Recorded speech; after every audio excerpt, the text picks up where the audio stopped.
Wow. Wow. Good morning, everybody. Good morning, good afternoon, good evening, whatever time it is for you. I'm here for you. Hello.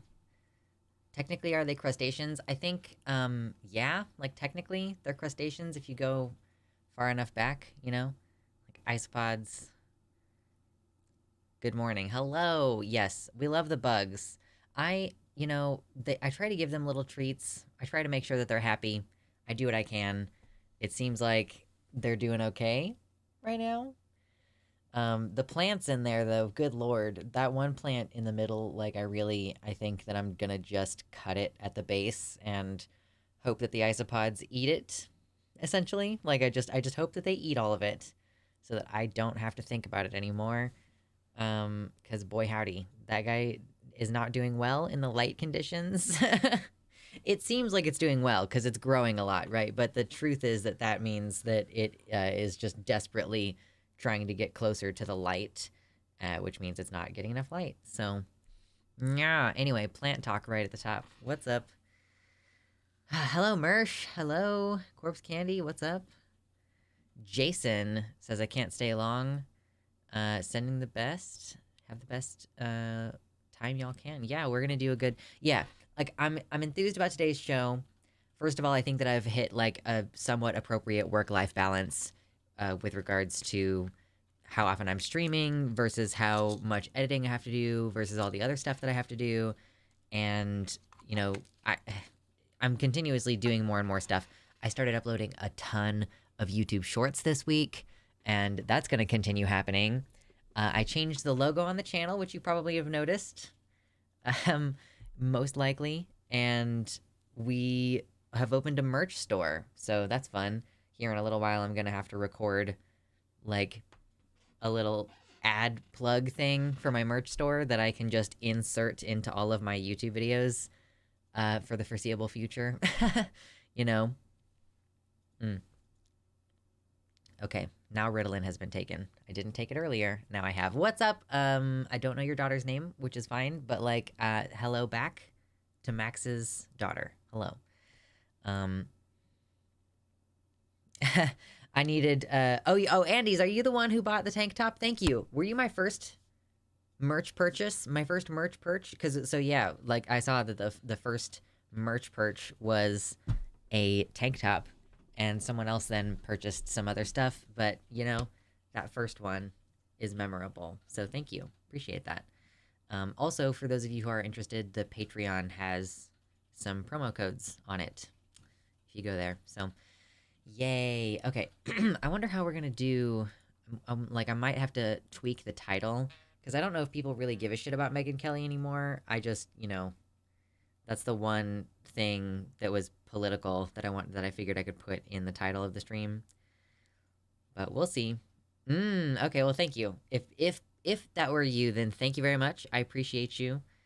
I'm gonna be ordering some samples soon, so you'll be able to see me with the merch during the show, which will be nice, I think. That'll be good stuff. You know, currently I have like my... Obviously, this is a cute mug, but it would be cuter if it was my branded mug. You know what I mean? This is a nice Una's Honest hoodie, but it would be nicer if it were my branded hoodie. You know what I mean?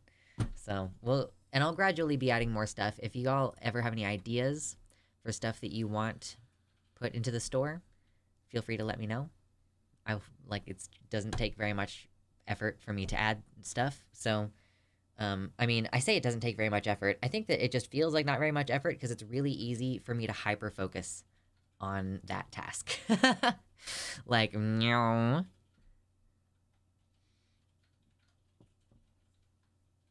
Oh, you know what? I actually could do sports bras as well. That's an option. I could have sports bras on the merch store.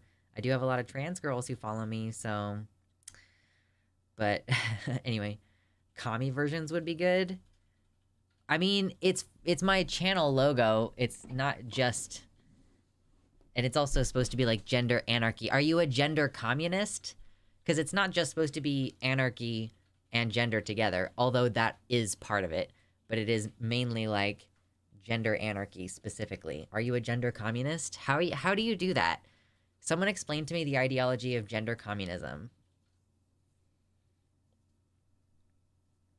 Just not an anarchist and want to avoid confusion. I mean, yeah, like, it's just the channel logo. You know, that's the, you can have that be your explanation. I get, like, it's a YouTuber I watch. Have fun watching your kid play games. Enjoy. I really I need to take some time to play some video games soon. What are some video games that y'all are playing lately? I'll take phone games as well. Yeah, exactly. I'm trying to figure out what is gender communism.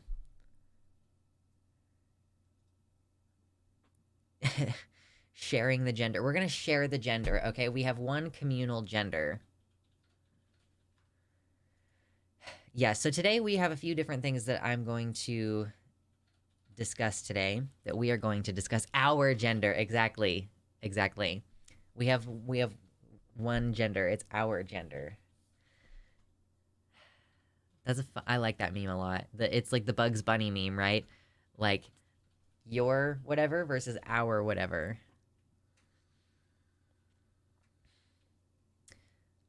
Is that like when the anarchy and communism... Is that like what the anarchy and communism mean on the Reed College seal? Because that place was queer? I don't know. Playing Factorio again. Nice.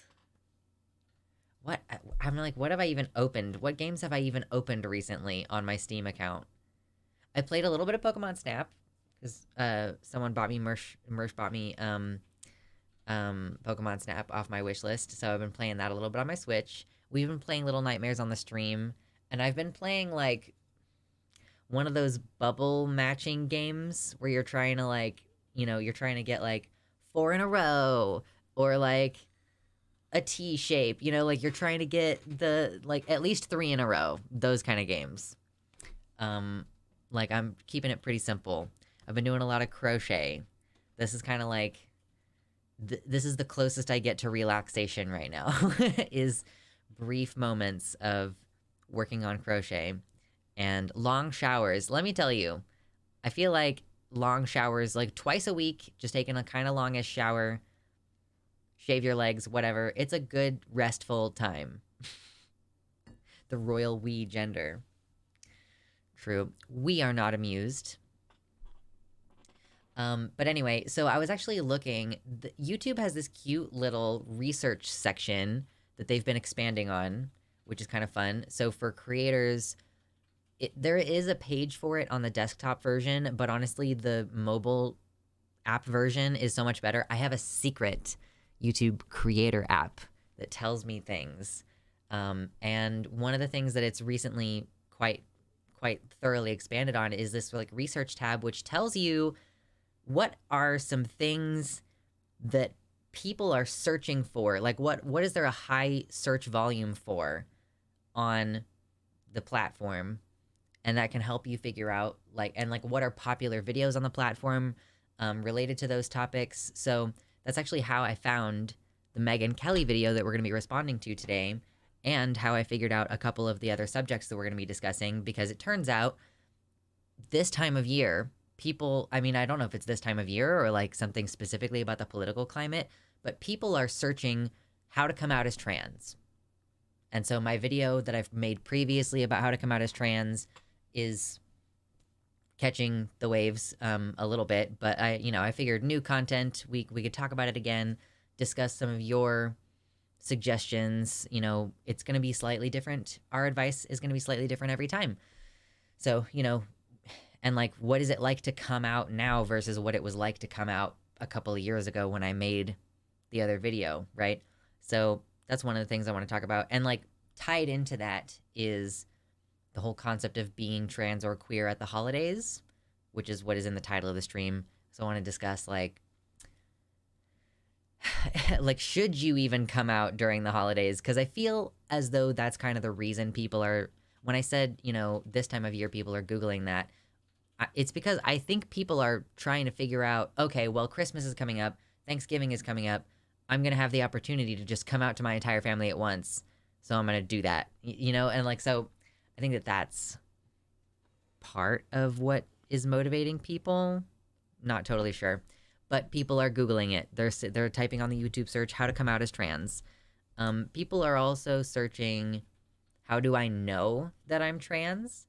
And so I thought that that would be a really interesting discussion for us to have, since, some of you all are people who've come out relatively recently. Like, I came out as trans, girl, like 14 years ago, 15 years ago. I don't know. It was a while ago at this point, almost half my life now. And, like, it was different back then.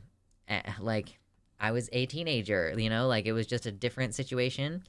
And probably maybe you all have suggestions to make, of, like, how do you know that you are trans? Like, how did you figure that out? Like, I had really intense dysphoria as well, so I might not be the best example, because I realized I was trans because of dysphoria, and we're trying to disconnect those things from each other. Like, I have come to a place in my journey where I'm able to focus more on, like, what parts of this bring me joy instead of which parts are difficult.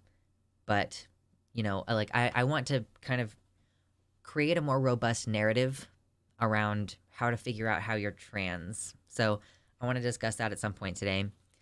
And yeah, I was really interested to see that people were searching transandrophobia, which is specifically bigotry or prejudice against trans men.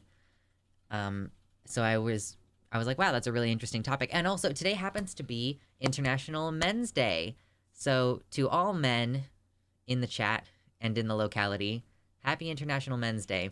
You all, you'd Google this on International Women's Day every year. Like, that's, like, it actually is International Men's Day, and I've heard nothing about it except, like, I think wait, where did I even see something about it? Maybe, like, one tweet. Oh no, we're talking about astral projection. I don't do astral projection. I'm not capable. I don't know. I should probably try to hone the talent if I ever want to be able to enter the competition for astral projection, but I realized I was trans because something about constantly wishing I wasn't cis made me realize that I had been like that since I was a toddler. I'm just Ken. It's true, I'm just Ken. I haven't watched Barbie yet, okay? Is it worth it? Do I need to watch it? I think that I have access to watch it, but I just haven't gotten around to it. How long is the movie? How long is Barbie?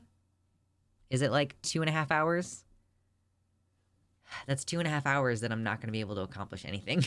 I'm just going to be watching this movie.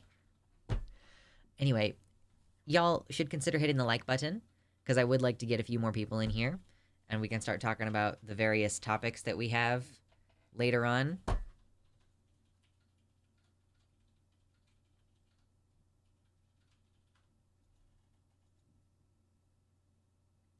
Mm-hmm. Yeah, we'll talk more in depth about the how did I know I was trans thing later. We're like, I'm just kind of trying to go over the topics with you all right now, and I want to go in depth on it in a little while. Right now, I just I enjoy this chill time where we relax. It's always nice. We try to vibe, and then we'll start talking about the serious shit. Oh, and the other thing that I have on the docket is Megyn Kelly getting super pissed at her pediatrician for, on one of the forums that they had, like, having gender diverse terms for your body parts, like, front hole and chesticles. So Megyn Kelly takes issue with these. I didn't watch the entire segment, but she's on Sirius XM, I think, so she is able to get away with, like, cussing and stuff, and it's gonna be really fun. I promise you that it's going to be a pretty amusing 8 minutes of our lives. So that's kind of what I have teed up for today. Of course, we always do our chill vibes at the beginning of the stream. Then we'll get into all of our different news and conversations. And if we have time and energy at the end, we may or may not do some more Little Nightmares, because I have not been playing any of it in the absence of the stream. Like, I haven't been playing it on my own time. I don't know if at this point I should just play it on my own time and enjoy it, but I don't know. I started it on stream. Might as well finish it with you. I do think that there's some other stuff, like, I used to play this game called Cats Are Liquid on my really old school Let's Play channel. Did you guys know that I had a Let's Play channel in like 2015? It's pretty cringe. But you know, I'm like basically not ever planning to upload. Well, I don't know. Should I start uploading to that channel again? If I do gaming segments on this show, which I have done gaming segments on this show recently, should I just start uploading the unedited gameplay segments to my old Let's Play channel? I don't know, bro. It could be somewhere for that content to be.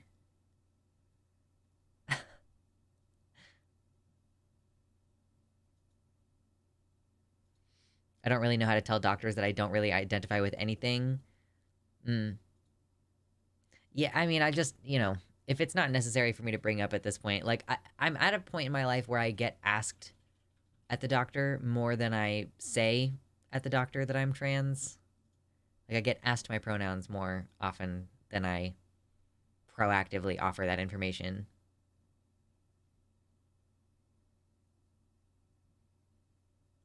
I met, so intersex member of the chat says, I met an ex-girlfriend recently who had not seen me in 30 years. My intersex condition has naturally changed me enough that she thought I was in transition and did not recognize me at first. It was like a coming out. She said I am definitely non-binary without question. That's fun. Like, yeah, for intersex people with, you know, changing hormonal conditions and for trans people who are doing it on purpose, it's very funny to have people just straight up not know who you are. Just straight up do not know who you are.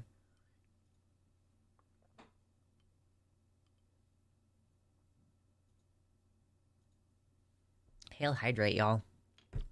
I got me some lemon water.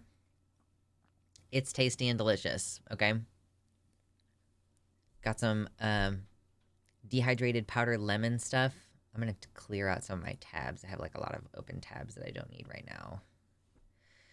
No, I dropped my hair tie on the floor. Uh-oh. Spaghetti-o. Okay. Oh man, I was watching this debate earlier, and I think I'm gonna finish it later, like after stream. This might be the thing that I listen to.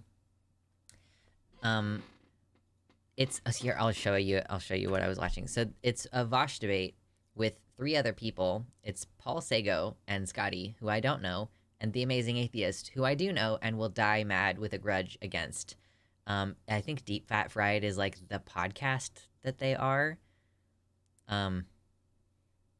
Anyway, so yeah, yeah, I was looking on the YouTube backend and it was like, your viewers are watching this video, and I was like, based, cool, I want to watch it too. And yeah, so it's Vosh against 3 people who are talking about how disappointing Biden has been and how much they don't want to vote Democrat, and it's Vosh just basically being like, you have to vote Democrat and also do a lot of other stuff besides voting Democrat, but mostly do that. Paul's ego is such a disappointing person. Oh, Paul's ego. It's not Paul Sago. Paul's ego. Okay, that makes way more sense than what I said. I did not say Voshderbait. That's not what I... Not Voshderbait. Like masturbate? No.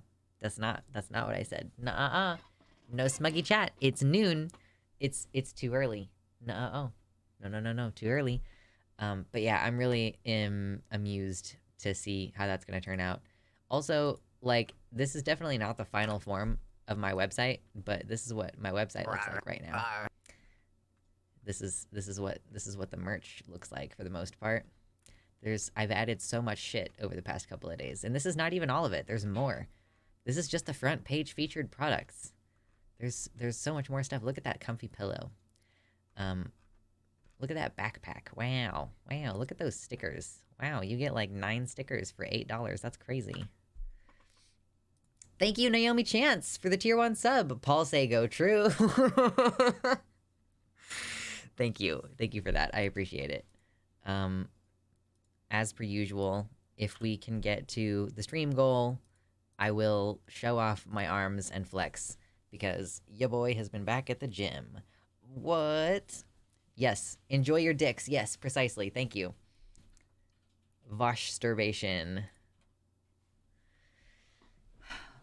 We've coined what? Okay, what does vosh-sturbation actually mean though? Does it just mean masturbating while thinking about vosh, or does it mean like a certain type of like rhetorical speech that's kind of self-serving or repetitive? You know, like I'm just trying to think, how could we make this? How could we make this work? Like, it's something that Vosh does, or is it something about him? I don't know. Oh man, y'all are just misbehaving in the chat right now. Just absolutely misbehaving. It's 1:25 for me. It's still too early in the day for Smuggy Chat, okay? Smuggy Chat is an after dark kind of thing, which means that we can do it at any time during our during our Wednesday streams, because those happen starting at 5 p.m. Or hold on, no, we start earlier now. Okay, well, anyway, most of the stream is after dark because it's winter, was the joke that I was making.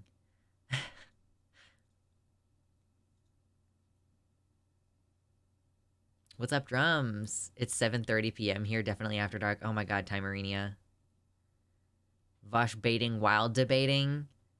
Is this what people... Yeah, no, Vosh baiting while debating. No, that's like weird. Don't... No. No. Oh man. I just added this quite recently, and I think that they're all very cute. And I know that the design is not going to stick out very well, but that's kind of part of what I like about it. Isn't that so cute? It's an embroidered one instead of a printed one. Wow. Wow. Cute. Yeah, I like the tie-dyes quite a bit. I'm really, I got a little bit of, like, sample credit. Like, I got a $15 credit that I can put towards getting myself some samples of this stuff. So that I can know, okay, like, this is what the product is. This is, like, the quality of these. Because these are all supposed to be pretty high quality output. This is not, like, Chinese labor. Like, overwhelmingly, they are fulfilled by multiple different companies, and they're all companies that they tried to vet for, like, being humane and eco-friendly. So that's why the stuff is not cheap also. I'm gonna cut all my regular fall trees down, regular fall trees down, and replace them with conifers in New Horizons. Oh, I see. You're playing Animal Crossing. Getting ready for winter in the game. Okay, so you want to make sure that you have a bunch of pine trees so that you can shake pine tree stuff out of them. You need Christmas tree stuff. Oh yeah, that's a good point. I haven't played Animal Crossing in a long enough time that they're gonna be very mad at me. Like, they're gonna be upsetty. Mr. Rossetti, if you were part of this game, would be very upsetty. Okay? Man, my hair is just gonna be sticking out back here. It's just long enough up top here to, when I put it up in a ponytail, this stuff at the very top gets pulled into my ponytail. So that's why it's sticking up all crazy. When it gets a little bit longer, I'm gonna probably style it in a way that it's, like, sticking up on purpose, so it won't be as... it just won't look as bad, hopefully. I'm just gonna cut down the nature reserve by our apartments. Listen, I don't know what you're doing. You're gonna go do some guerrilla actions? You're gonna sabotage the local Christmas tree seller? I don't know. My hair wants to do emo spikes by itself. Yes, but only right here.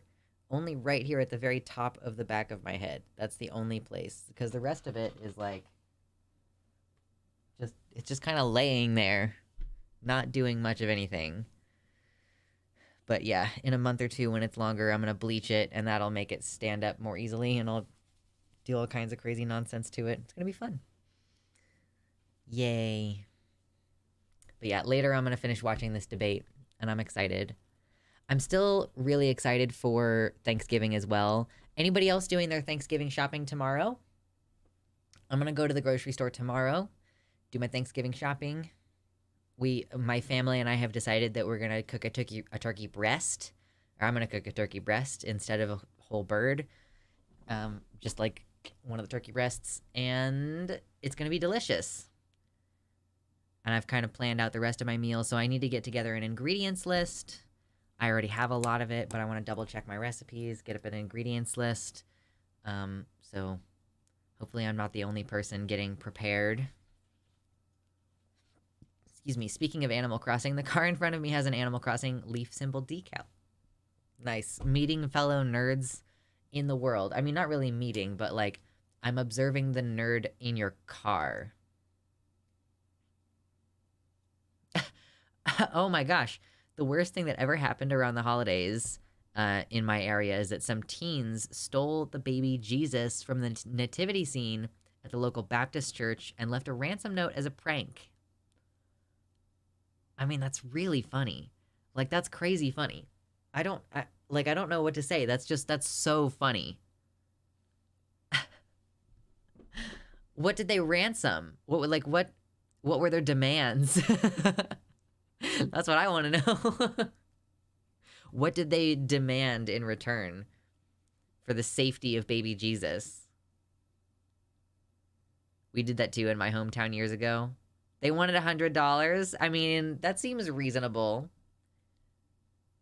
The church doesn't pay any taxes anyway. It's called Turkey Day in Animal Crossing, but they eat fish. But is that the only thing that the carnivores in that game eat? What about fish villagers? Haven't y'all heard of Fishtown, USA? I don't think there are any fish villagers, right? Because for the most part, they're consistent with the laws of nature, you know? So there's not... I don't know. Is there like a fish character who walks around on his shitty fin and like has a astronaut bubble thing on his head, except it has water in it? I think for the most part, fish are only collectible items and not like characters in the game. There's octopus. Well, octopus are smart enough. They're different.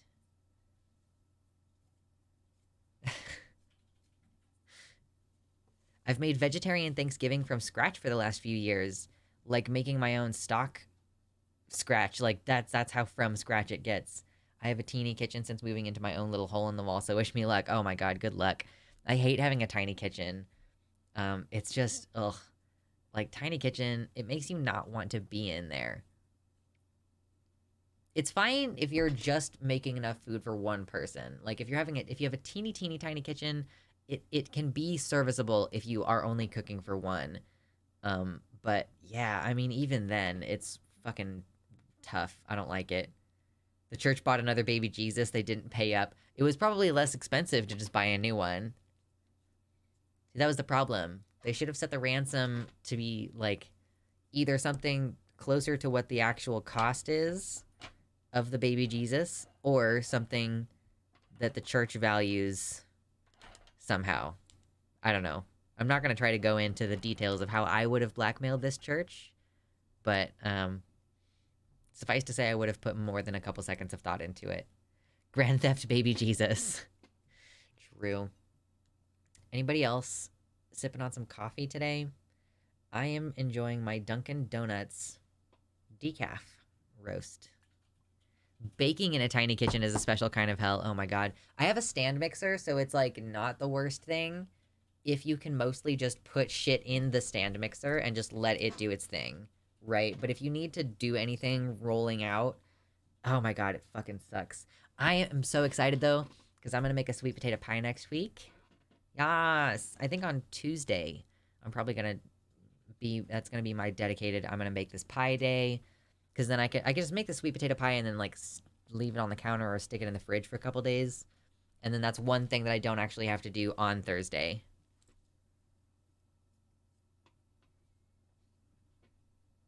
Whoa, one time I used to help in the Christmas program at my hometown church. There's just a plastic baby doll that was a stand-in for Jesus, and there was water inside of him. One time I opened the cork and there was some weird black sludge that came out of it. That's disgusting.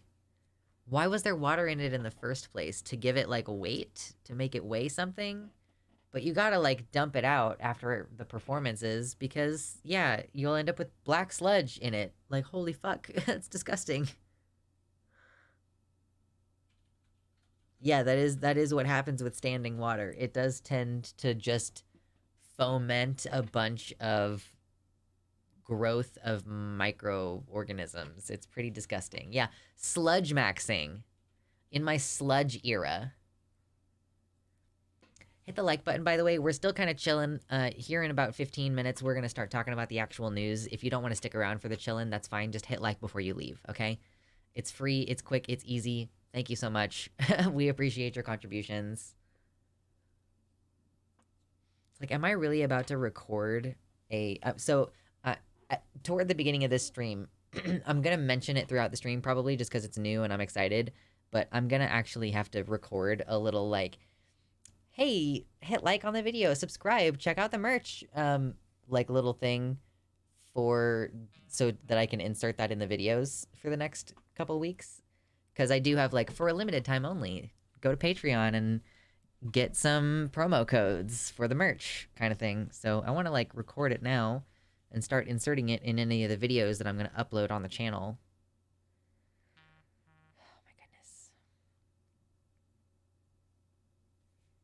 Oh, Vosh. Maybe you should have drank the black sludge because that's the blood. It's clearly the blood of Christ, okay? Clearly. Like, I don't know what questions you could possibly have because it's so obviously the blood of Christ, right?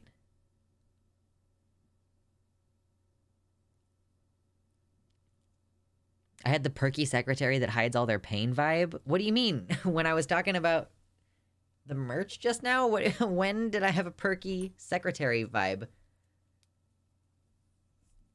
Anyway, let's see if we can get a decent number of viewers today. Let's see if we can get a decent number of likes. Because I am just, wowie. I'm ready. I'm working so hard on the channel. And I'm ready to keep working hard on the channel. And part of that is streaming so good. I'm streaming so good. You have no idea. We're doing so much. Oh my goodness. Get my hair up. Try to, at least.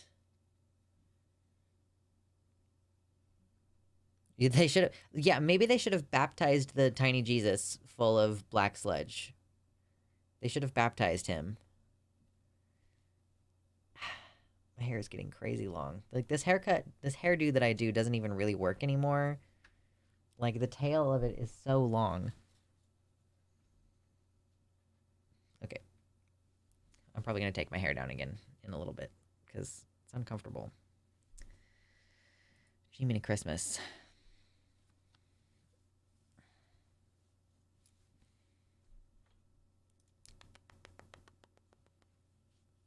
What's up, Nox? We're still chilling. We're still chilling.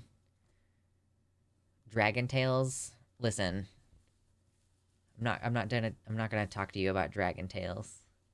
I don't even remember which one that is. Is Dragon Tales the one that was like, I wish with all my might, blah, blah, blah? That one? No, you're not super late. We start at noon Central on Sundays. So we've been going for about 40 minutes. Part of that was listening to music. We're just chilling. And we're going to get started on the news probably here in a little bit. Just here in a few minutes. And I say news, I mean, like, I've got a bunch of different topics teed up. You can always check the description to see what I have planned for the day, if the title is not descriptive enough.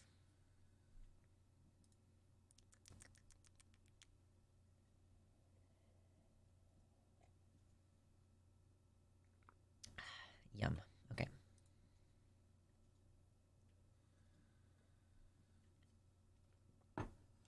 I only have 2 drinks today.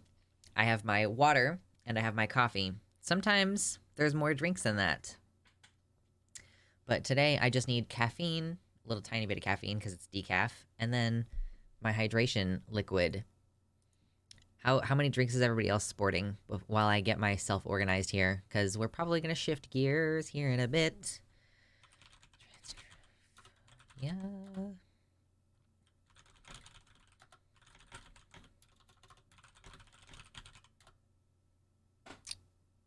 Okay, I think that those are our main things today. We got some topics. Okay, we have some topics.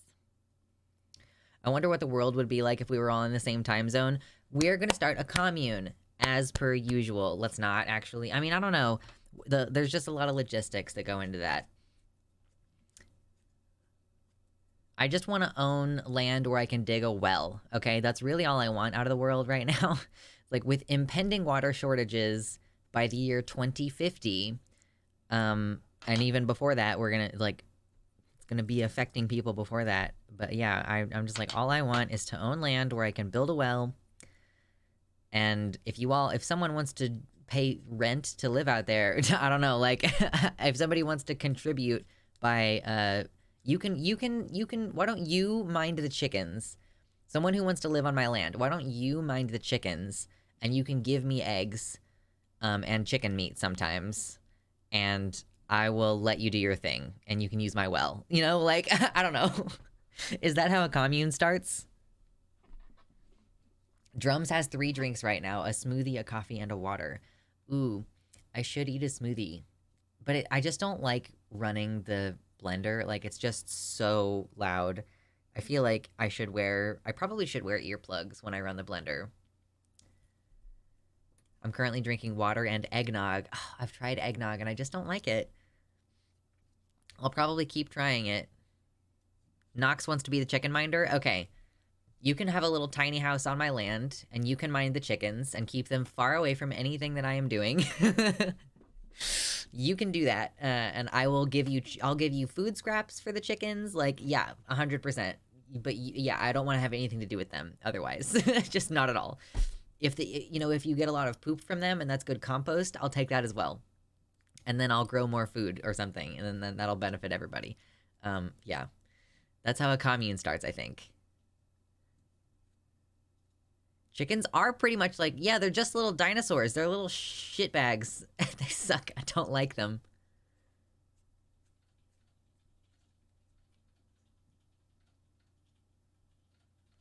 I don't like most birds, okay?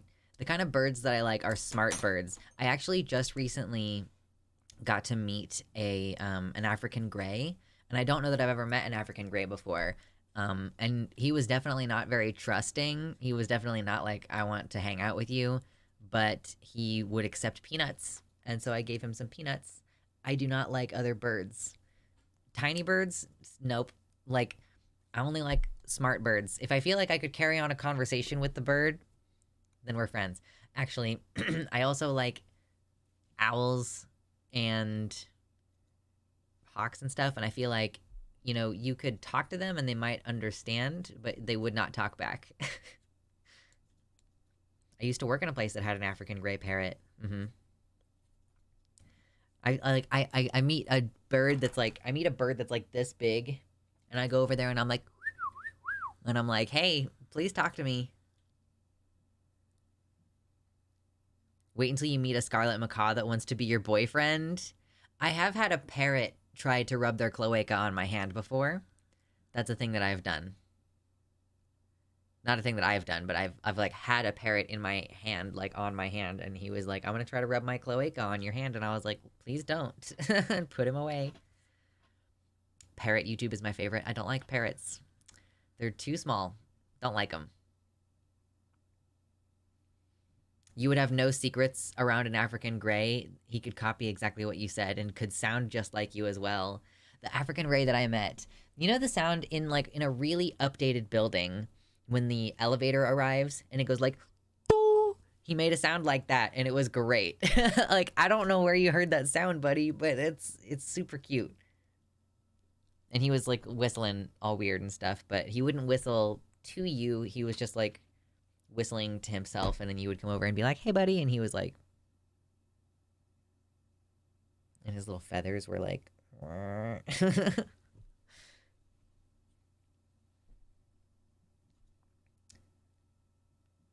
the one in our office could copy the telephone and the secretary's voice perfectly. Man, imagine you go to the bathroom. An African gray is a type of parrot. Oh my god. I thought that parrot referred to specifically, like, the smaller ones. But, okay. So I guess I like big parrots, turns out. But, like, imagine you're a secretary in an office with one of these birds, and you, like, run to the bathroom, and you hear the phone start to ring, and you rush back out, and you try to answer the phone, and you hear just, like, and you're like, what the fuck? And and it's just a fucking bird. You might have been thinking parakeet. Nope. I was not thinking parakeet. I know parakeets are like this big, you know? But parrots are like this big, all right? And then African greys are like this big. You know? This is my metric. Parakeets are tiny. Or they're not super tiny. Like a finch is like tiny, okay? Like this is like finches are like itty bitty. I like big parrots and I cannot lie. Sir Luxalot. True.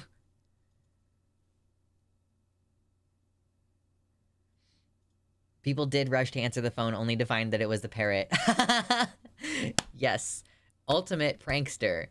Also, it was a psychiatrist's office, and it would copy the voices of patients during group therapy as well. You can't have the African Grey in the room during therapy. No, no, no, no, no. That's patient confidentiality problems. Like, no. Can't do it. Not allowed. Imagine if you have a lyrebird working with you, and you hear what sounds like children screaming, but then it's just the bird being silly. I've never heard lyrebirds. I want to be friends with crows. I have become this particular stereotype. I like bones, and I like dead animal furs, and I like mushrooms, and I like crows, and other intelligent birds. Like I've become that stereotype. It was not intentional. That's just where I've ended up.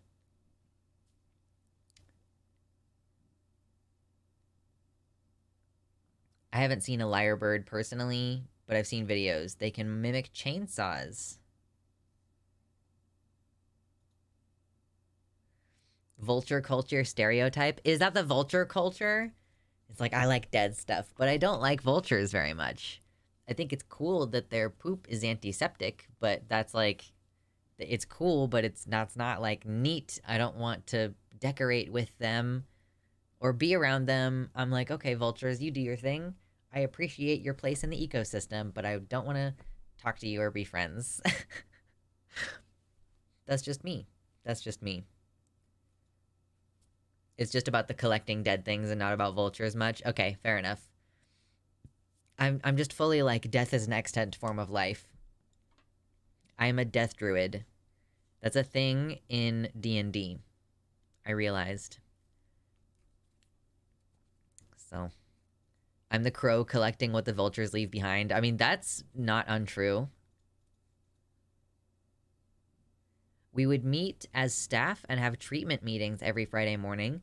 The African Grey would practice reciting his routines in the other room during it like clockwork. He would just be like, okay, I'm alone in this room. I'm going to make a ton of sound. That is the one thing I don't like about birds. Is like, if they're understimulated, they will just make a ton of sound. Vulture culture is when you hang out in a tree and fight about what to do and end up doing nothing. That does seem like what they do, at least in the cartoons that I saw when I was a kid. Vulture culture. I'm a crow. I have crow brain. Good lord. Drink more water, everybody. I love living things. I have so many plants. I have like 30 plants. And I want to have a garden. Like, that's part of the fantasy of owning a house or owning land is like, oh, I get to have like a fucking garden, actually. Or like a place to be outside. Yes, but you collect the dead. Yeah, I can do both. It's called balance, all right? It's called balance. You appreciate life and death and their coexistence and their dependence upon one another. Like, living things require dead things in order to live.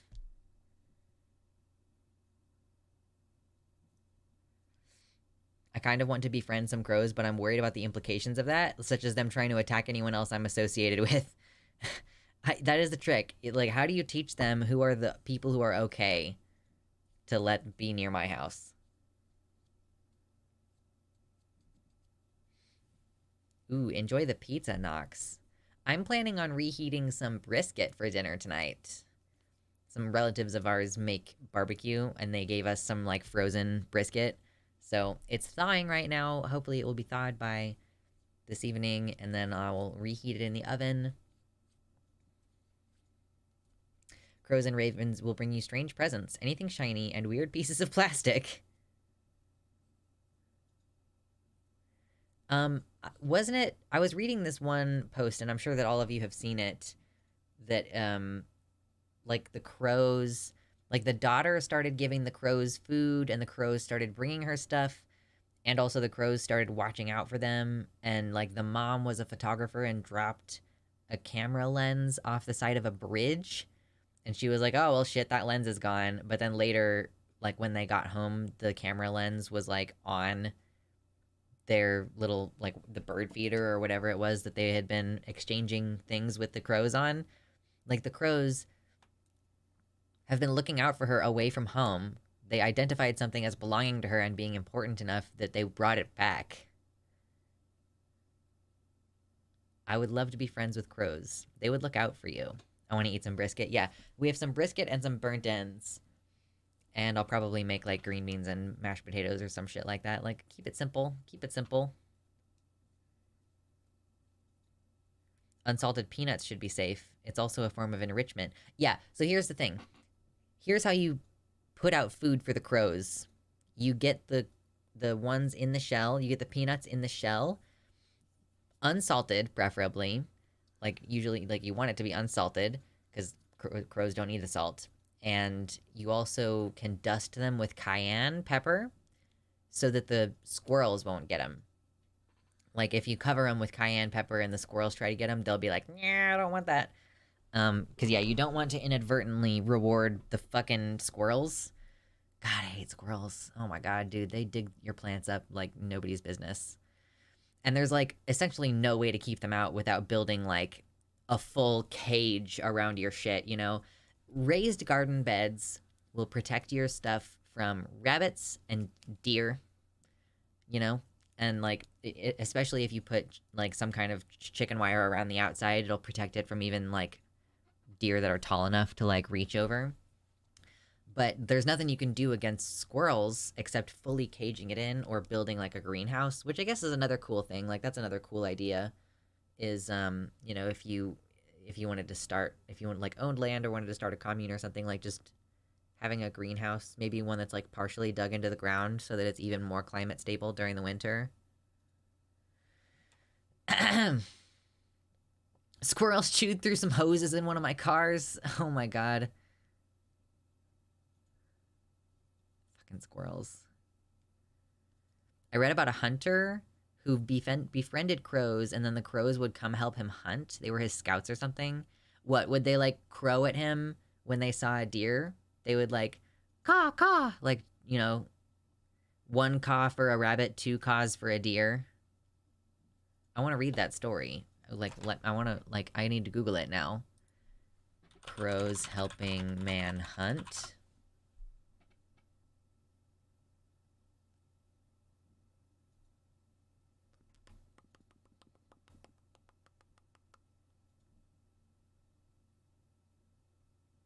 I don't know. Crows lead predators to wounded animals. This is a Reddit post, though. Oh, interesting.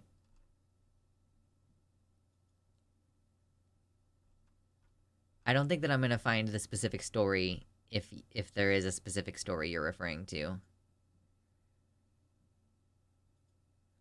Indigenous peoples in different areas have befriended crows and ravens throughout history. Yeah, well, so this is initially... The post that I'm looking at is from a Reddit called Is It Bullshit? And it's saying... basically that, like, I was reading true hiking stories online, and one of them was about a hiker who was injured. Long story short, they thought they made a crow friend because it was cawing and jumping around them after they got injured, but after returning home and researching it, they found that the crow was actually trying to attract a predator to them so the crow could eat the leftovers. Interesting. But yeah, I wonder, like, am I gonna be able to find anything interesting about indigenous practices or... Training crows to locate and pick up shiny bits of metal. Treasure hunting forum.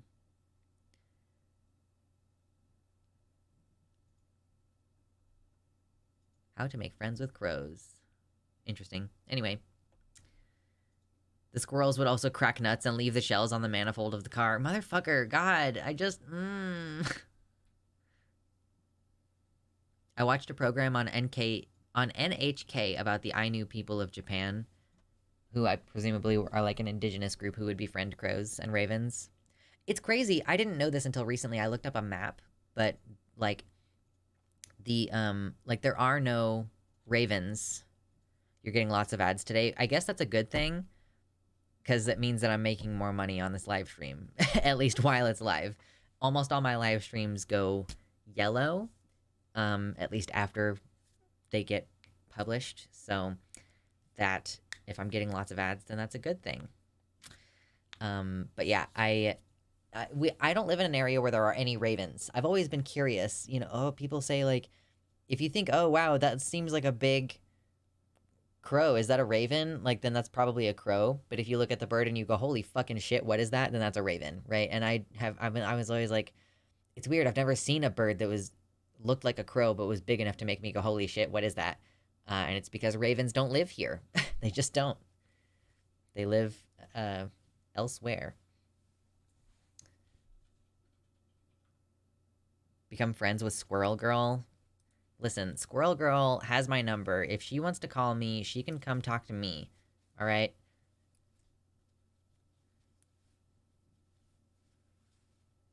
There are 4 ravens that live around my house. That's terrifying. But, like, cool. Their beaks are so long. Like, yeah. They could really do some damage to you.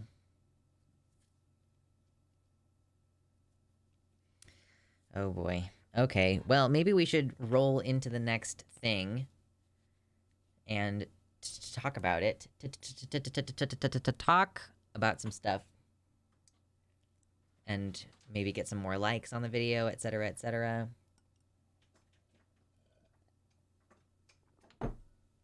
See what we can do. Where I live does look a little spooky, but I like it. I do think you kind of are living somewhat of the dream, Mersh. You live in, like, the Appalachian wilderness, basically, but except, like, it's not the wilderness because you have a house and you're close enough to wherever, but you also have, like, a weird mangy bear or some shit that lives on your land, and it's all creepy, and yeah, I don't know. It's just... you live in, like, a book. What's up, Max? Having some weird technical issues? Good luck and Godspeed. Hope you get it figured out. We're finally about to actually shift into talking about one of the things. Why don't we talk about... I guess this one's, like, easy. We'll talk about this one first. The whole, how do you know you're trans? Because I think that this is one of those 101 things that is probably going to benefit people. And I don't know if anybody is making this kind of 101 content anymore, okay? Oh my gosh. Sounds a lot like where I live out on the Oregon coast. The trans fairy visits you in the night, and that's how you know you're trans. She goes, "Ding," and glitters you, and that's how you know. It's like you can see the blue and the white and the pink in the glitter as it, like, cascades over your face, and you sneeze, and that's how you know. Anyway, apparently a lot of people have been wondering lately, according to the YouTube backend, like, how do you know you're trans? Like, how to know for sure that you are trans, I think, is kind of where the angst is coming from. And I don't think very many people are discussing these kinds of issues nowadays. You know, we're mired in all this anti-trans news all the time, and I do think that there is, like, a lot to be worried about with regards to coming out and all this. And so, yeah, I know that I myself feel like back in the day, I used to make content that was more gender 101 stuff, and I feel like, I've moved past that. But, if everybody moves past it, then we leave a lot of people behind. So I wanted to discuss it with my chat and kind of figure out, especially since a lot of you have come out more recently. Like, I came out damn near 15 years ago. Like, how did I know I was trans? I had really intense dysphoria. So I want to open up that conversation a little bit more, because obviously we don't want to tie being trans to dysphoria, We don't want to say that you have to be in pain and distressed physically about your body in order to identify with a different gender. So in that way, like, despite the fact that I'm non-binary, my journey was a little bit stereotypical in that I was like freaked out about the changes that were happening to my body during puberty. I was freaked out about the idea of assimilating into the social role with women. Like, that just wasn't what I wanted to do. And, that was the source of like where I figured out I was trans from, and that's just me. So I wanted to kind of open it up and discuss, maybe with some of these folks who have come out more recently or realized they were trans more recently, discuss some people's different experiences and journeys, and maybe that can help elucidate for any person who is out there searching up how to know that you're trans. Here's some people who are out having this discussion so that you can benefit from it. Oh my god, I need to readjust my feet.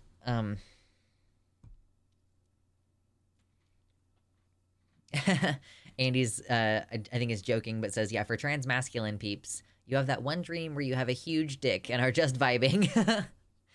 Yeah, not everybody dreams about different body parts, but that is definitely part of it. I think a lot of folks say if you are asking yourself this question a lot, then that itself is probably an indication. Like, I know someone who started a website that was like, how do I know if I'm trans?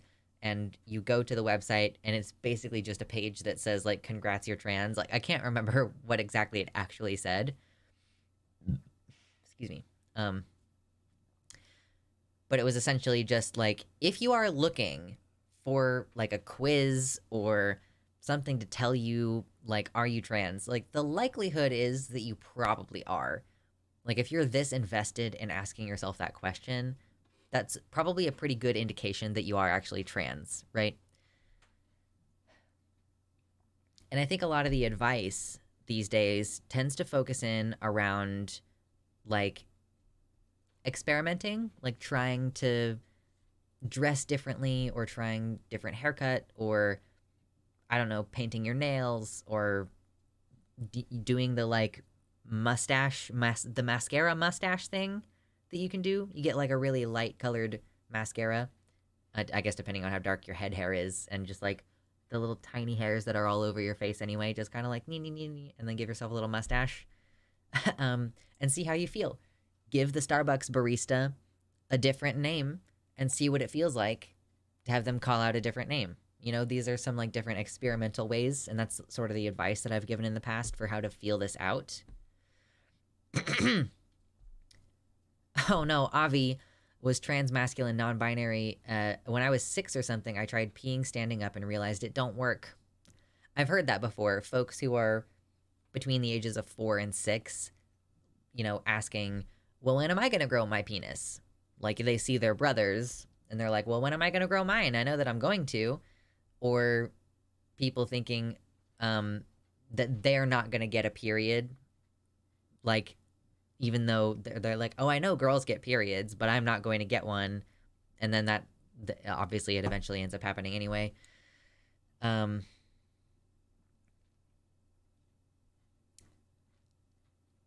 Max says, finding the posts in r/egg IRL way too relatable. Honestly, one of the first big steps for me was shaving my head, just off with the hair, pure gender euphoria. Yeah, like for trans girls, maybe it's going to be, hey, skip a couple of haircuts and see if your hair being longer makes you feel nice. Or if you are trans masculine, try cutting your hair and see how that goes for you. It's not uncommon for people to just shave their heads and then that's like their peak gender euphoria. I know someone in my personal life, as well as Max in the chat, who just like shave their heads and it's like, okay, so by doing, you can come to understand what is going on with you, Try out different hair, try out makeup, try out wearing different clothing, ask your friends to use a different name, ask your friends to use different pronouns. You can kind of figure things out by experimentation. But I'm curious if anyone in the chat wants to share. I saw, Kitty, you shared yours earlier, but I didn't really read it thoroughly because I was like, okay, we're going to talk about it in depth in a minute.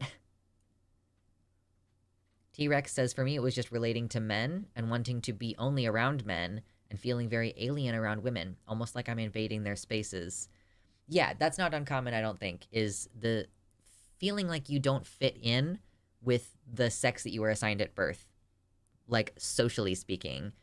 And like for some non-binary people, it can feel like, well, I do fit in with women for these reasons, but I don't fit in for these reasons, and I do fit in with men for some reasons and not for other reasons. Like, I know it depends on the social situation. Like, there are times when I'm like, I would rather be around a bunch of women, and there are times where I'm like, okay, I'm feeling like I fit in with the boys more today, and that's what's comfortable. So if you're non-binary, the social role aspect of it can definitely be a lot more complicated. And so that's why I do tend to focus in on like you doing what makes you feel comfortable, because you cannot rely on people around you to accommodate you socially in a way that you're going to be like, okay, well, people are treating me like I'm non-binary, therefore I know that I'm non-binary. Like, people don't necessarily reflexively have that sense of like, I'm going to treat you like you're non-binary. I'm going to reflexively use the right pronouns. Even if people know your correct pronouns, they might not still internalize. It's like easier to fit in. Okay, trans woman becomes a woman. Like, cool. She fits in with the women and they treat her like a woman, right? But there isn't like a similarly equivalent thing for non-binary people. Yeah, that feel when you fit in best with a bunch of It's Misfits. It's Misfits. That's a great band name. Max, the It's Misfits. That's a good one.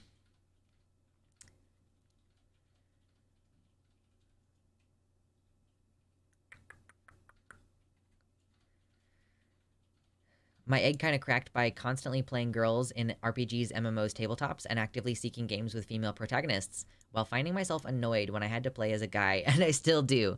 Then I looked at my depressing life and was like, oh, that makes sense, doesn't it? Yes, I hear this is fairly common.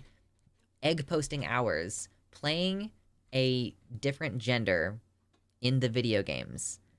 I've heard some trans girls say, oh, I used to have the excuse like, oh, at least it's a nice ass to look at. That's why I play a female character. But, yeah, obviously it ends up being a little bit more deep than that for those women. Any, like, fantasy situation, if you have an opportunity for a fantasy situation and you often find yourself cross-dressing or playing cross-sex characters, that might be an indication that you're trans. Like, if when Halloween comes up, you're like, oh man, I can't wait to do my, like, to gender bend this character and like, you know, like, I don't know, like, if you're excited to try out a different social role during a time where you know that it's more socially acceptable to bend those rules, or like at the Renaissance Festival, I'll see people who are like, basically they just look like men and they're cross-dressing, and I'm like, you know, is it just because it's fun? Like, is it just because like this is transgressive? Like, or is this, much like Halloween, one of those occasions where like closeted or early days figuring themselves out trans girls can like wear what they want to wear and not worry about that being socially unacceptable? Ugh, gosh.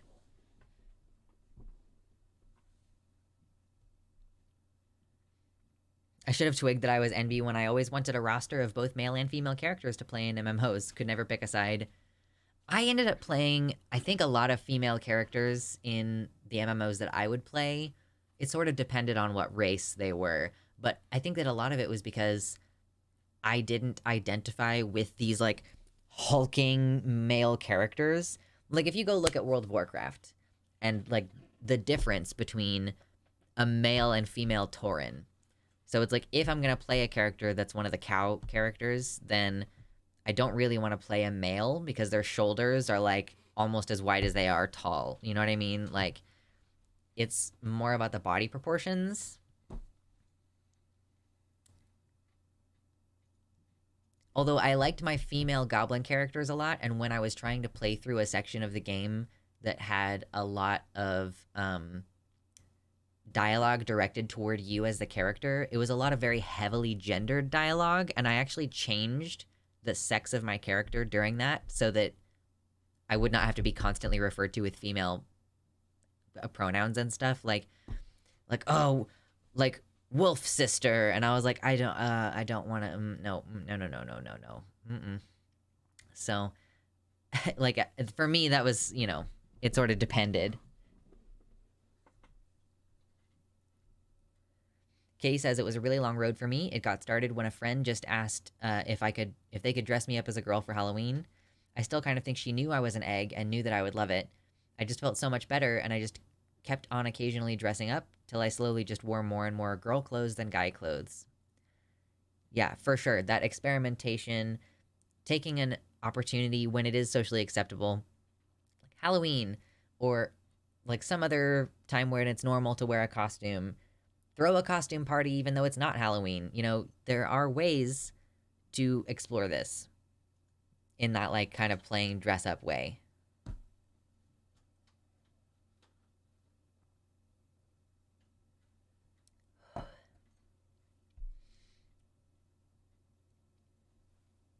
Yeah, we love Link. Link is truly...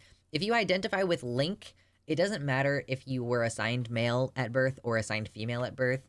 If you find that you really vibe with Link from the Zelda games, then you might be trans. Because, like, I don't know why, but Link is trans icon no matter which way you go.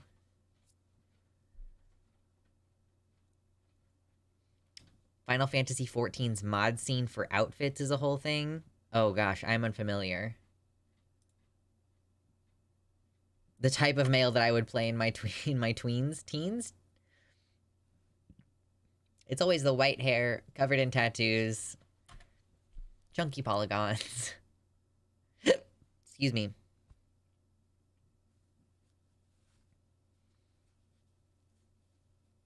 Link is always the vibes.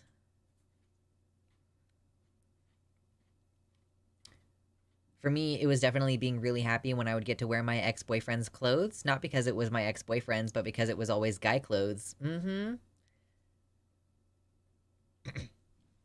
And I want to make sure that we don't reinforce stereotypes here that, like, you know, if you are, for example, if you are assigned male and you think that you're a trans woman, but you don't want to start wearing dresses, you like working on cars, you like playing sports with your friends, you know, I don't want to reinforce that idea that there's, like, a stereotype involved.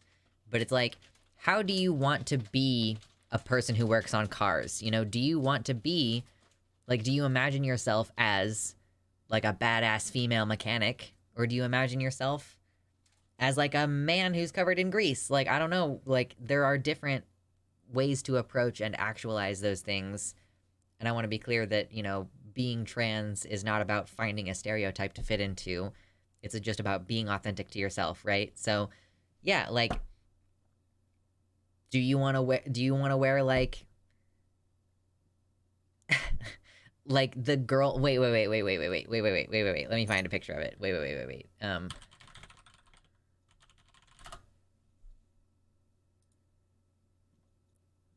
I don't know if I'm gonna be able to find it. I'm gonna have to go to the actual YouTube video. I know which one it is, though, so I'll be able to find it real quick.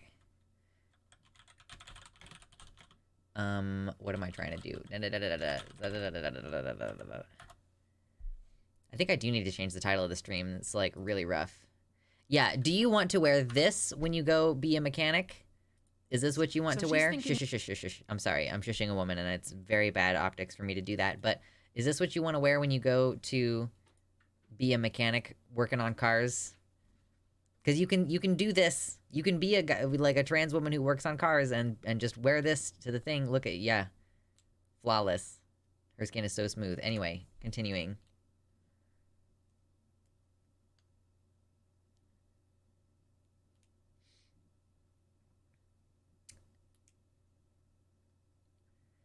I recently had a reassessment day. Even though I'm 2 years into transition, I realized this was basically the biggest affirmation for me. When picturing the future in which I make things easier on people and go back to being a man, it made me feel so hopeless, as if that person would never exist in that future. Yeah, like, that's another thing, too. I think that that's a common narrative, and I really appreciate you bringing that up. How do you imagine your future? I think that actually Abigail said this, like, when these when you're trans and you imagine like, and for me this hit when I was a teenager. You know, I was starting to feel like I was transitioning from being a girl and I was supposed to be a woman, and like that was just really distressing to me. And so I think that it does happen where it's like, can you imagine yourself growing older as the gender that you are assigned? You know, how do you imagine yourself getting married? Like, do you imagine yourself getting married as a bride? Like, do you want to fulfill that role? Or like, do you feel like you are more like, I want to be a groom marrying a groom? Like, that's what I want out of my marriage. Like, can you imagine growing old and like being an old woman or an old man? Like, what do you envision that looking like? And obviously I'm presenting this in a pretty binary format, but like that is like the starting point. Like for me, part of how I figured out that I was non-binary was by trying to do both of those different roles and realizing that no matter which way I cut it, I was not feeling like I was fitting in. Whether it was like a girly girl or a tomboyish girl, neither one was working. Like trying to be a masculine guy or be a feminine guy, like feminine guy is the closest thing I've got. But I'm non-binary, so like feminine guy, non-binary flavor. Like, I don't know, that's where I've landed personally, and that's been like an ongoing process. Like it took a few years to feel like I solidly knew what it was that I wanted.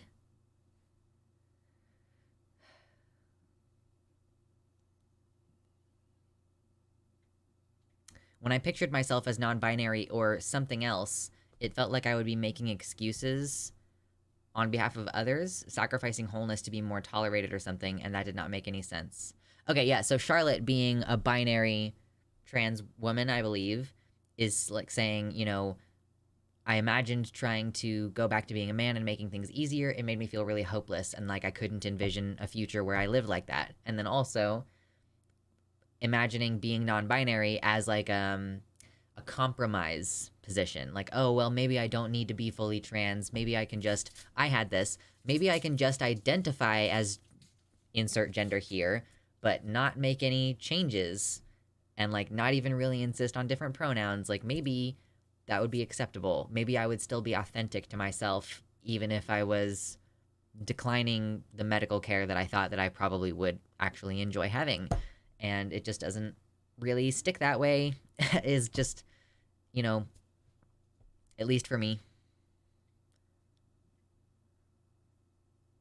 Avi corroborates, I tried imagining going back to the egg version of myself 6 years ago, and I never want any of that life ever again. I need queer T for T love and friendships and experiences. Right. Fitting in with other trans people is another big one, I want to say. Like, if you find yourself really attracted to trans people, and like maybe that is a confusing sensation where you're like, do I think that you're hot? Or is it just that I really am attracted to your energy and I want to be around you? Like, if you find yourself really interested in trans lives and you have a lot of trans friends, there is a good chance that you are attracted to those things for reasons that you don't yet understand. Like, that's pretty common for, and this is where the sort of social contagion idea comes from, which I want to thoroughly debunk. It's like, I think that just queer people know that like other people are similar to them, even if they don't yet understand what that is in themselves or in the other people. So you'll have a friend group of like, oh, we were the misfits when we were younger. Oh, we didn't fit in with any of the other kids. And then it like you all go your separate ways in life, and then you later realize, oh, all of us are some flavor of trans or like queer or like some combination thereof. And it's not because it's a social contagion. It's because we feel something familiar in each other that's kind of hard to place. And that's one of the great things about being trans and being queer, is that you just kind of have camaraderie a lot of the time. Obviously, we have the mean girls of the trans community. We've got the Blairs. We've got the, you know, we don't want to deal with all the BS from right-winger trans people. But, you know, for the most part, there's kind of an inherent camaraderie in that. So if you find yourself really interested, you're really learning a lot about trans people, you're thinking about it a lot, you're friends with a lot of trans people, or you find that those are the content creators that you want to see the most often, that could be an indicator as well. And like, I also want to, I guess, clarify that any individual one of these things is probably not going to be a good enough indicator. You know, if you like wearing button-up shirts instead of dresses, I don't know how much of an indicator that is on its own of what your gender identity situation is, right? But it's like the accumulation of a lot of different experiences. Did you used to imagine wearing your mom's dresses when you were a little kid? Did you used to imagine wearing your dad's suit and going to work at an office as a businessman? Like, are you currently interested in like changing the way you look? You know, like there's a number of different things. What social group do you like? What kind of games do you want to play? Like all these different factors are going to stack up. And so you're going to need to look at the broad spectrum of your experiences and try to figure out like, okay, is there a discontent that can be solved by coming out or by starting hormones? And address the individual problems on their own. If it's social gendering that you have the biggest problem with, but you don't feel a particular need to change your body by starting hormones or doing surgery, then you don't need to do those things. You can just have a social transition where you come out and ask for different pronouns and change your name and cut your hair maybe. Like, you know, that is a perfectly acceptable way of expressing your gender. You don't have to do any one particular thing. If you want top surgery and not hormones, you know, if you want to go on hormones to change certain things and then stop, like, that's fine. If you want to go on a full, I'm going to commit to getting top and bottom surgery and like facial surgery and 20 million years of hormones, like, it's fine to do any different range of those things. And that's kind of the beautiful thing about it. But I'm saying, you know, identifying the specific issues that you're having can help you identify what the specific solutions are. So if the problem is, oh, my brow ridge is too heavy and it makes me look like a caveman and I don't like that because I'm a woman, then facial feminization surgery might be something that you want to plan for. And that's like addressing a specific problem. Maybe you need FFS, but you don't have a problem with your genitals, and so you should not feel pressured to get bottom surgery just because you identify as a woman, right?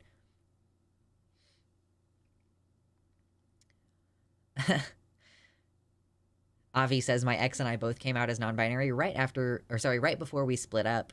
We entered the relationship thinking that we were a straight cis-het couple, and 3 years later realized that that was definitely not true.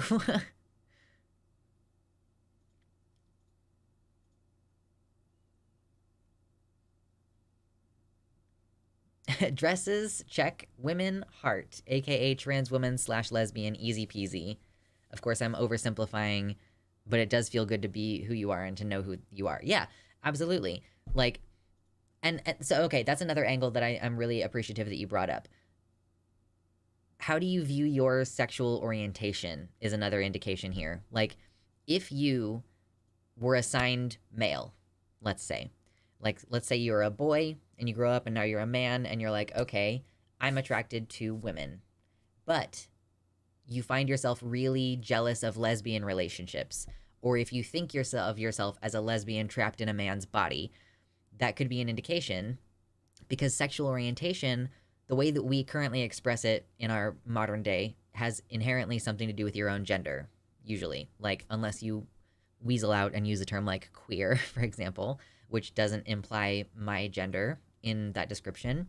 But like, if you say, I'm a lesbian, that means that you are a woman or non-binary person who is aligned somehow with womanhood, and you are attracted to women or others who are aligned with womanhood, right? Generally speaking. Maybe there are exceptions, whatever. Those are the kind of relationships that you're seeking. So that's what lesbian means. It always has to do with like who you are as well as who you're interested in, you know? So kind of thinking about, how do you conceive your sexuality? Like a similar thing, if you were assigned female, let's say, and you are attracted to women, a lot of people might call that lesbianism, and they might call that a lesbian relationship. Maybe you are even like a little bit masculine and they describe you as a butch lesbian, but you might feel kind of uncomfortable with that and like, oh, I actually don't really feel like butch lesbian is what I am.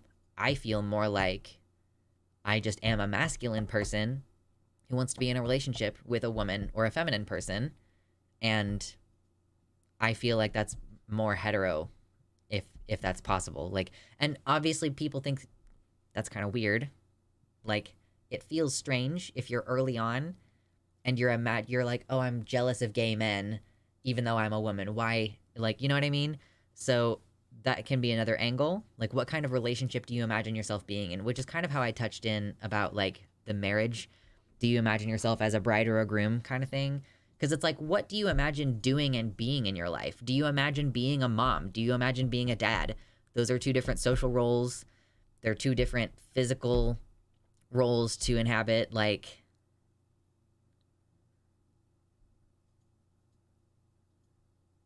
that's pretty funny, T-Rex. A teacher when I was in first grade asked us to draw a picture of ourselves when we grow up. I drew a picture of myself with a beard. She was horrified and told me that that would not happen. Little did either one of us know that I can naturally grow a goatee as an intersex person, and I will do so if I don't shave. Internally, I knew who I was even though the world called me a girl. I always knew that I was neither. Yeah, it's good shit. It feels good when you can, in your adulthood, look back and go, hey, like, that's what happened. Like, I can tell based on things that have happened throughout my life that I am, and I've always been this way, you know?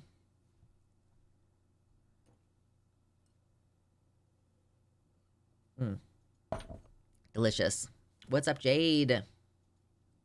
We're having a discussion about how you know that you're trans. Like, what are some different ways for you to know in your heart that you really are a tran?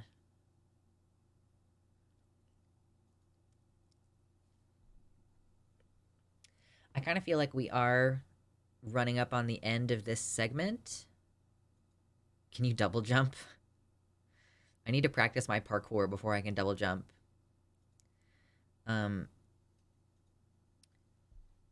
You might be trans if you can double jump. So I do want to say, as we're wrapping this segment up, that it is perfectly acceptable for you to think that you're trans and maybe decide later that you aren't trans, you know? It's okay for you to be unsure. Yeah, Jade ringing in as yet another person who asked my mom at 5 years old when she was going to get me a penis. Yeah, when am I going to grow a pee-pee?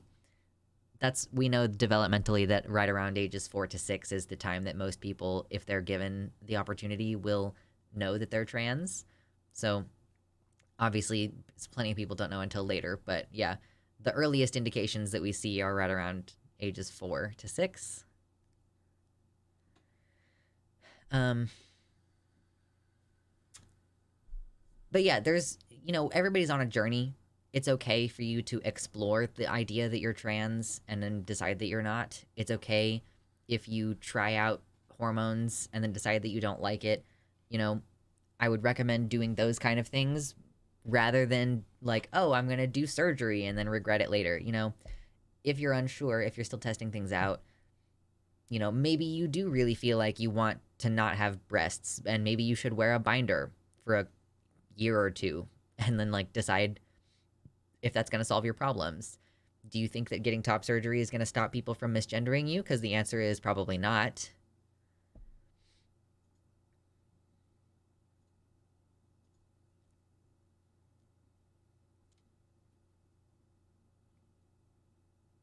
I didn't know until I was 20, late bloomer. Yeah, plenty of people don't know until later. I realized it when I was like 14 or 15, kind of during puberty. Some people don't realize it until they're in their 60s. It's never too late to come out. But yeah, it's perfectly acceptable no matter where you're at on your journey. If you're early on and you're out there searching like, how do I know I'm trans?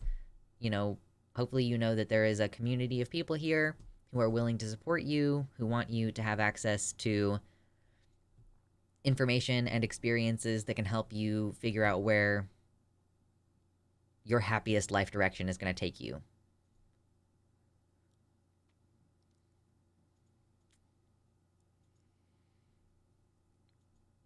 T-Rex wants to point out one thing that about my process was that I got on HRT, and that opened my eyes to how bad I needed it, which I didn't realize until I was actually on it. I was thinking, am I suffering enough to be on it? And then I took T and I realized just how bad it was and how good I felt on it. Yeah, I know Zinnia Jones wrote on her blog Gender Analysis a long time ago that she was experiencing what was being labeled depersonalization and depression, and she went on estrogen basically at the suggestion of her doctor that maybe it was more of a gender thing, and simply being on the correct hormones helps people realize, oh, this is how I've been suffering. Like, this is what I've been going through. And, like, not even realizing that their brain just literally works better with different hormones in it. I feel like my brain does not work very well if I have, like, fluctuating levels of estrogen in it. Like, I need to be stable, not having, like, dips and valleys.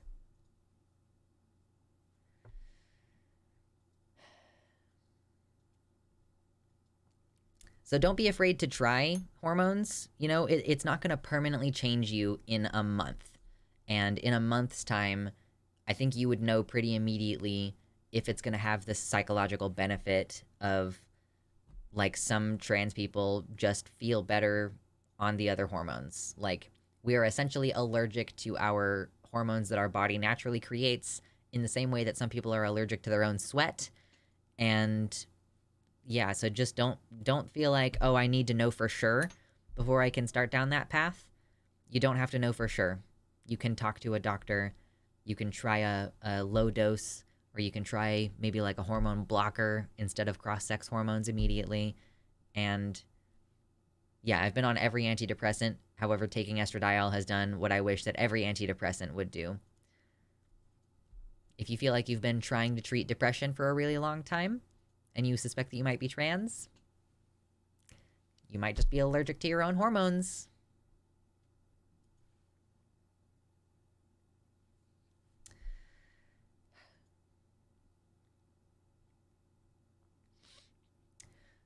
So before we go too much further, I just want to say, hit the like button if you're enjoying the content. Consider subscribing and hitting the bell and maybe clicking all notifications to get notifications for the channel. Also consider checking out my brand new merch store, which just launched. There's going to be a link down in the description. And you can also check out my Patreon, where there are some promo deals for patrons if you want to maybe get a deal on some of your merchandise. So thank you very much for watching the content. Hope you continue to enjoy.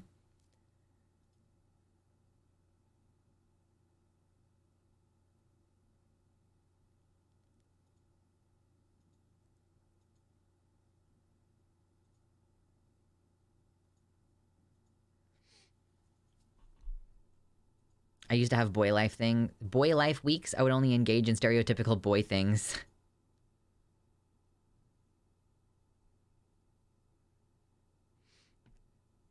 Yeah. So there's definitely a lot that you can do to try to figure out whether you be trans. I feel like we've given lots of advice today.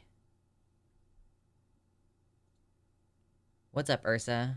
Hello, Griffey, welcome to the website. What are we talking about now? We just kind of got finished discussing how did you know you were trans? How can you know that you're trans? Because people have been searching that on YouTube a lot lately, according to my YouTube app that I have. So, yeah. And we're kind of wrapping up that segment, and we're moving into most likely talking about how to come out as trans, perhaps, because that's another topic that people have been really looking up lately.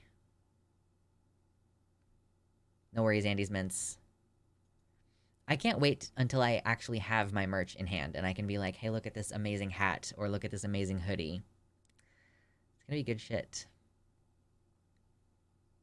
It's like my Christmas present to myself is gonna be my own merch. Like, that's basically what I'm planning to do. It's like my Christmas present to myself is, I think I'm gonna get myself a hat and a mug.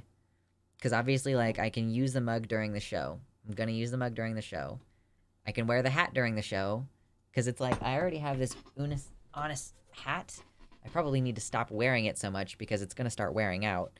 But it's like, this is basically what the hat on my store is like, except that it has my logo right here. So I would be able to wear Yes, I appreciated the tip as well. Was asking who was the model in the hat. Oh, I don't know. The website generates the images. Like, yeah, sorry, none of the objects that you have seen on the website actually exist yet. They have to be made for you to purchase. But yeah, so whenever they have a model or something in the pictures, like in the future when I upload pictures of either myself or other people wearing the merch, I'll probably tag those pictures as like original photography so that you can tell the difference. Because yeah, the one if you see on the website someone wearing the hat, nobody's actually wearing the hat. It's not a real person. Hey, 34 viewers, welcome in. We are so close to getting to 50 likes. Consider dropping me a like. And we are about to shift gears and talk about how to come out and coming out during the holidays and being trans during the holidays and all that shit.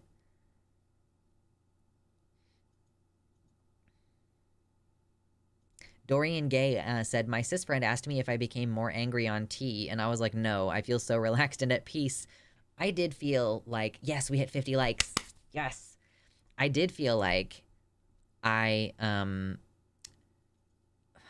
became a bigger part of my process, a bigger part of my emotional process, because before I would just get so depressed. Like, things would feel overwhelming and I would just get overwhelmed and want to kill myself. Like, that's just what my reaction was for the longest time. And so starting tea kind of helped me get a little bit out of that rut. Like, it didn't completely fix it because what I really needed was therapy for my trauma. But yeah, for a while, I did feel like instead of when something would happen that was like an injustice or was upsetting, instead of getting stuck in that place where I was like, this sucks and it's upsetting and I'm sad, I would then get angry and then I would feel motivated to do something about it, right? But it's not like anger became overwhelmingly part of it. It was just that it helped get me out of that rut where I was just like stuck feeling sorry for myself, you know? And then like, it's not like when I went back on estrogen, like I was on T for a while and when I stopped, it's not like I resumed feeling sad for myself all the time necessarily. But yeah, it definitely kind of changed stuff. I felt pretty angry on low dose for a few weeks, but after a while it mellowed down. I feel more active than aggressive, and while on estrogen I felt more passive, if anything. Yeah, that's fair. I'm on estrogen right now, and I feel very active, so, but that's the Ritalin. That's being properly medicated for ADHD. I get initially angry, but then sad, then tired. It's the estrogenal process. I'm not on T. I do be tired, though. I do be tired. But I go to the gym 4 days a week, so that's why I'm tired.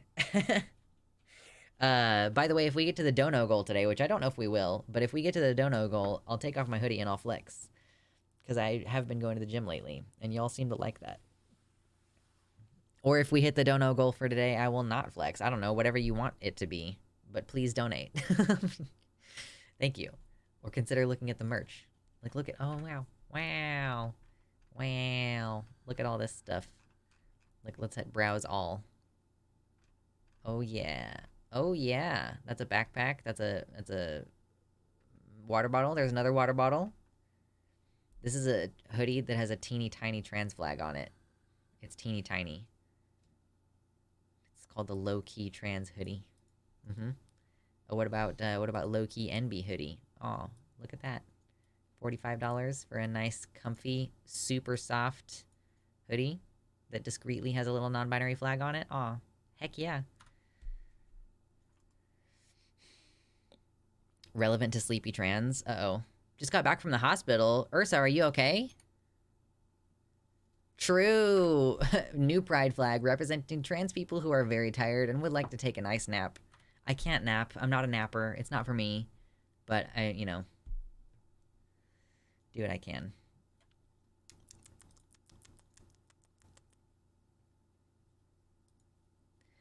Oh my goodness. I'm looking forward to Thanksgiving, and then I'm looking forward to Christmas. I was in BHU after a spiral. Ah, I see. Eepy Pride. Eepy Pride. Tiny trans for old Republicans to get mad at, but maybe they won't know what it means or their eyes are not good enough to discern it.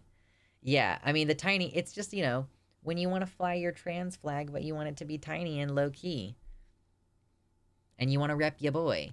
Because like the kind of annoying thing, I guess, about the merch is that all of it has my name on it. Like basically all the merch has my name on it somewhere, on the back or on the side or somewhere. So rep ya boy. What are you thankful for, Luxander? Oh man, right now I'm really thankful for Adobe Premiere Pro adding in text-based editing to their program because I'm able to do way more of my job than I was able to do before. I posted so many YouTube shorts this week because I got it done. And the reason why I didn't upload any videos on Friday and Saturday is because I fucking hyper-focused on making my merch store happen. So, but yeah, I'm really thankful for Adobe. And, yeah, I'm also just really thankful for, like, the great community that has arisen around this channel and the fact that I have an opportunity to do this when, like, nothing else was working out. That was really great. Definitely thankful for having lots of beautiful parks to go walk around in. Like, I don't know. I'll think more about this because we're streaming again on Wednesday. So I will see you all on Wednesday, and so we can do more of like a Thanksgiving-oriented deal at that point, potentially. Naps in the sun with a kitty on your chest. Ooh. My kitty is just huge. He's so fat, and I love him. And he's not really a kitty who wants to lay on your chest. He's not into it. He's just like, no, I don't want to be this close to you. I forgot that I made this flag. There's a flag now. Dang. Dang. Fly that flag. Delicious. EP Pride. EP Pride. Okay, I don't need Philosophy Tube open right now. I'm thinking I might have to grab some more water and take a little walk around to kind of like freshen up my brain, and then we can talk about how to come out. How to come out. And then we have transandrophobia to talk about still. And we have Megyn Kelly. Do you consider yourself a gender anarchist? And if you do, what does it mean to you? Well, I did just change the symbol of my channel to a gender anarchy symbol. So yeah. It's kind of like, okay, what does gender anarchy mean to me? Does this need to be a video? Having just changed the logo on my channel to a symbol that says gender anarchy, basically. It's a transgender symbol, and it has an anarchy A over it, and I hope you like it, and I'm not going to change it. That's what it is from now on, until I decide to change it again. But yeah, so it's a gender anarchy symbol, and someone in chat is asking, do you consider yourself a gender anarchist, and what does that mean to you? I mean, yeah, I think I do consider myself a gender anarchist. We have this discussion about gender abolition. I think gender abolition is the discussion that people are accustomed to having, right? Like Vosh would have said a few years ago that he identifies himself as a gender abolitionist. But then TERFs also use that term, and I think that they use it two different ways. I honestly think that what Vosh describes as gender abolition is more akin to what I would describe as gender anarchy. So the idea for me is basically like gender is a thing that we imagine, and we associate a bunch of social things to these physical traits, right? And there's obviously, when we say gender, there's different tiers, right? Are we talking about the concept of gender roles? Are we talking about personal identity? Are we talking about someone's physical attributes on their body, right? And like, I guess part of what gender anarchy is recognizing that this term is multifaceted. It means different things to different people in different contexts, right? And that's part of why it's easy to say it doesn't mean anything. Like, it's, it's kind of like how I know that I can be an atheist and I'm not agnostic about my atheism. I know for sure that there's no God, because y'all cannot come up with a consistent definition of what God even means. I can't put it to the test.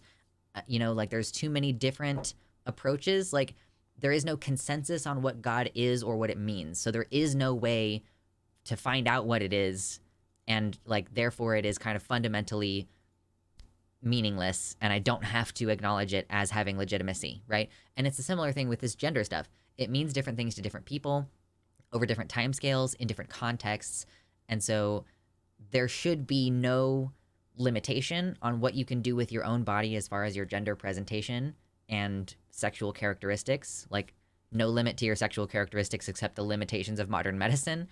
And in the future, and I know Vosh would have said this a couple years ago about his gender abolition, in the future, in a hypothetical like Star Trek future, you can just do whatever you want. You can change your body. You can be whoever it is that you want to be. You can wear what you want, and literally no one is going to pay attention or care.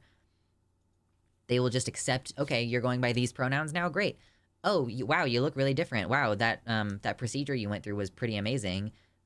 Love modern medicine now. Like, people will not care in the hypothetical future. And so I think that's what Vosh would have said gender abolition means to him, and that's kind of what I mean when I'm talking about gender anarchy.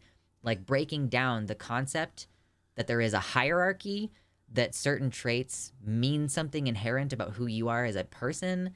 You know, TERFs will use gender abolition to mean we should get rid of the concept of an internal sense of gender, and everybody is going to be who they are dictated by their sexual characteristics that they were born with.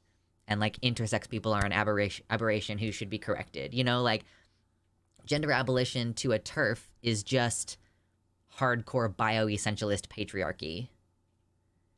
I like gender liberation as a term. Gender liberation is a great term, Charlotte. It feels more inclusive to existing movements as well. Yeah, I do think trans liberation now, gender liberation now, like those are certainly like political phrases that I'm more into those than phrases like trans women are women or things like that. And like, yeah, saying I'm for gender liberation definitely has different flavor connotation to saying you're a gender anarchist. Gender anarchist sort of implies that you want to like destroy the existing order.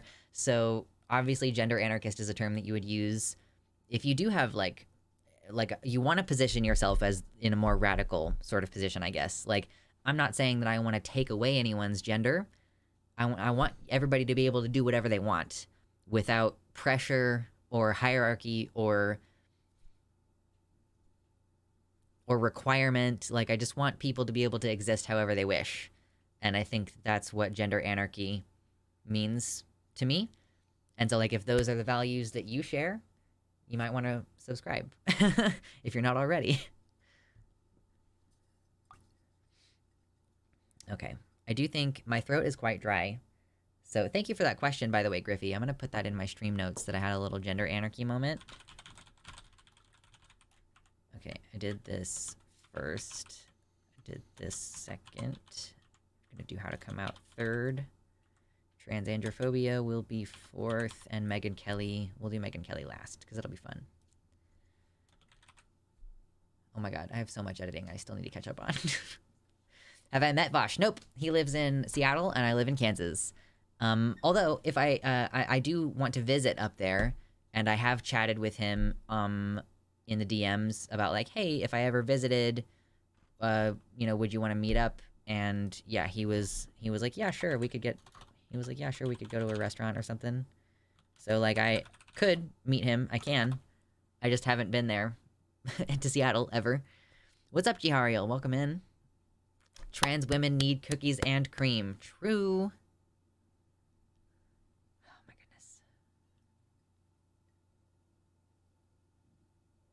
goodness. Almost 2 hours in. We have 50 likes. If we run for 4 hours, do you think we can get to 100 likes? Do you think maybe? Maybe? Maybe 100 likes? Mayhaps.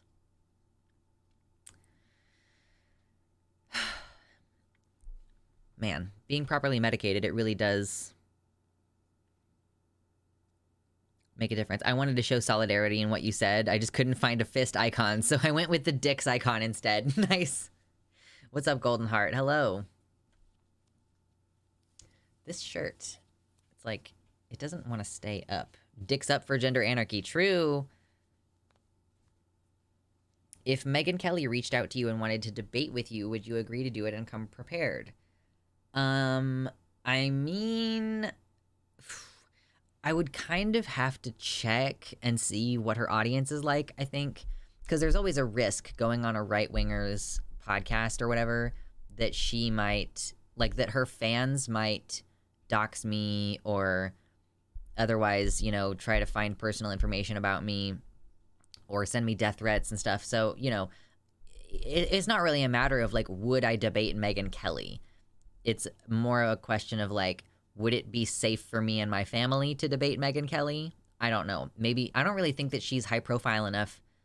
Like, I'm not even sure how this video is going to do when I upload it. Obviously, this stream title is not a very strong stream title. Like, maybe I should even take Megyn Kelly out of it because it's just not, like, she's just not very relevant anymore. You know what I mean?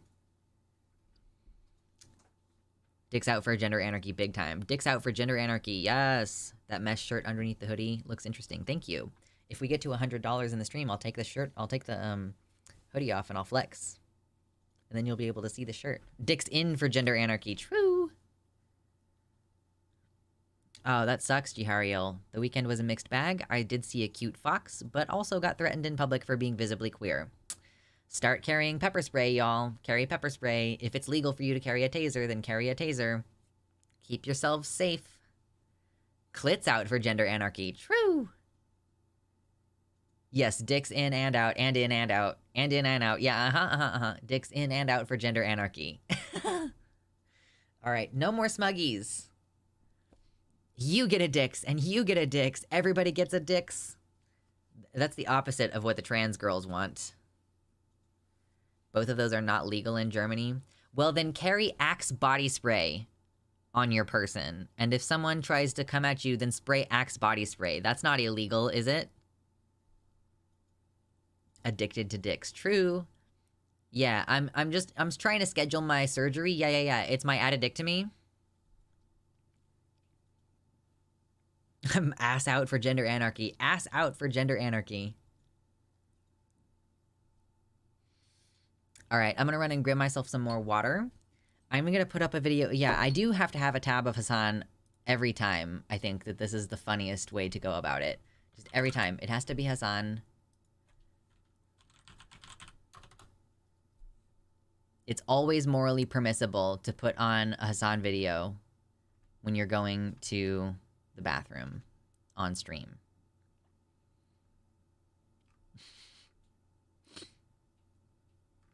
Addictomy should be the new name for fallow. Yeah, no, that's what it is. Yeah, that's the joke. Yeah. Why do you always get water and I feel like I need to get water? OMG, twinsies. Twinsies.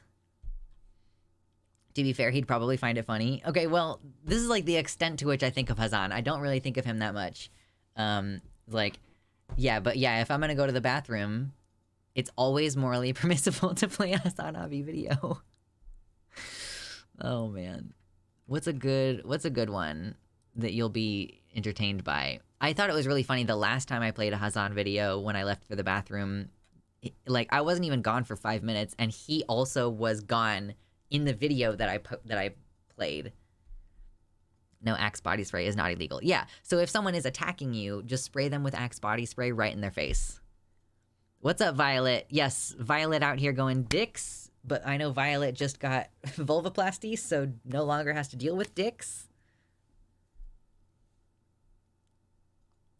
Yes. Okay.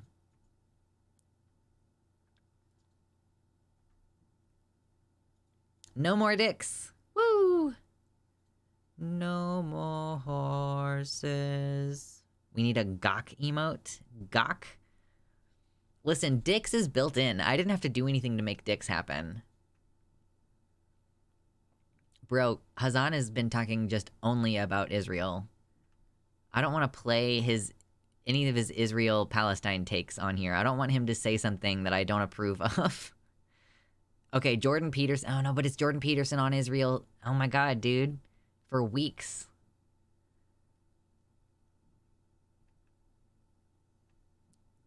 Okay, maybe I'm going to play a video that I've already played, which is this video about Mike Johnson.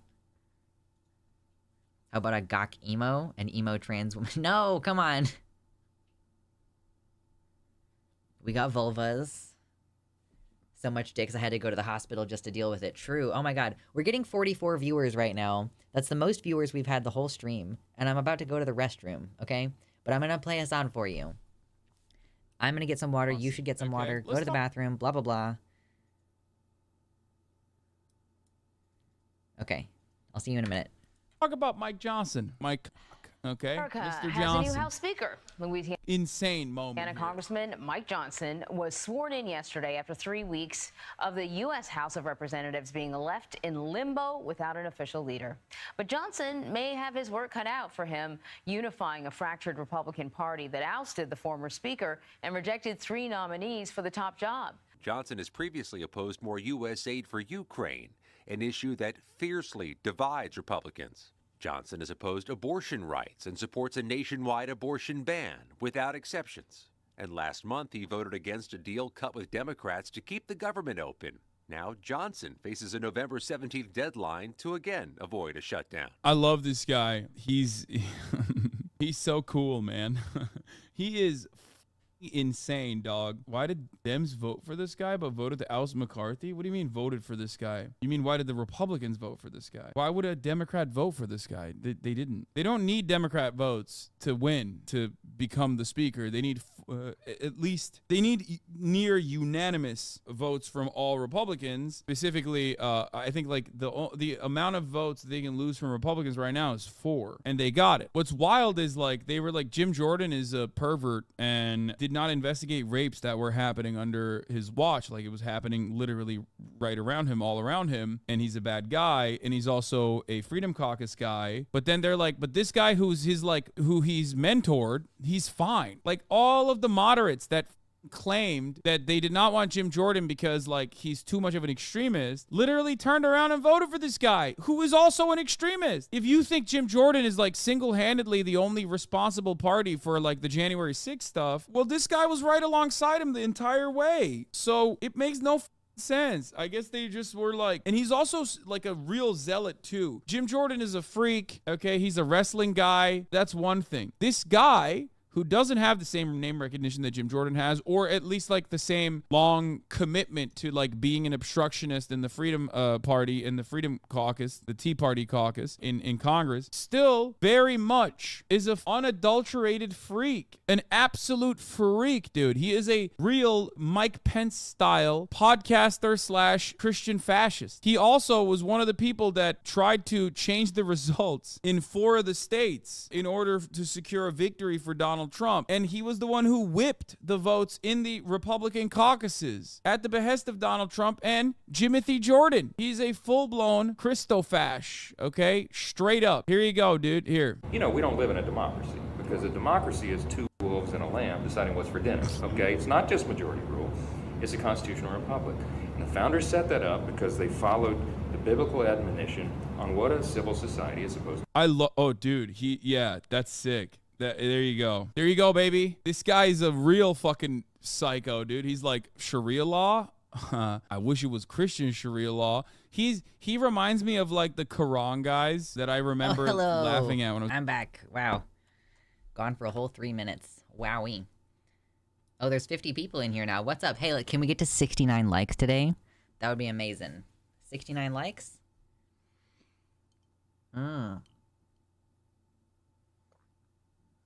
What's up, Shield Zayden? I'm still a huge fan of your name. Okay. Chair stream draws in viewers somehow. You put on Hazan and it's just like, the algorithm's like, Hazan, I suppose. Yeah, let's just leave that Hazan tab in case I need to go to the bathroom again in 2 hours. Cool. Yeah, so we are going to now start talking about something that has been frequently searched up recently. As we get to the holiday season, we're all thinking about seeing our families, seeing our families, talking to these people. And I think that a thing that lots of trans people consider during this time is, their desire to come out to their family. At least I imagine that that's what's happening, because people are searching for this a lot. It's coming up in like the search suggestions. People want to know how to come out.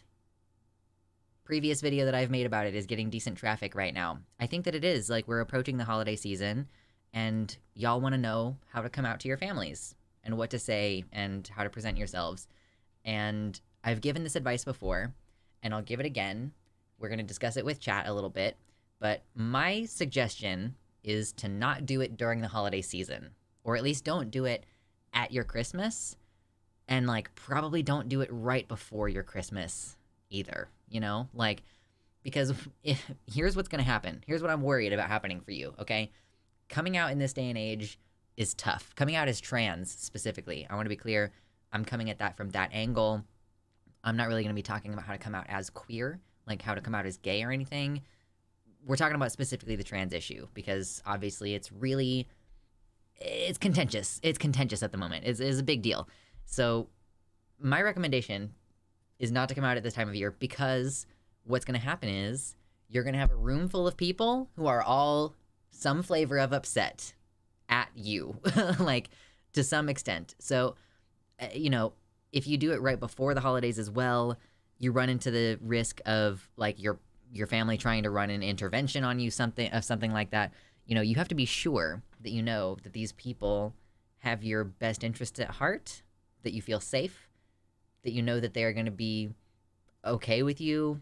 And like, you know, to do that, you need to approach people individually and do your best to give people the space to breathe, and don't put them in a position where they have to like come up with an immediate response.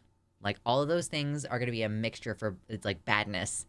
What I don't want you to have this Christmas or this Thanksgiving is your entire family like circled around you, asking you questions about your identity and like asking about your transition and like your surgery plans, and like it will just be a lot. So I caution you initially, operating under the assumption that this is the reason why people are searching for this topic so much right now, is it may be worth it to wait until after the new year if you're feeling this pressure. And I know that you're going to see all these people, and it's going to be rough to have to deal with being misgendered. If you know what your real pronouns are, if you know what your real name is, if you can roll out the name in a way that is not obvious that it's a trans-related thing, maybe you might want to try that. Like, that could be your slow sort of way of getting out of the closet, right? But like, it's just a real dicey time of year. Everybody's stressed. People are traveling. People are trying to plan these big meals. People are trying to budget to get everybody a gift and everything. So really, I would just suggest waiting until after Christmas. Hey, this is good news. Avi says, my grandmother messaged my mom about Christmas gifts for me and actually used my correct name and pronouns for like the first time ever. Very nice. It's wonderful. Like, when you can meet up with those family members who are accepting you, like, that's amazing. And like, I'm not going to guarantee that your family's going to yell at you, you know, and going to be unaccepting, but like, don't take a family holiday and make it about you coming out. You know, it's not for that. And like, you don't want your coming out to be about Christmas either. You know, come out to each individual person. Write a letter. Send a text. Write an email. If you know the person well enough, maybe do a phone call or meet for lunch outdoors.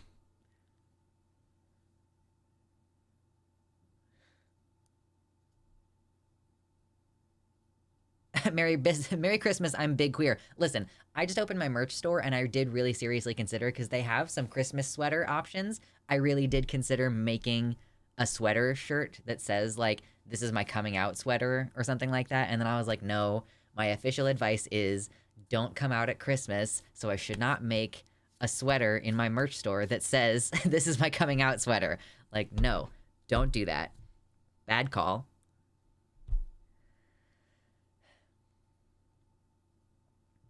Do any of you have any experiences of times that you came out and it went really well, or times that you came out and it did not go well? And like, can we make these into advice somehow? It's a fun meme, but it's not good advice.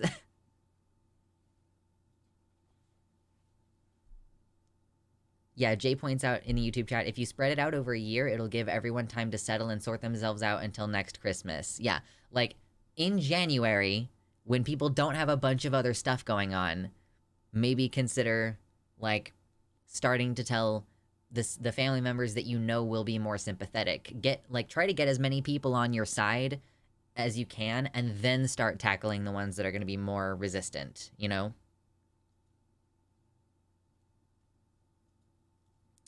I didn't know coming out individually was only necessary for conservative families. I thought coming out individually was only necessary for conservative families. I didn't know it was normal protocol, but we do be living in a society. I mean, you know, even supportive Democratic families, even families who voted because they wanted gay marriage to be legalized or whatever, like, even those people who think of themselves as progressive, they still have a hard time adjusting when it's happening in your family. You know, like your mom might express disbelief on account of, well, you always loved wearing dresses when you were little. Like, what are you trying to mean you don't identify as a girl? Like, you know, like, people will still have this reflexive reaction sometimes, no matter how well-intentioned they are, you know, especially during a time of year where things are really stressful. And all it takes is one person having a negative reaction. Here's what happens if you come out in a large group of people. Let's say you have a family of like 10 people, right? You come out, you say your piece, or you wear your little sweatshirt and someone notices it and they start talking to you about it, right? The people are going to start looking to each other before they start to react. Like, this is just a normal human thing. It's not anything special about coming out, or you and your family or anything. People look to each other to try to gauge what the reaction of the room is. And they don't mean to do it, but all it takes is one person going, well, that's, you know, I've been hearing about this on the news, you know, these groomers, blah, blah, blah, blah. Like, all it takes is one person. And then maybe other people who were kind of on the fence will be like, yeah, I don't know. Like, you know, it seems like so many of your friends have been coming out. Are you sure that this isn't just, you know, just because you're friends? You know, like, it doesn't have to be all intense transphobia in order for it to be an unpleasant time, like an unpleasant day.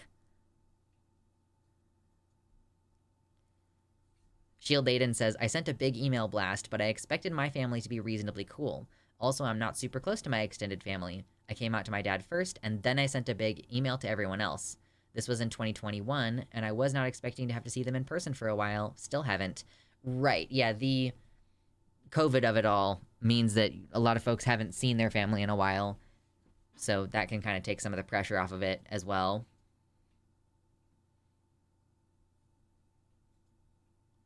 Coming out privately to my parents still didn't go over very well. I love gay people, but I never suspected my own son becoming gay. Yeah, but imagine that times like 12. Like, how many family members are at your event? Just imagine that reaction times 10.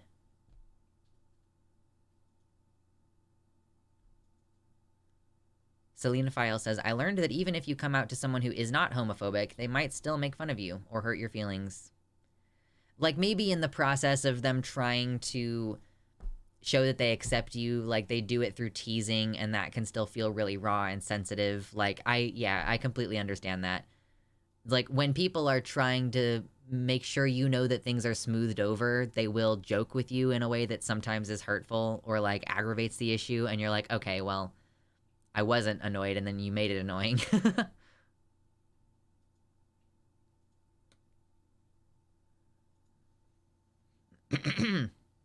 Excuse me.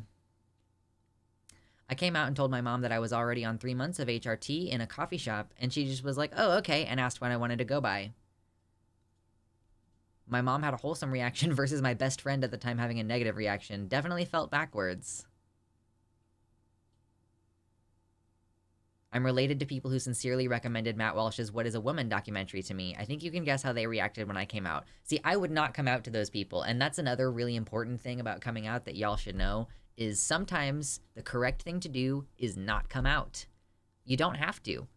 Plenty of folks out there have just moved to another city and stopped talking to their dad or their mom or whatever, like stopped talking to their grandparents, and are just living their best life as their target gender, and don't talk to people about it, you know? If it's unsafe, if you're financially dependent on your parents and you're not sure how they're going to react, put out feelers, like ask oh, what do you think about the rhetoric that we've been hearing? Or what do you think about this individual trans person who just came out? Like, how did you like Elliot Page's performance in that movie or whatever? You know, determine if it's safe, because what you don't want, definitely, is to come out to people who are then going to cut you off financially. Like, if you're in college and if you're like on your parents' insurance and stuff, there are risks to coming out. You don't want to end up like a homeless teenager or a college dropout because your parents decided to revoke their support of you. So you do need to try to, feel the situation out and make sure.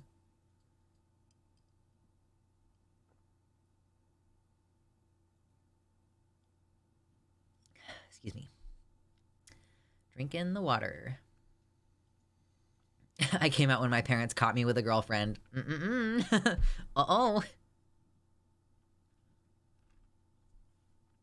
So yeah, but just, I would not come out to people who were like recommending the Matt Walsh documentary to me. People speaking positively of Matt Walsh or Ben Shapiro or even Joe Rogan, I would be like, if people are speaking highly of politicians whom you know are very transphobic, like, I would recommend being cautious and using a lot of discretion in those situations.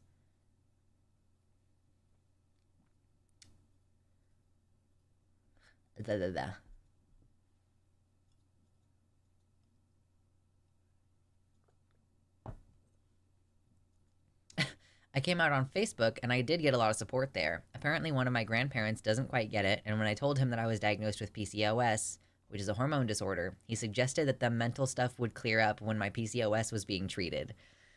Oh, man.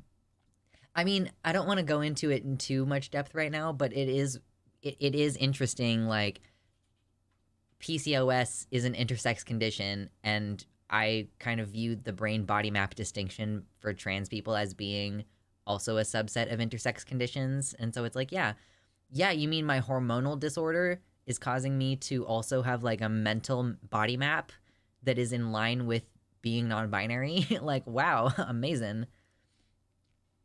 Is it not illegal for parents to kick out or abandon their own children? Sure, yeah, I mean, yes, it's illegal.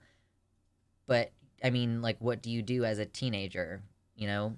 Like, if you go to the police are going to take you home to your parents who just kicked you out, or they're going to take you into some kind of foster care, which you, like, just to be clear, a lot of foster people are also deeply religious, or they're just in it for the money, and they do the minimum amount for the kids as possible. Like, it's not a good system. If I was a queer teenager, I would not want to be in the foster system. Like, me personally, I would rather slum it on my friends' couches rather than submit to the system. So it's like, what are you going to do as a teenager to make sure that your parents get in trouble for kicking you out? You know, what are you going to do? Sue them? Like, what? There's not really any recourse for abandoned children, like abandoned teenagers.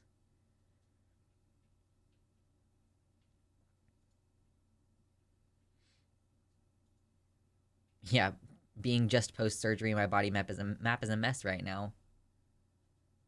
Hello, Mama Mephistopheles. Oh, I'm so glad that you went to a rally. Hopefully you were appropriately masked and that many people were not harmed by police. Like, I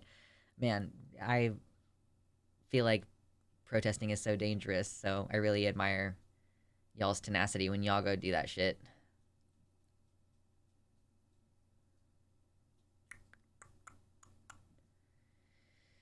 Any hoozle.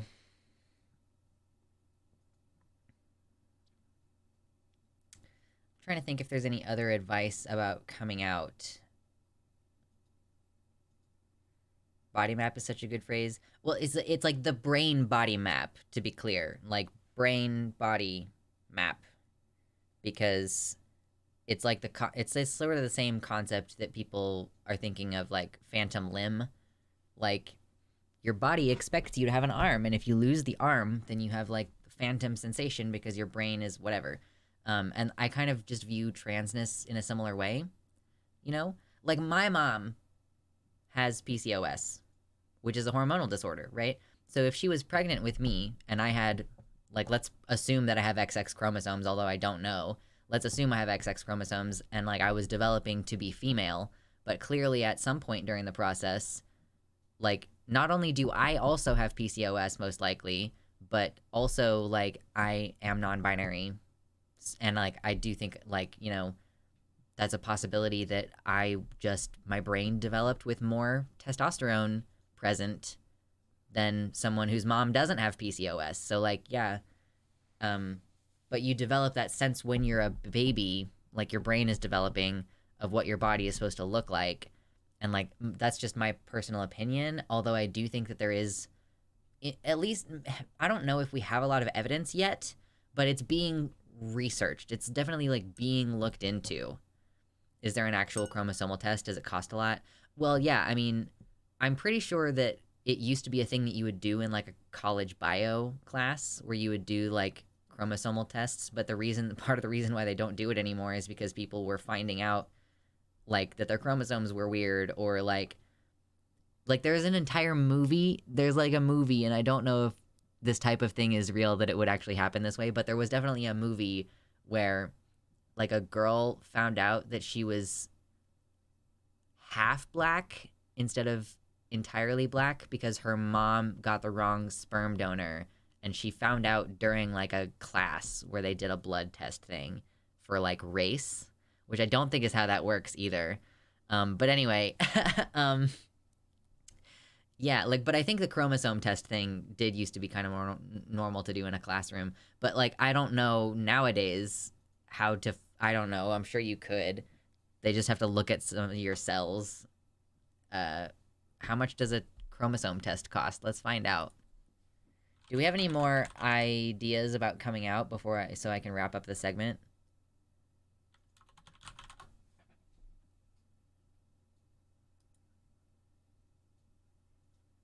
Karyotype, genetic test. Chromosomes are found in the cell nucleus, contain genes, you inherit chromosomes, blah, blah, blah. A karyotype test checks the chromosomes in your cells to see whether you have the full set of 46. They look for changes in the structure of chromosomes, such as broken, missing, or extra parts. But how much does it cost? I don't know. Who knows? Probably pretty fucking expensive. Mersh says it cost me $2,000. Okay, and you found out that you have chimerism, right? Like, you have some XXXY something or other going on?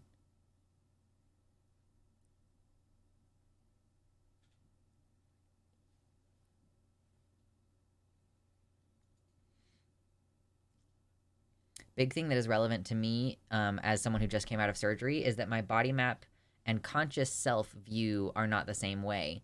Before, I had times when my body mapped to have a vagina when I was pre-op.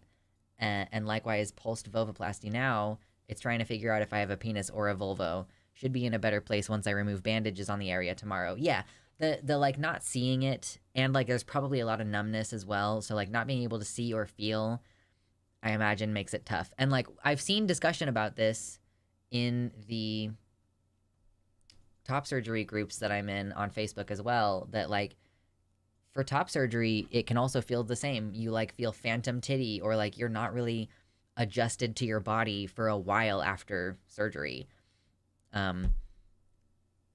Like, especially if you didn't have, like, a really strong, like, alienation beforehand. But I mean, it's, like, a huge change, and it takes a while for your brain to be like, yeah, this is normal. Like, even when you get a haircut, sometimes, have anybody else ever gotten a haircut, and then you wake up the next day and you go to the bathroom and you look in the mirror and you're like, oh shit, like, oh yeah, I got a haircut yesterday, I forgot about that. Or maybe you're, like, on your way to the bathroom and you do one of these and you feel your haircut and you're like, oh yeah, shit, I got a haircut. Okay, yeah, I forgot about that. Like, something, and then you have to, like, adjust to your new, like, maybe you catch your look in the mirror a couple times a day and you're like, oh yeah, shit, that's me. Like, I changed my hair a lot. It do be like that. They did a chromosome test on my son in utero, checking for trisomy 21 and sex chromosome variants. I just wanted to know ahead of time. I didn't get results of whether it was XX or XY, just that it was the common amount of chromosomes. Okay. And that's like on the NHS in Sweden. I do think that's annoying. I'm like, I want the full printout. Please fax me the entire printout from my test results. That's what I personally want when I get test results.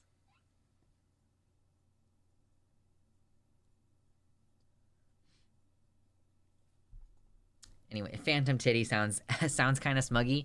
Phantom Titty, woo! One of my favorite posts on the internet is someone saying, like, calm your tits, and then it's a drawing of a woman whose tits are just, like, wibbly wobbly, and they're up like this, like, no! Woo! I refuse to calm my tits. I will only have ghost tits. Oh, wait. I want to find it. Wait. Where is it? No.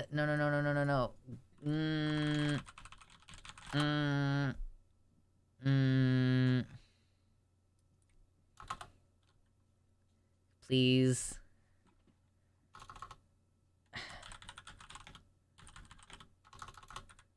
I don't know if I'm gonna be able to find it. No.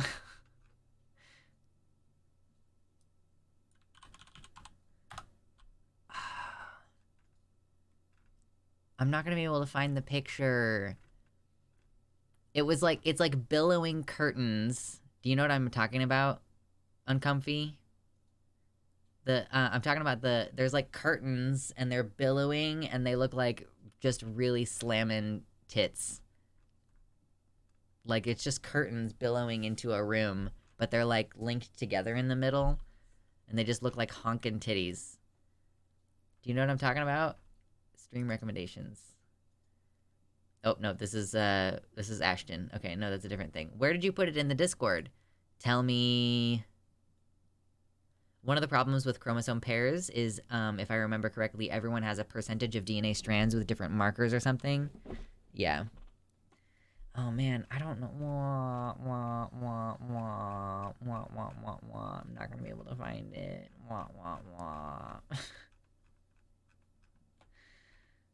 So sad. Memes and pics? Memes and pics? Scroll down. Oh, yeah. Okay, yes, this is this one. Yeah, calm your tits. No! Yeah, that's the one. Okay, yeah. That's not the ghost titties one that I was thinking of, but...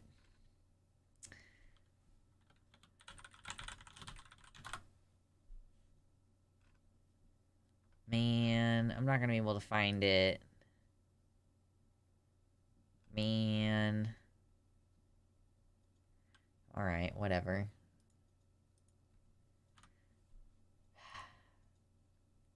Oh well. Anyhoozle, 46 people in the chat right now.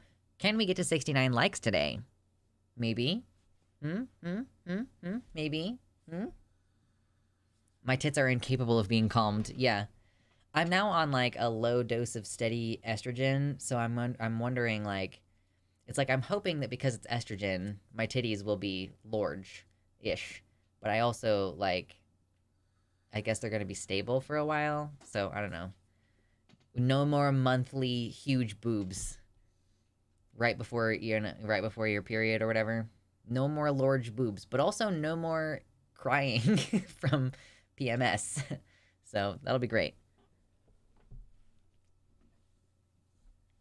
Factorio, more Factorio. I don't know anything about Factorio, okay? I cannot speak about Factorio. I know nothing. Transandrophobia. Are there any resources we should look up about transandrophobia, or do you trust me to just talk extemporaneously about it? I do have a question really quick that they were discussing in the podcast of with Vosh and TJ Kirk that I was just listening to earlier. Do y'all think that there are going to be any debates, Biden versus Trump? Like, do you think that there are going to be any debates between the two of them? Because Donald Trump is not going to any debates for the Republicans.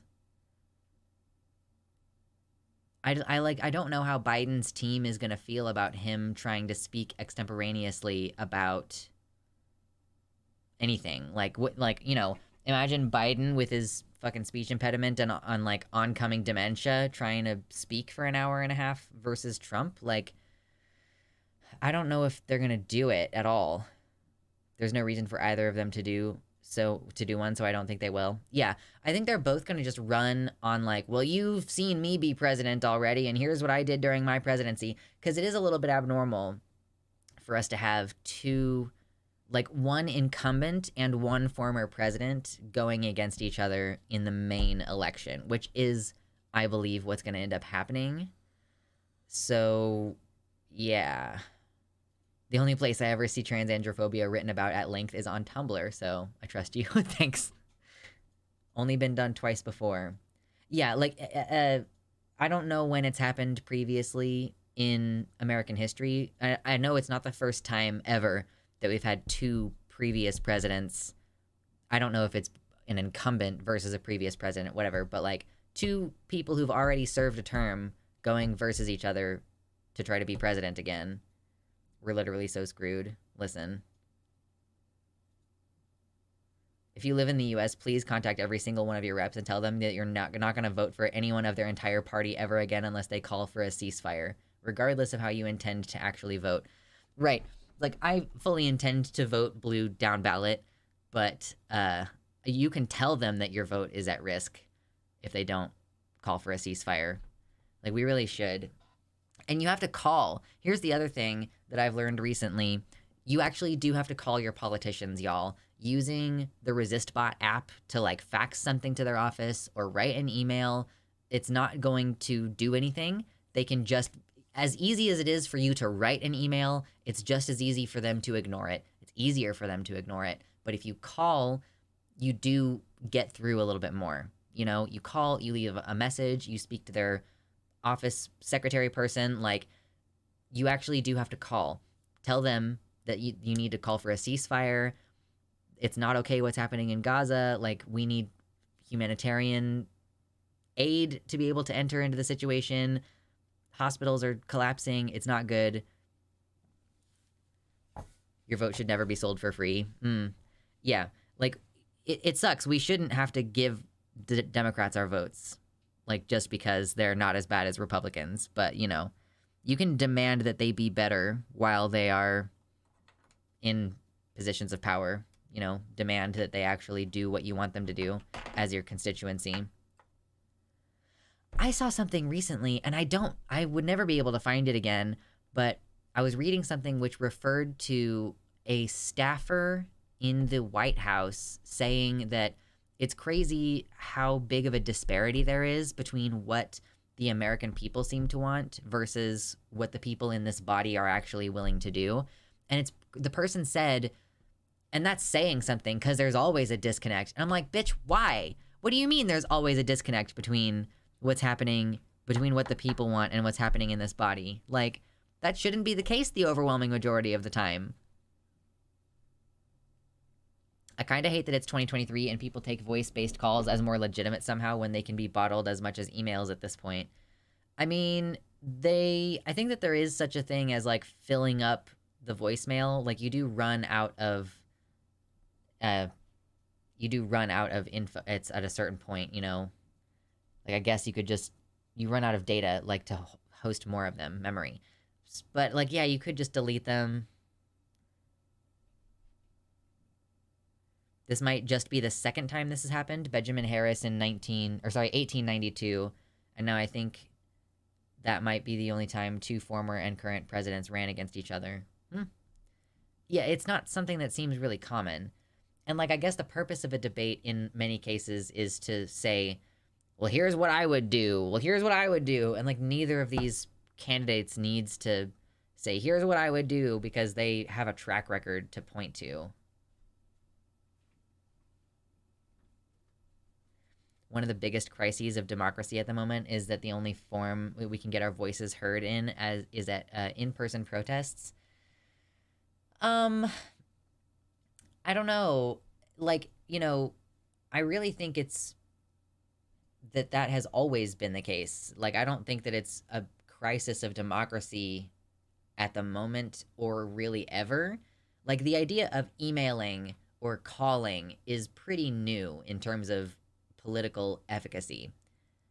You know, like, showing up in person was the thing that you used to do because the only other option was writing a letter, and clearly someone could just take your letter and toss it into the fire without ever having to read it, you know? Letters are like emails in that way, where politically speaking, they can be ignored, whereas showing up in person, or, you know, in some cases, making a phone call can be a little bit more real. Like, a phone call, you know, there is an option for someone to have to pick up and listen to you in the moment. I think is another one of the big differences with phone calls, is because there are staffers answering the phones. So if you call, you're speaking to someone directly. It's not always going to be a leaving a voicemail situation, although that probably will happen sometimes. Is it leaving a voicemail if you call, or do you actually have to talk to someone? Asking because my autistic ass needs a whole pre-written script. Okay, so when I say leaving a voicemail, I'm operating under the assumption that someone did not answer the phone. So you call, and you, like, in some instances, there's going to be someone in the office who will maybe pick up the phone, and you can speak to them and be like, hey, I'm a constituent of such and such.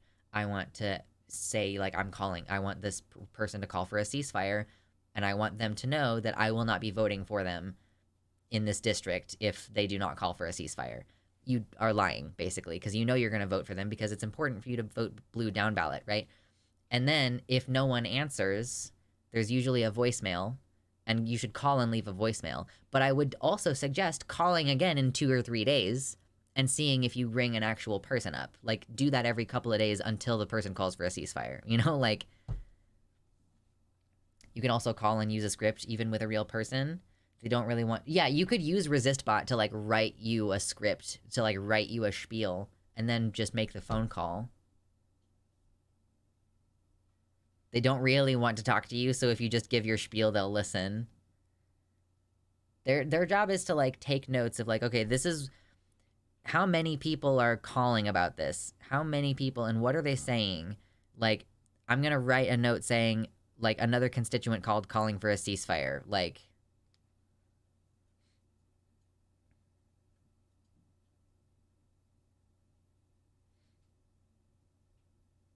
Basically, every form of passive communication is able to be done in bulk as fraud, making it harder to tell how people actually feel, even if politicians were in good faith. And the crisis is, to me, is AI creating scope and scale from just a few programmers. I think that's fair.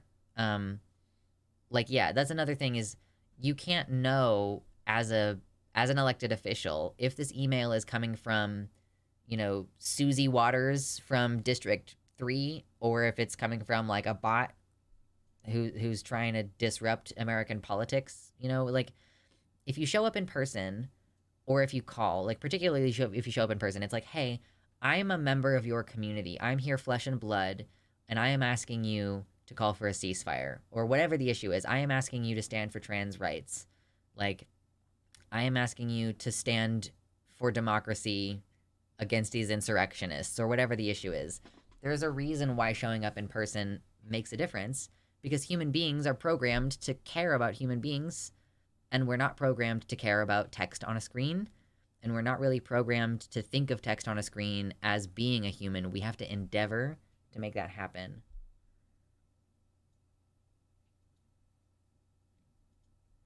If Trump gains power again, in-person protest will be banned, at least for left-wingers, because bias. Hylian, I do think that that is a concern. Like, I do think, for all that I've been bitching about the Democratic Party and how Biden sucks and how I don't want to have to vote for him, and, like, I live in Kansas, so it doesn't matter anyway, but, like, you know, at least Biden isn't gonna explicitly make protest illegal. Police brutality at protests and kettling and them attacking medics and stuff, like, that stuff's gonna keep happening under Biden, but at least he's not gonna make it explicitly illegal. You know, that would definitely make the police violence worse, and it would be worse for everyone present at the protest and not just the people that they can make up an excuse to attack. Plus, if you... Yeah, oh my god, that's so true, Decoy Duck. If you've shown enough investment to show up in the first place. They're afraid that that you'd be willing to keep showing up. Right. Lobbying is an industry, and that's the root of it. Personal political advocacy is a hobby for anyone without funding for lobbying. Yeah. Like, I'm for sure not gonna be going out to restaurants and running into my elected officials and like holding them accountable at the restaurant. Like, I'm not gonna do that, because why would you eat at a restaurant right now? But like,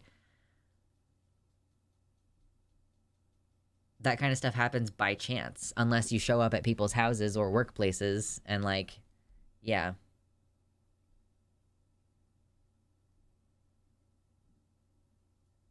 Yeah, truly, at the end of the day, police don't really answer to the president, but rather to the state governors.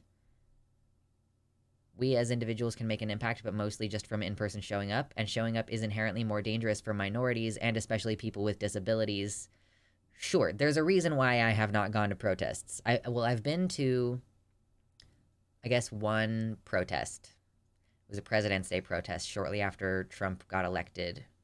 Or maybe it was the day that he was being inaugurated, or it was President's Day. I don't know, I don't remember. But it was in January.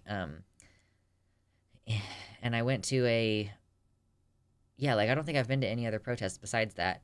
So, like, there's a reason why. It's because I don't want to get harmed. Like, I don't want to be at risk of being thrown in prison with people who could harm me. Like, I don't want to deal with any of that shit. Samantha Lux has been to the White House and met Joe Biden and Kamala Harris. Sam Smith has performed at the White House. Yeah, like, at least this president is willing to pretend to like gay people, you know? Like, it's not good, but it could be worse, I guess. I don't know, man. It sucks. I accidentally walked into a pre-COVID Antifa protest against a men's rights march in Boston. Okay.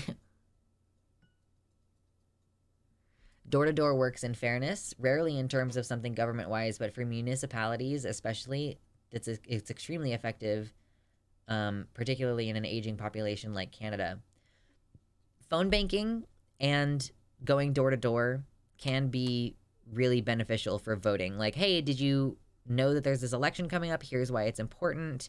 Can we get you to promise that you'll come out on election day, such and such?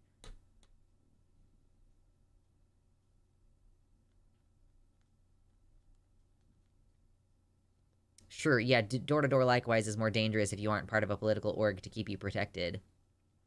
You would need to join an org. That's why I work with Progressive Victory, and we haven't done anything with them in a while, but because there's no elections happening at the moment. But Progressive Victory, you know, we got a lot of people, tried to get them to phone bank, tried to get them to participate more, and I think it made a difference. You know, we tried to get that sort of liberal lady elected to the Supreme Court in, I think it was Wisconsin, and we succeeded. We did that. Yeah, never go door-to-door on your own. I wouldn't have even imagined doing door-to-door on my own.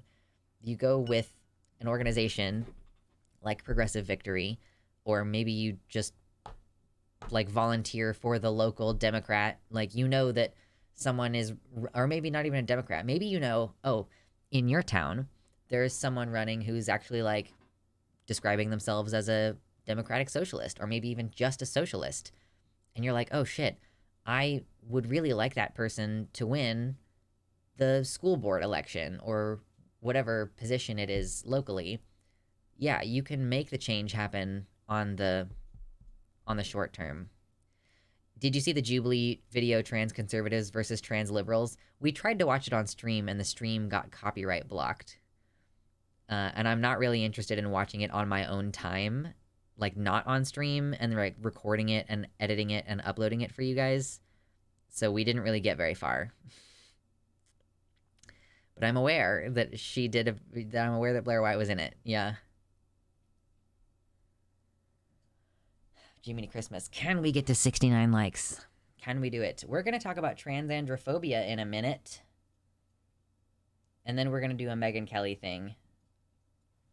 Honestly, if you're safe and able enough to go door to door, you might also be well suited for local elections, either on the ballot or just helping support those local elections. Right. You could also be volunteering. I don't know. Like, here's the thing. yeah, you're right that volunteering is most effective when you have like old people in your area. Because what you want to do is, okay, old people want someone to talk to, okay? Old people, they don't know how to do things online. They are confused by stuff. So one of the things that you do as a campaign staffer is you help people register to vote. Like, you check with old people, you make sure, like, oh, have you moved recently?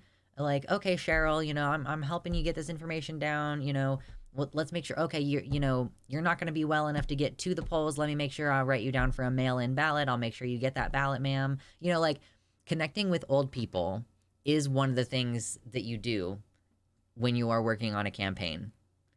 Forgot to added my number 66. Number 66! Very nice. Someday, we'll shoot for the moon and have 666 likes. Would you be in a Jubilee video if they asked you? You'd have to go to Los Angeles. Yeah, I don't know. Because again, the question is, what kind of audience am I going to be exposed to? Like, who is going to be following up on that? Am I going to get death threats after I go on the Jubilee? Like, probably. I don't know. It sort of depends on how much I end up in the edit of the final product, and like how it goes. And then there's the question of, you'd have to go to Los Angeles. Okay, so are they gonna pay to rent a car for me to drive there because I don't want to fly? Or are they gonna pay for me to fly? Like, okay, I'm gonna have to do a bunch of extra protective stuff for like COVID, and then what are their precautions on set? Are they doing PCRs? Are they requiring tests before, like, allowing people to go on together? Because, like, I don't want to get COVID from sitting there without a mask with all these people around me. Will they let me wear my mask in the video? Because maybe. But we know that you can, even with a small audience, you can get on Jubilee if you just, like, ask. Because Alec Gunter, who is, like, friend of the channel, he went on Jubilee. And I actually should watch that. Is it out yet? I don't know if it's out yet. Because I feel like Alec would not have shut up if it had been out already. Let me see let me find Alec's channel. Alec Gunter. Okay, have you been on Jubilee yet, sir?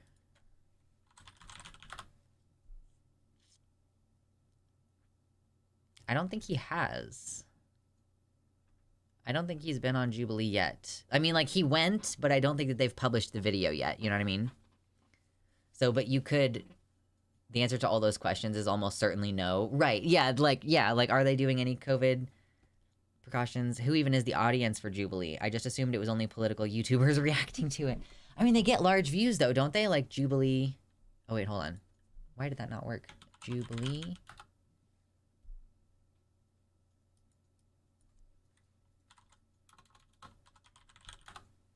Destiny's been on Jubilee.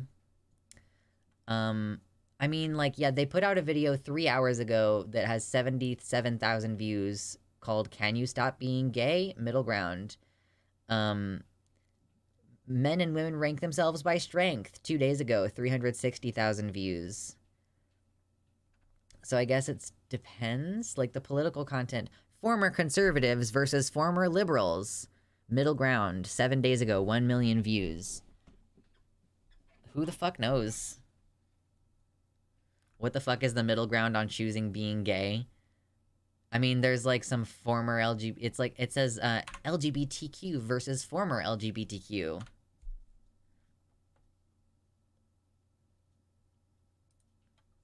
Do I have that set up? Where is the... Do I have Rainbow Passage? Typing on my phone sucks. Agreed. Okay, well, yeah, I don't know what the audience is for Jubilee, but, like, would I be on Jubilee? I don't know. It would depend on a lot of factors. Like, on principle, am I against the idea? No, but I don't want to die to be on Jubilee. Like, is it going to benefit me? Are they going to pay me in any, like, in what manner is this going to benefit me?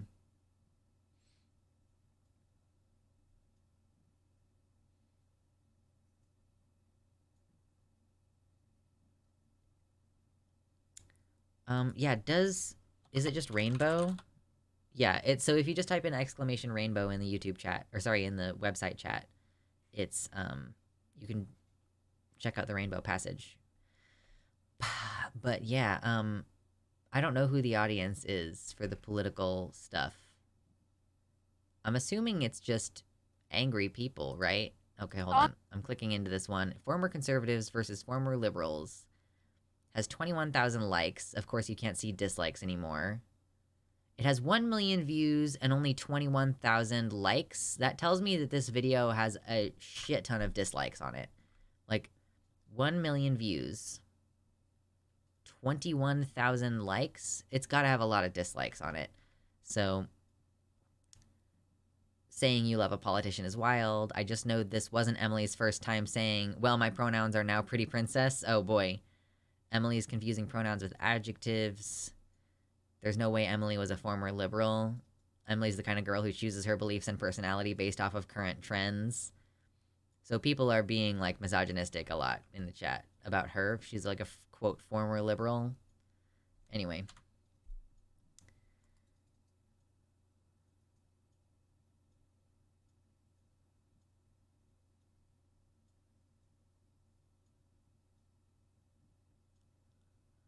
Yeah, I don't want to get into a whole voting conversation today. There have been, like, several streams recently where I've gone off and ranted about how I don't really want to vote for Biden, and I don't like that I feel like I have to, and also, but I live in Kansas, so maybe I don't really have to. And, like, yeah, if you live in a swing state, you definitely should. If you live in a blue state, you definitely should, to make sure that you don't lose the blue state. But it's like, yeah, I live in a red state, so there's, like, zero chance. But I don't know, if I don't vote for Biden, maybe that's, like, part of a wave of maybe we could have turned purple, but we won't. Like, I don't know, man. I can't hold the responsibility of the entire election on my shoulders. You know what I mean? Like, that's not reasonable. A red state that did just vote to defend abortion, so you never know. I know, but the problem is that it's like the districts, though. Like, when we vote popular vote, that's not the same as getting your elected representatives in, because we are very heavily gerrymandered as well. So it's like, okay, even if the same number of people turned out for abortion, like, you know, then, excuse me, oh my god, I'm so hiccupy today. That's not a guarantee that we will still not be a red state, because it was just barely over, it was like a little bit more than 50% of the voting, of, like, people who voted on that resolution, or on that amendment, I should say, who voted to protect abortion. So it's like, okay, approximately 1/4 of the voting age adults in Kansas voted to protect abortion. And even if all of those people voted for Joe Biden, you know, for 1/4 of working adults, I don't know that we aren't gerrymandered to hell enough that our popular vote wouldn't matter.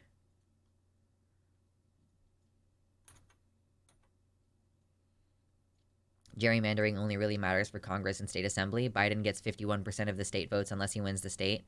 I thought that it's by county, though. Or it's by district.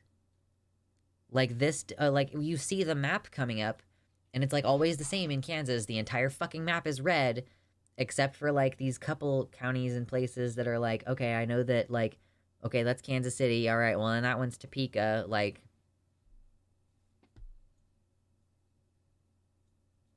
Texas went blue in 2020, but Ken Paxton threw away 2.5 million votes, which gave Trump the win, making Texas still red. I fucking hope that's not true, but I know that Ken Paxton is being investigated for something, so it could be that. That's the same everywhere there. If you look at blue states, there's seas of reds with blue dots too. Yeah, I mean, that's fair. But, like, our population isn't high enough in those blue areas, I suppose, for it to make that much of a difference. Oh my god. But yeah, I don't want to get on a whole fucking voting thing today. I'm gonna vote. I'm watching this video where Vosh is yelling at 3 people who don't want to vote for Biden. Like, I'm gonna at least vote for other people, okay? And I do agree with the argument that, like, don't think of it as voting for Biden. Think of it as voting for all of the other people who work in the administration. You're voting for a Democratic administration, not for Biden. Oh, it's true. It doesn't matter, though. We already decided that the whole election is on my shoulders. Okay, well, that makes it much easier. So then I'll just vote for Biden, and my vote's the only vote that matters. So easy peasy lemon squeezy. Won't even be hard. Oh, man. Okay, we got to start talking about transandrophobia at some point today. At some point this year, maybe.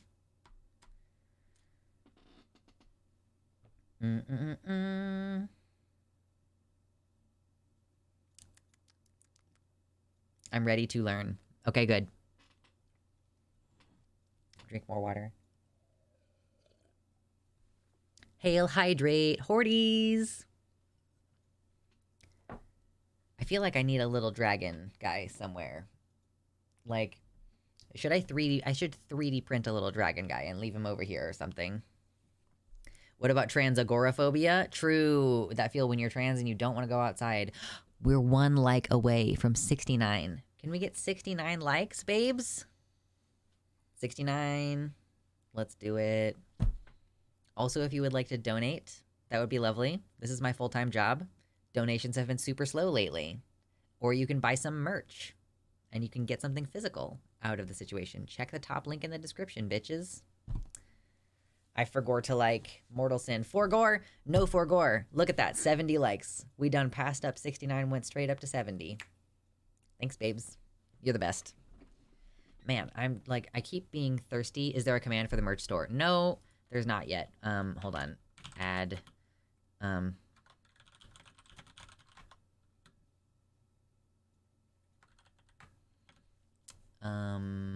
Okay, hold on real quick.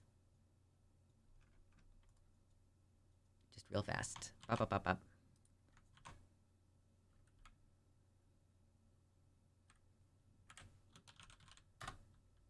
Okay, cool. So if you type !point merch, it will bring you the link to the merch. Yay. Thank you, Decoy Duck, because I forgore. I forgore about making the link happen. Someone took away their like so that it would be at 69. All right. Thanks. Thanks for that.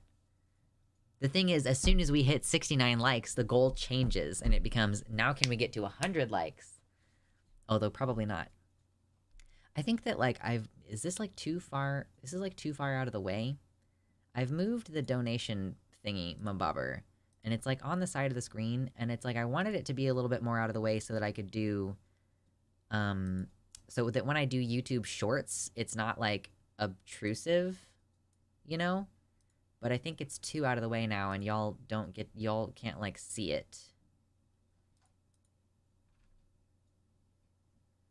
So I feel like I should change that a little bit before we go too much further.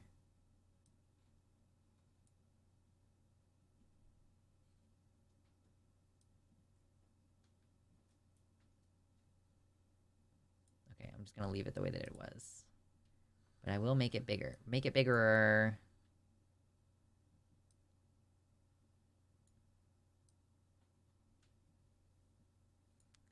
Man, it's like I do kind of want it to be like over here though. Can I squish it? Yes, I can squish it. But I do want it to be bigger. But also squished. No, that's too squished. No, undo that. No.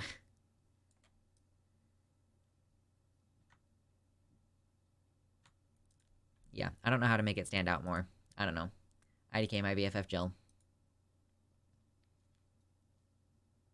No, it is not a link to merch rollvlog. No. No, it's a link to the merch. Not the merch. Thank you for putting your like back, whoever that was. Thank you for putting it back. Thank you for behaving. I'm glad that you decided to behave, okay? Yeah,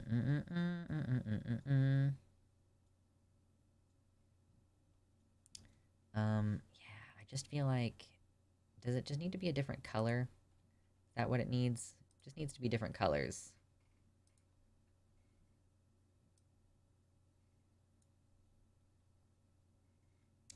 Okay, bar background color.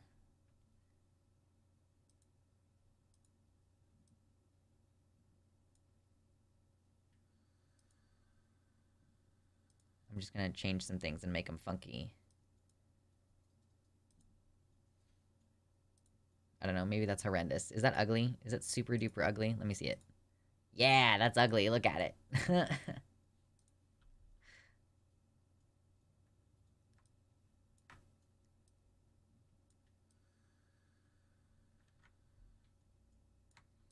Yes. No, okay. Make the background a different color. And then I'll stop fucking with it. One more time. One more time.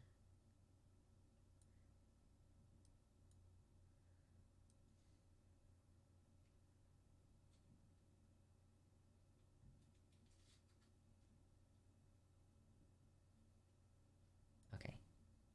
Now it'll be this color. There. I don't know. I'll figure it out. Green. Maybe make the donation bar a Dick's bar. I don't know how to do that.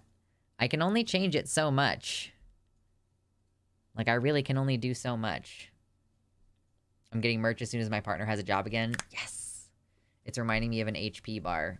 Yes, true, I guess. I don't know. That's not really what the intention was, but let's go with it. I'll run with it. Dicks? Yes, enjoy your dicks. We've had one $5 donut today, which I very much appreciate. We had a couple people buy merch yesterday, which is very much appreciated. Dicks. Okay, let's talk about transandrophobia, shall we? As of the day that we are streaming currently, it's International Men's Day. And what better time than International Men's Day to talk about the one instance in which misandry is a real thing. Misandry is real. It's a real thing, okay? And it only targets one type of trans man, okay? Yeah, men really needed a day. You really needed a day. Oh, so enamel pins are not an option in this shop. I can make the circular kind of pins, but I don't presently have access to the ability to make enamel pins. I also need to discuss with Evie the Purple if she's okay with me putting her emojis on merchandise, because she might not be cool with her emojis being something that I'm directly making money off of. I doubt that she's going to have a problem with it, but I do need to talk to her. But, like, that's the only thing. Like, I want to make more pins and stuff that have emotes on it, but I just want to wait and talk to her. So, but I don't have access to enamel pins, like, at all.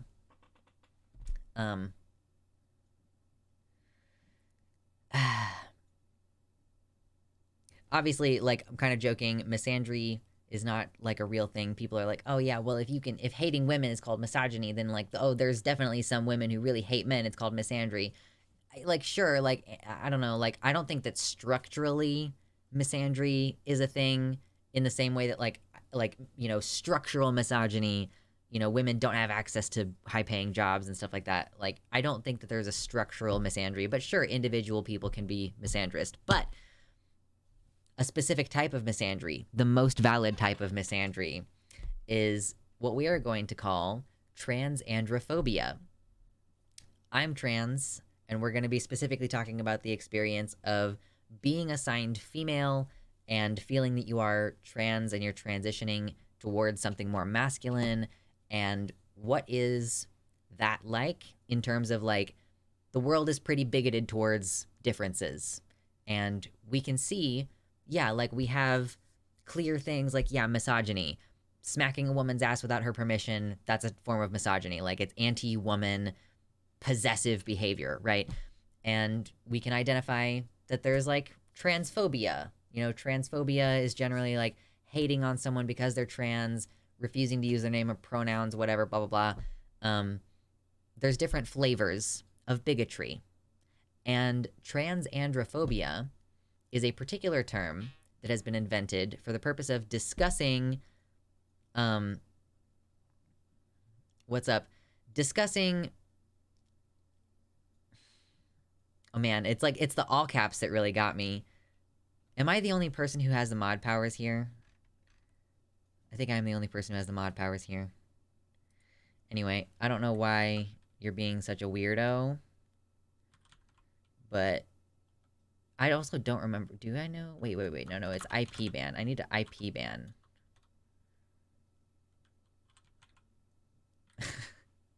Yeah. It's like, what's interesting is, like, I don't even know if they're going to continue posting. Maybe they just wanted to post and then leave. In which case, like, I'll just do it in the back end. Like, I'll just delete the account in the back end. It's not hard.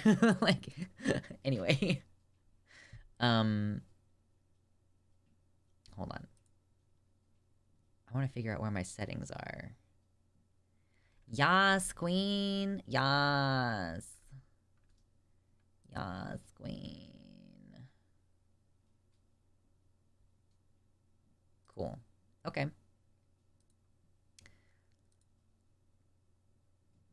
Okay. Yeah, imagine being that butthurt. Oh, man. Anyway, thanks for the views. So long, and thanks for all the views. Okay, well, I was in the middle of saying something. Transandrophobia. At least come up with something fun. Right, like, at least come up with something fun. Oh, man, it's boring as fuck. That doesn't happen very often. What's really funny about that is that the person, like, could have just waited 1 minute to be subscribed in the YouTube chat, but they actually came over here and validated with their email address, which I now have. I mean, it's a fake email, though. It's a fake email, but, like, still. You took all that extra effort. Okay. So transandrophobia is the specific kind of hatred that there is in the world towards trans men. And we're talking about it because it's a subject that I don't think a lot of people know about. Not a lot of people really think about it. And it's a very specific kind of thing that impacts just trans men, right? So you might think, like, why do we need a specific term? Why can't we just call this transphobia? And I will say, like, there's, like, a distinction between broader kinds of bigotry versus, like, targeted kinds of bigotry. You know, we could say that someone is homophobic, and that could mean, like, they're against gay men specifically, or it could mean they're against, like, all gay people. And, like, if they were to say something like, okay, the concept of, like, corrective sexual assault on lesbians is uniquely a lesbophobic practice that you could say that's homophobic because it is against gay women, right? But more specifically, it is lesbophobic, bigoted toward lesbians because of the idea that, like, oh, well, you just haven't had a good dick yet. You know, you just need to be converted. So it's a sort of similar thing here where there is transphobia, generally speaking, like hating on trans people, refusing to use, like, their pronouns, calling them delusional, whatever. It doesn't really have a specific target. Like, it's any trans people. Like, it doesn't have, I should say, it's not specifically targeted toward trans men or women or non-binary people. It's like all trans people get the same treatment in that form of bigotry, right? But you can also say, like, it's pretty common. You'll hear the term transmisogyny. You hear the term misogyny. Transmisogyny is hatred towards trans women. And a lot of people like to be hating on trans women. So it's pretty popular and it's pretty common to do, which is probably why people talk about it more. Yeah, so we end up, like, discussing the specific issues that trans women have of being told they're never going to be real women because they can't give birth. And, like, you know, specifically, like, oh, you are a predator, like, who's trying to get in women's spaces. Like, that's a very specific kind of hatred that gets targeted towards trans women because they were assigned male. There's an assumption that male equals predator, or that a male trying to look like a woman is trying to do it so that she can prey on you for some reason, whatever. That's specifically trans misogyny, okay? Now looking at trans androphobia, andro meaning man or masculine, transandrophobia is just like the same type of word as transmisogyny, but refers to trans men. I think a lot of folks have like this impression that trans men don't have serious issues, that like they don't have specific problems as trans men, like a specific kind of bigotry against them. And I think that that is something that is a major oversight, because a lot of trans men do have this very specific experience, right? So plenty of trans men have experienced misogyny directed toward them. Maybe before they ever came out, like, you know, maybe when they were a teenager, people thought they looked like a girl, so they got hit on and like catcalled at an inappropriate age, right? Being subject to misogyny, like being talked down to, not being considered for scholarships or jobs or whatever, that's misogyny, and trans men can experience that for sure. You also have like this additional thing that happens when you come out, right? This thing that starts happening. Like, if, you know, speaking back to the corrective sexual assault, example earlier, if a trans man is sexually assaulted in an attempt to normalize him, like Brandon Tina, I don't know if any of you are familiar with the television, or it's not a TV show, I don't know if any of you are familiar with the movie Boys Don't Cry, which it stars a cis woman, but it's about a trans man who was, obviously, like, trigger warning here, was raped and then murdered for being a trans man. Like, it was an attempted corrective rape, like, oh, you know, no one's taught you how to be a good girl yet, kind of thing, you know, and like that is in the same way as like the corrective rape towards lesbians is specifically lesbophobic. Like, sexually assaulting a trans man with the intent of like trying to correct him or teach him to be a girl, to be a woman, is transandrophobia. Like, it's a transandrophobic specific experience that like other groups don't have for the same specific reasons. You know, like corrective rape happens to several different groups, asexuals as well. But like this in particular, Brandon Tina, for example, was transandrophobia. It's not just misogyny, and it's not run-of-the-mill transphobia. It is targeted. It's an attempt to like strip you of your identity and teach you what you really are. It's bioessentialist in the extreme, and just not good. So that's not the only example. The more casual example, like that's not so much like a sexual assaulty example, we talk about it actually a lot on this show because Anna Kasparian won't stop talking about like what we call people's body parts and people medically when it comes to reproductive health care. The reason why you know transandrophobia is different from misogyny is because Robert Eades would not have died of ovarian cancer if he were a woman, if he were a cisgender woman. He was denied medical care by roughly a dozen doctors because he was a transgender man. Each doctor, I'm sure, had their own reasoning. Maybe some of them thought, oh, you'll scare the women in my office. Maybe some of them thought, oh, if you're really a man, then you wouldn't be dying of ovarian cancer, so maybe this will teach you a lesson. Like, but he would not have died if he were a woman and had easy access to that care. Robert Eades died of metastatic ovarian cancer after being denied treatment for like over a year by about a dozen different doctors. So the idea that trans men like don't deserve this kind of care, or like being discriminated against on the specific basis of them being assigned female and transitioning into someone who's masculine, like there are specific and targeted examples of that flavor of discrimination and bigotry. Super double plus hatred, true. Are there any obvious ones that I'm missing, y'all? Like, what are some other obvious transandrophobia?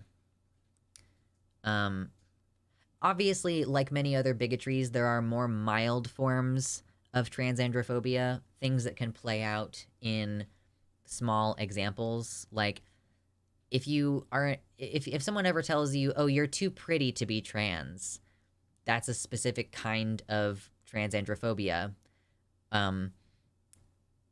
People telling you that you sound weird, like people shit talking your voice, because it's not uncommon for like trans men to sound like me, basically. Like, I could do voice training and not have this like disconnect, but I just don't want to.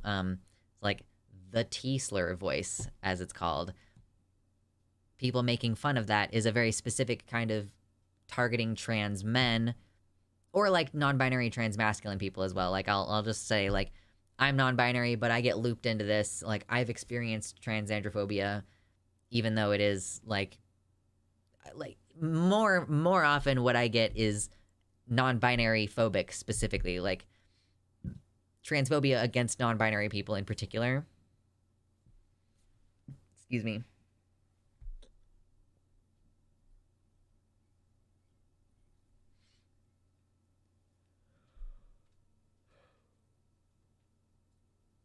Ugh. So basically microaggressions are still a form of bigotry. They just aren't things that result in injury or death, typically. Yeah, NB-phobic is usually what people say, even though a lot of non-binary people, I guess, don't like being called NB. But the term for it that we've started to use is NB-phobia.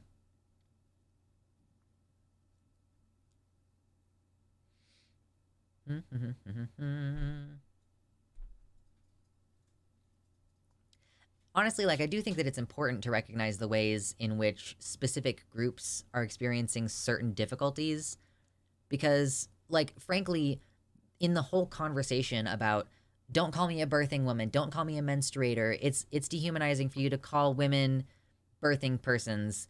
Like, the thing that is always getting lost in the mix of those conversations is that this is a transandrophobic issue. People think, oh, we have this issue with like trans women trying to get into this women. Like, I genuinely think that folks who are not aware of trans men are assuming that the birthing person thing is somehow an attempt for trans women to get in on women's reproductive health care, which is just super weird. Like, I don't understand why they're so strange about it. I'm really tired of being passively called a woman in all of my PCOS care. It's Sag. Yeah, like, you shouldn't have to tolerate being misgendered in order to access basic care. And it's like, yeah, so that's the thing that gets lost in that conversation. And when people are asking, like, okay, so I know that trans misogyny affects trans women in the sense that sometimes trans women get murdered in a trans panic situation, allegedly trans panic situation, and like, so how are trans men being harmed? Like, okay, whatever, you're not being taken seriously as a man, whatever, like, you know, plenty of trans women are not being taken seriously as women, and they're being materially harmed, and they're by and large homeless and stuff. Like, trans men have a dramatically high rate of sexual assault over the course of their lifetime, and they're only beat out by non-binary assigned female individuals like myself. We have the highest rate of lifetime sexual assault of, like, any group based on gender. Like, any group, if you're factoring in gender, like, and, like, I don't know if there's probably racial disparities, like, assigned female non-binary folks of color probably have, like, the highest incidence, but, like, if we're just looking at gender, cis women have a lower rate than transgender women, and transgender men have a higher rate than transgender women. And non-binary people assigned female have a higher rate than literally any other group as of the last trans census. Which, does anybody know when the trans census is coming out again? I filled it out. I, like, filled it out and everything. It was a while ago. Do we, wait. When, wait. The trans survey. Has it been published? Okay, official results coming in 2023. Are they still collating they're still collating the results. Because we don't have 2023 reports yet. Man, the survey closed almost a year ago, you guys. Come on. Why is it taking so long to collate the information? Alright, whatever. But yeah, it's not just a matter of people not enjoying being called a certain thing. if you deny people access, like they lose their lives.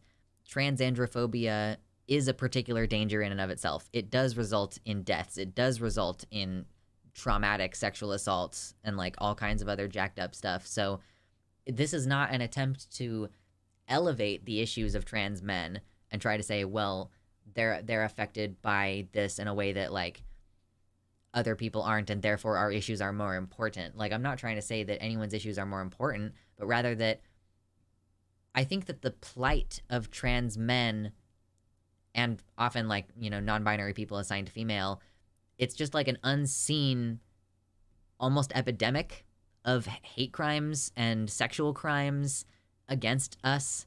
Like, people operate under the assumption that transgender men can just grow a beard and assimilate into society and everything's fine. But for the majority of people, like, we still struggle to access healthcare.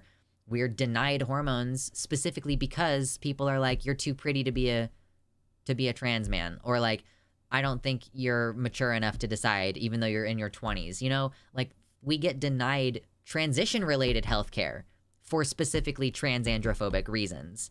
So yeah, like, you can't assume that we have easy access in the world. Like, it is a travesty that trans men had such a difficult time talking about their experiences during the #MeToo movement, even more so than cisgender men. Oh my god, kitty.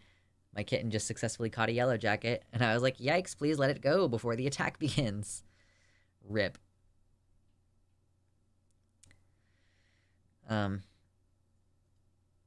So just, you know, listen to people when they talk about their issues. Shout out to trans men who are, you know, being strong out there, dealing with being misgendered, dealing with being perceived as butch women instead of as your true gender. You know, we appreciate you, and we wish you good luck this holiday season with navigating the difficulties of being queer this time of year, for sure.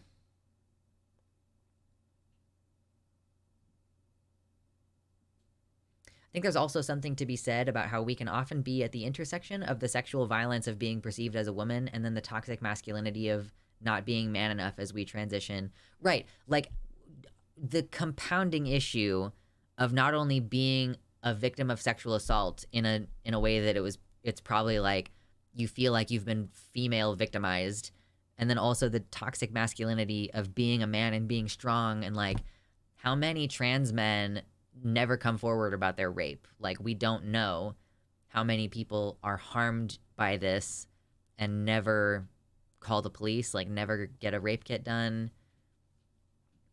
And perhaps that being specifically because they're trying to be strong men, or maybe they're like stealth. Maybe they have to go to work the next day and they're totally stealth, and like they can't tell anyone at work that they were sexually assaulted or something because they're like, I don't want to risk being seen as less of a man. Like, I can't risk that.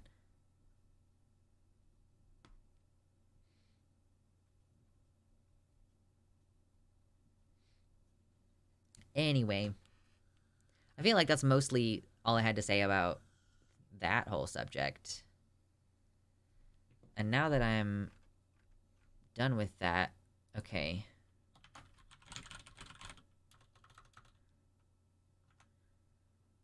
Do I have to give a reason, like, forever? Hey, Chariot! Yes, hello! I saw your message, and I just have been slow to reply to messages this weekend. But yes, I want to, if I have the time, I want to try to contribute to your Dark Souls video. But thank you for joining and hanging out. That's super cool. I'm trying to remember the commands to ban somebody who decided to be an asshole earlier in my chat. Do I have to, like, know the commands? Yeah, banned for 1 day. I do have to give a timeline. Forever? Banned forever? Okay, good. No, banned for 1 day forever. No. Come on. I wish that the, commands made sense in here. Oh, thanks. Aw, Chariot, that's sweet. Permaban. How do I permaban? I really need Gayfesh to help me with this. Anyway, there's like 53 people here. I won't bore you with trying to figure out how to ban this person. I'm still going to think about it for a minute, but I'm going to try to at least talk about something else.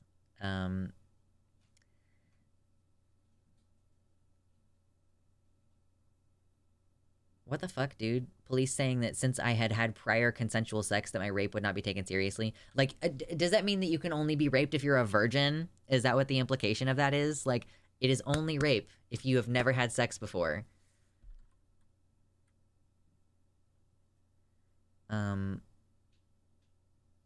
How do you permaban someone on this website? Like, forever, how do you forever ban someone? Yeah, I guess that's the question. Is it because you had had consensual sex with that same person? Therefore, you couldn't revoke consent some later time? Okay, yeah, that's pretty stupid. That's real dumb. Man, I completely forgot about the 2022 trans survey. I want it to have results. I want to see them. I want to read them. I want to read them.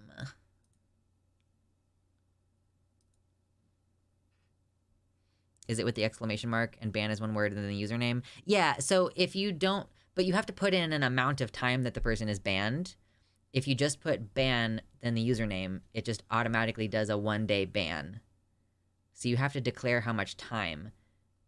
But if you type in the word forever, it gives forever as the reason for the ban and then gives a 1-day ban. So I'm like, I don't know how I tell it to permaban. I used to have IP ban, but I don't anymore. I don't know. Anyway, so the only thing that we have left to discuss today, we've gone through several topics. The things that we have left to discuss, we're gonna like respond to a Megyn Kelly video. That's the main thing. Like Megyn Kelly complaining about gender inclusive language for body parts at pediatrician appointments. Da-na-na-na, da-na-na-na-na-na, da-na-na-na.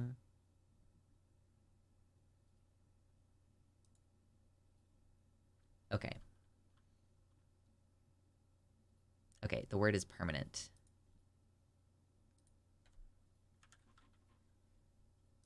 Does that guitar work, by the way? Yeah.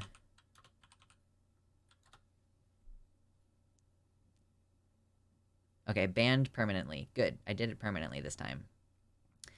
Yeah, my guitar works. I don't think that this microphone can pick it up at all because this microphone is designed to pick up voices. So I don't actually know. I can try to play it for you if you want. I don't really do that very much, but I can try.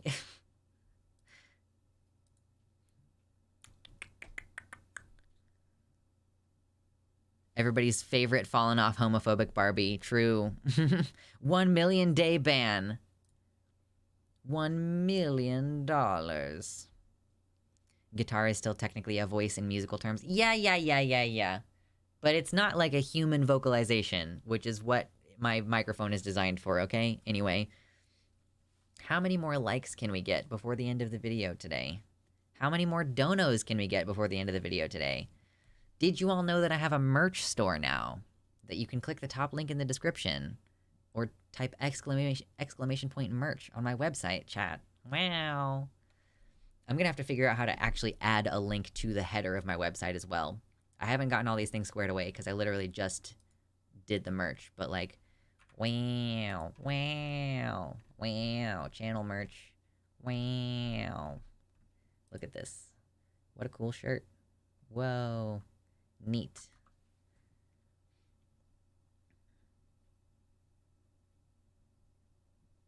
We've had 2 purchases in the last couple days, which is amazing. I'm so excited. Any hoozle.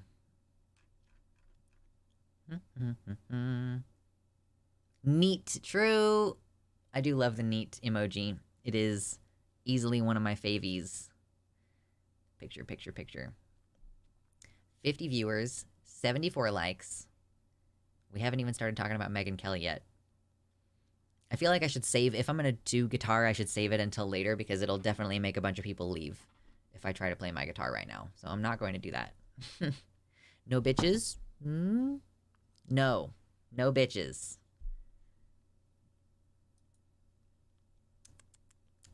Yeah, we've had a long and fruitful stream today. I might have to run another quick bathroom break and then talk about Megyn Kelly.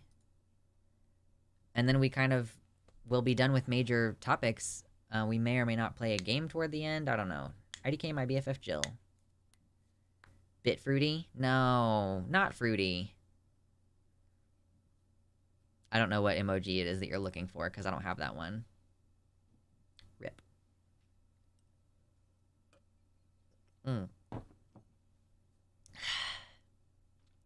Banned for $1 million. Should I add a Patreon goal on my Patreon, like $10,000 a month, and I will delete my channel? Pledge $10,000 a month, and I will delete the channel. No. Just delete the channel and go to posting only on Patreon itself. That's the way to get out of that loophole. If you say delete the channel, like, what you're actually gonna do is start posting only unlisted videos for the Patreon. Which is, frankly, I think what a lot of creators are starting to do. Like, Calvin Guerra produces content mostly for his Patreon, and I'm trying to post more on the Patreon as well. So I'm posting free stuff over there, and there's promo codes for the merch and stuff like this. So $10,000 each or $10,000 collectively. If my Patreon gets to $10,000 a month. So if my whole Patreon gets to $10,000, so collectively, all of you, $10,000 a month, then I will stop talking forever. Except not really. Ooh. Can we get to 100 likes today, maybe? Maybe? We'll just keep going until we get to 100 likes. I'll hold you hostage until we get to 100 likes. Man. Later, Selena File. Good night. Oh gosh, I think I might need to run another pee break. It's weird, like my throat is so dry, so I keep drinking water, but then I need to pee, so it's just a struggle, for real. Struggle always. At least we'll be held true. You'll be held accountable. What's up, Emma? Hello. Okay, we got this. Clicky, clicky. Nope, I don't want to hear it. Don't make Junk? noise. No. Shush, shush, shush. Don't need Jubilee open. Oh, good. I still have this Hassan video from earlier.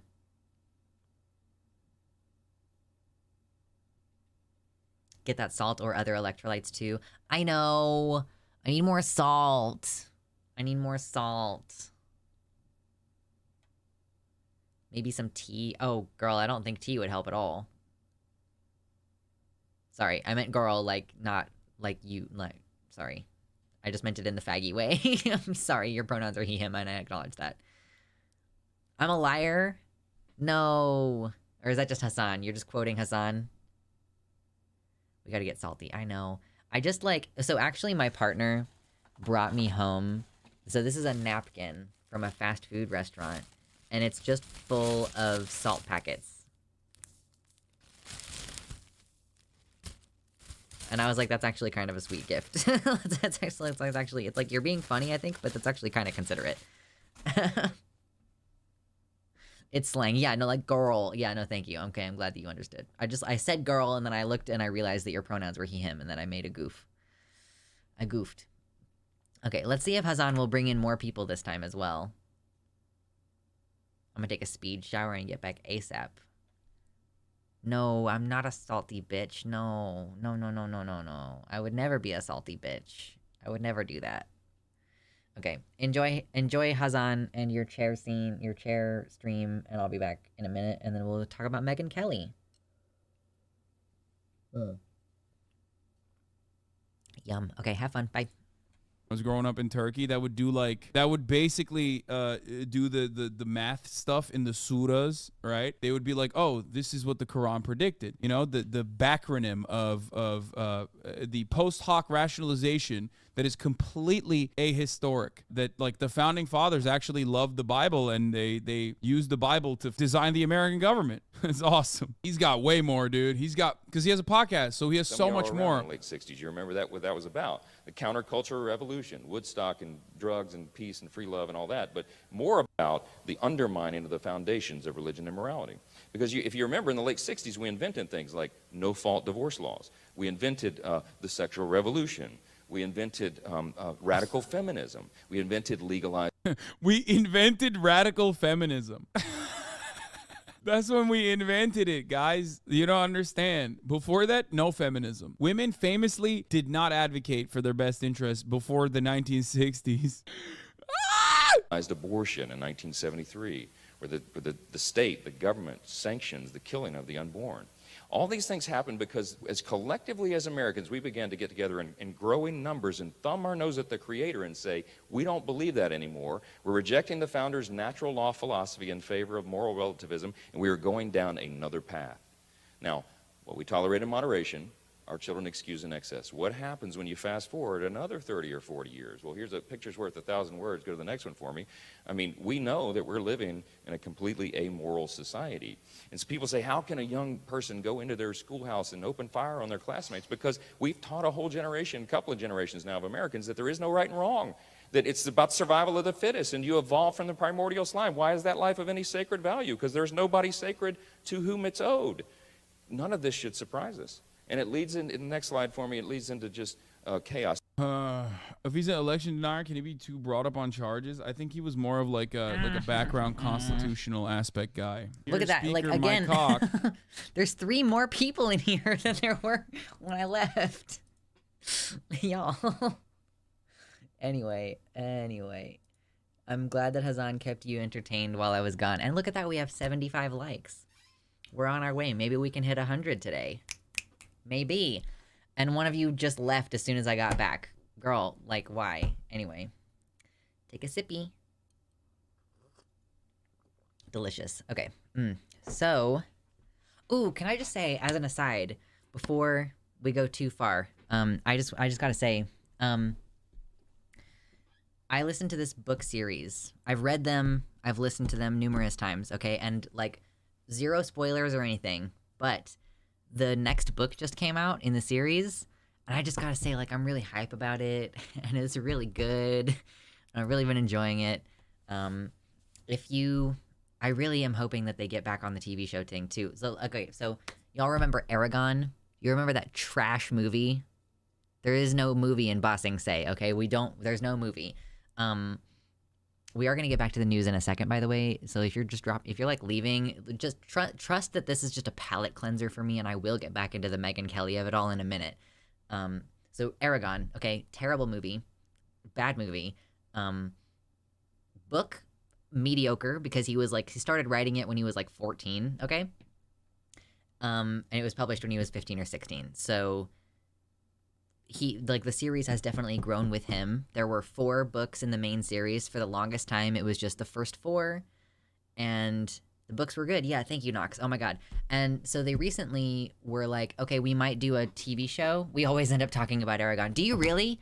Like, on your show? Or is it just that, like, it so happens that at a previous stream where you were on, we talked about Aragon? Because we don't talk about it that much. I listen to this series every single night as I'm going to sleep, and I don't talk about it on the regular, right?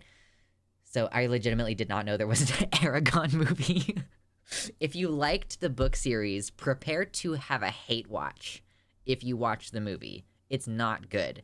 But so there's 4 books in the main series, and then there's a short stories thing that came out last year or maybe the year before, sometime in the past couple of years. There were discussions about doing a Disney show, like a Disney Plus TV show for the Aragon series, and that has just been kind of fumbled because of the strikes. Every time you and I talk or I see you for some reason, okay, I rewatched the film the last time we talked about it. Could have been a lot more. Yeah. The movie, I don't know. The movie, wow. It's like the movie didn't even leave you open for the sequels. Like, anyway, no details, no spoilers, because I want you all to talk about it and, like, read them yourselves. But yeah, I really hope that they do pick the project back up for the TV show. But even without that, they have started work on, like, Paolini is kind of continuing the series. And so the next book has come out. It's basically the 5th book in the main line of the story. Like, the short stories were still in that universe, and they were chronologically after the 4 books. But this is the famed book 5 that everybody's been looking forward to for the last 10 years. And it's really good. And if you liked the series when you were younger, you should get a copy of Murtagh and read it.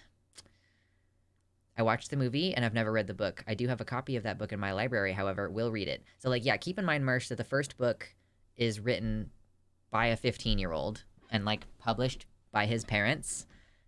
And then, particularly in the second book, it gets a lot better. And then, like, the 3rd and 4th are pretty good as well. But yeah, there's a new book, and it's good. I have the audiobook. We're going to wait to buy our physical copy because my partner wants a paperback copy, so you got to wait. You got to wait on that. Okay, palate cleanser. I just wanted to talk about a thing that I like a lot. Broken Brain, I have to reread the first 4. Listen, so if you're like having a hard time sitting down and reading, I will say if you have the Audible credits or you have the money, you should get the audiobooks because Gerard Doyle, who voices them, does a really good job. Just like, mwah. He's got the dragon voices, and you can hear the difference between his different female characters. Like, as soon as they start to speak, you're like, that's definitely Nasawada. Like, and like, that's definitely a conversation between these 2 female characters. Like, I can hear the difference between their voices. And it's not even that their accents are necessarily different, but that their voices are different. And like, I just appreciate the talent that goes into that. As an audio person, like, I'm a recompletionist. You gotta start. Oh, Kitty, are you like me? You gotta, like, okay, if I want to watch, like, season 2 of a TV show, a lot of the time I have to watch season 1 first. I'm getting out of that habit. And, like, it used to be if I wanted to watch 1 episode of a show, I would have to watch the whole show up to that episode.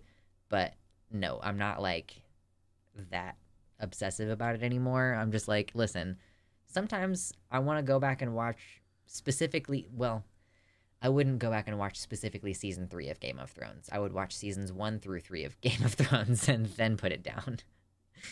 I have to rewatch or reread the whole series. Well, and also it's probably been a long time because the books, you know, I think the 20th anniversary of Aragon is this year. Like, the first book, the 20th anniversary of the first book coming out. Or is it coming up soon? I can't remember. I guess it came out when I was like 9. Yeah, I guess I was 9 when I read it. So 20th anniversary since Aragon, 10th anniversary since the 4th book, Inheritance. Oh my god, I'm itchy. My foot is itchy. So anyway, I think if you enjoyed them as a kid, you should revisit them and read Murtagh, because obviously Murtagh is like... I don't even know. Is Murtagh meant to be young adult?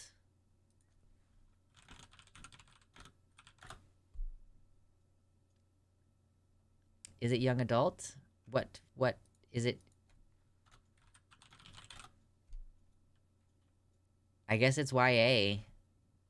Still technically young adult fiction. Write books for adults, Christopher. Come on. I did not sneeze, no. Someone who is in the room sneezed. I no longer stream in privacy, which is fine for me. I don't know. Do you guys care? I don't know. Take a sippy sip, and then we'll talk about Megyn Kelly. Ooh, I have this video teed up. Look at that. I'm ready to talk about Megyn Kelly.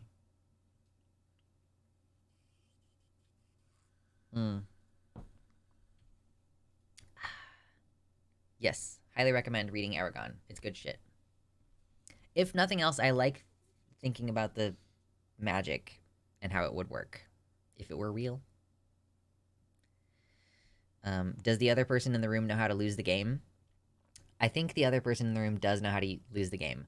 I think that everybody else in the room is wearing headphones, though, so I don't know if you succeeded in your gambit just now. but I can make it happen later, of course. Anyway.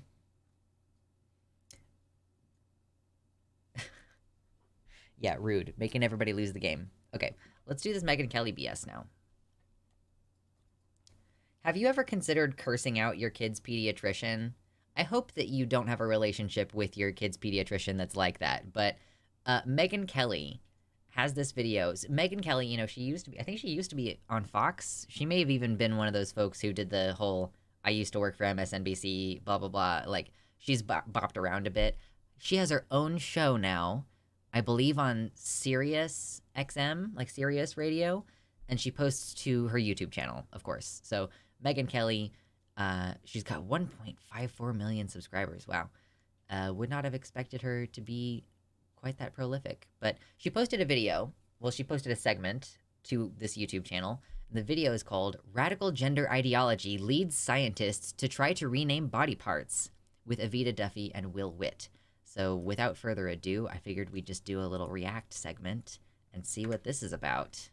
The pediatrician said at our last wellness visit when the kids were, I guess, 13 and 11, hey, at their next visit, at the next annual visit, there's going to be a moment where we say, Mom, step out of the room, and we're going to need just a couple minutes alone with your child to go over some things. And these things are supposedly like sex, you know, are you having sex and you don't want your mom to know? And here's how to... I just want to be clear. It's not just, are you having sex and you don't want your mom to know? It's like, are you being sexually exploited and you don't want your parents to know that you're telling authority figures about that? Like, that's the other important part of that. Like, when your pediatrician takes your kid and they're like, hey, we're going to talk to him alone for a second, the reason is to make sure that they're not being sexually abused in some way is the main reason. And like, yeah, children deserve private moments to bring up issues with their doctor that they might be uncomfortable talking to their parents about. Like, they deserve to have the autonomy. Yeah, or if they're being physically abused, obviously. It's not just about sexual abuse. Could be a neglect thing. Like, yeah, is there anything that a mandatory reporter ought to know? You know, someone, a trusted adult that the kid is willing to talk to. Like, there's a number of reasons why, besides just, are you having sex and you don't want your mom to know about it, that it's important to have this moment. So stay safe. And I've talked to a few people who said, don't let that happen. Like, do not let that happen because you don't know what you're getting. Because virtually all of these pediatricians have been captured by the American Academy of Pediatrics. The American Academy of Pediatrics. She's describing the American Academy of Pediatrics as a woke organization, basically. That's her angle here. And they just held a conference. It's actually ongoing, right? It ended yesterday, October 20th through 24th. Bro, her shoulders are so bony. I don't look like that, do I? I hope not. What is with... Is she okay? Is that just like part of the lifestyle? Like, she's so skinny. Anyway, she just looks unhealthy. I'm just concerned because I'm like, why are your bones in sharp relief like that right now? And at this conference, you guys, which was in DC, they presented slides, to your point, Will, of the gender obsession, slides of a gender presentation by this woman, Dr. Ilana Scherer, Scherer. And Dr. Scherer shared too much. I object to everything she shared as completely made up. I mean, she tried to be funny. I'll give her that. I don't remember her being that skinny before. Yeah, I can't remember specifically, but it stands out to me now. And offensive. One of the slides she presented on discussing gender and sexuality in the primary care office. Okay, this is in the primary care office. So when the person's coming for the wellness visit. Gender diverse youth. What do you call your parts? Okay, yeah, this is gold. This is absolute gold, okay? So this is like, we suggest, okay, let me just context. The purpose of this is if you have a trans person who's coming into your office, like a gender diverse youth, you want them to have an experience where they can be comfortable with the visit, you know? Like, if you have to talk about your intimate body parts, maybe we can just you can have a form that you fill out and you check the boxes of what terminology are you comfortable with, so that at no point during the visit do you feel uncomfortable? Like, you should feel comfortable at the doctor's office. You should feel like you're not going to be made to feel self-conscious about your body or anything. So that's what the purpose of this is. I guess I'll let her read them to you. Renaming the feminine parts. Look at this. The new words for feminine body parts include your innie, that's supposed to be a vagina, obviously. Yeah, true. Front hole. True. Dick or dicklet, forgive me for a clitoris. Dicklet. Fuck you, Dr. Scherer. I like watched this video earlier and I got to that point and I was like, Lamau, okay, we have to watch this on stream. Like, dicklet, like, fuck you, Dr. Scherer. Like, oh my God. That's too funny. But yeah, she's like, I don't even know what that is. Does she say that? Yeah. T penises, don't even know what that is. Yeah, T penis, don't even know what that is. Yeah, like, you're so educated about trans issues. Like, you definitely should be speaking on what appropriate terminology for our bodies is. Dicklet, like salty chiclets. Yeah, presumably. I don't know what the purpose of calling it a dicklet is. But yeah, I don't know. But yeah, referring to, yeah, trans masculine individuals who have a vulva and who are not comfortable with it, and so they want to use indirect language to talk about their body parts. Okay, all right, okay. But she's like, fuck you, Dr. Scherer. Like, it just cracks me up. Chesticles for your breasts. I am so offended by this nonsense. Over on the masculine parts. I am so offended by this nonsense. Like, it has nothing to do with you. It's not your body. We call them chesticles because we want to make the play on testicles. Like, it's we're saying I'm a man and I have titties and I'm gonna call them something funny and stupid. Okay. Oh man. Okay. And I haven't watched this past that point. So from here on out, we're doing a raw react. We're doing it raw. We're renaming those to your outie, your junk, strapless, or your bits. This is interesting. I don't know that I would have. Your outie, your junk, your strapless. Oh, you know what? This isn't even prescriptive. I think this is a slide from a survey result. Like, gender diverse youth, what do you call your parts? Like, because I imagine that a doctor would not have come up with strapless, because that's referring to, like, the idea that it's your strap on, but you don't need a strap, you know? I think they just keep lists of weird terms as a point of proving that weird terms can be used by patients. Like, I wonder if they surveyed some kids, some gender diverse youth, and they were like, what do you call your parts? And of course they're teenagers, so some of them are going to answer seriously and some of them are going to joke. Like, how young are these people? I am not sure. Junk is hardly unheard of when cis people refer to their bits as well. Yeah, I mean, like, people... Junk and bits, it does seem like, yeah, those are the kind of ways that I would assume that trans girls are referring to their body parts. I tell people that my strap-on is attached. Yeah, like, yeah, exactly. There's other people who make this same kind of jokes. Oh, God. Oh, Megan. This is disgusting, and here's the addendum. I know, I share your face, Evita. I missed this. Then they say how to ask teens about sex. They want your pediatrician to look at your kid and say, how would you describe your sexuality? Allow them to self-label or no label. Allow flexibility. Don't assume that LGBTQ identified youth are having sex or that they are only having sex with certain genders, with an exclamation point. I mean, again, so this is like one of those times when Republicans just say totally normal leftist things in a scary voice and want you to act like it's upsetting somehow. But just the idea of, like, yeah, ask the youth to describe their sexuality and their sexual behavior. Like, don't make assumptions. Like, let them label themselves and tell you, like, what does she think what does she think that the appropriate thing to do is? Like, you tell a child you are straight, and then, like, based on their sexual behavior or something. Like, I don't know. Like, what is the opposite? Is this even leftist? This seems like standard medical care, right? Assuming the partner's genders is a good way to give bad advice. Yeah, you know, you can't make assumptions. If someone identifies as a lesbian, you might be like, okay, you have sex with women, but you might find out that she's dating a trans woman and so that means that she might be having, like, a sexual relationship that she might need to protect herself against pregnancy in. You know what I mean? Like, it's worth asking, like, what kind of relationships people are in. Yeah, the exclamation point makes it so frightening. It's terrifying. Tell me a little about how you have explored sex and intimacy, and then all sorts of admonitions about how we're supposed to be staying open-minded to third genders and so on. This woman, you won't be surprised to hear, was educated at the University of Pennsylvania School of Medicine. Right? They've been all over the news these past 2 weeks. Pro-Hamas. Pennsylvania School of Medicine. Okay, that's funny for some specific reason that she gets to know the inside joke. Owners pulling their funds. This is insane.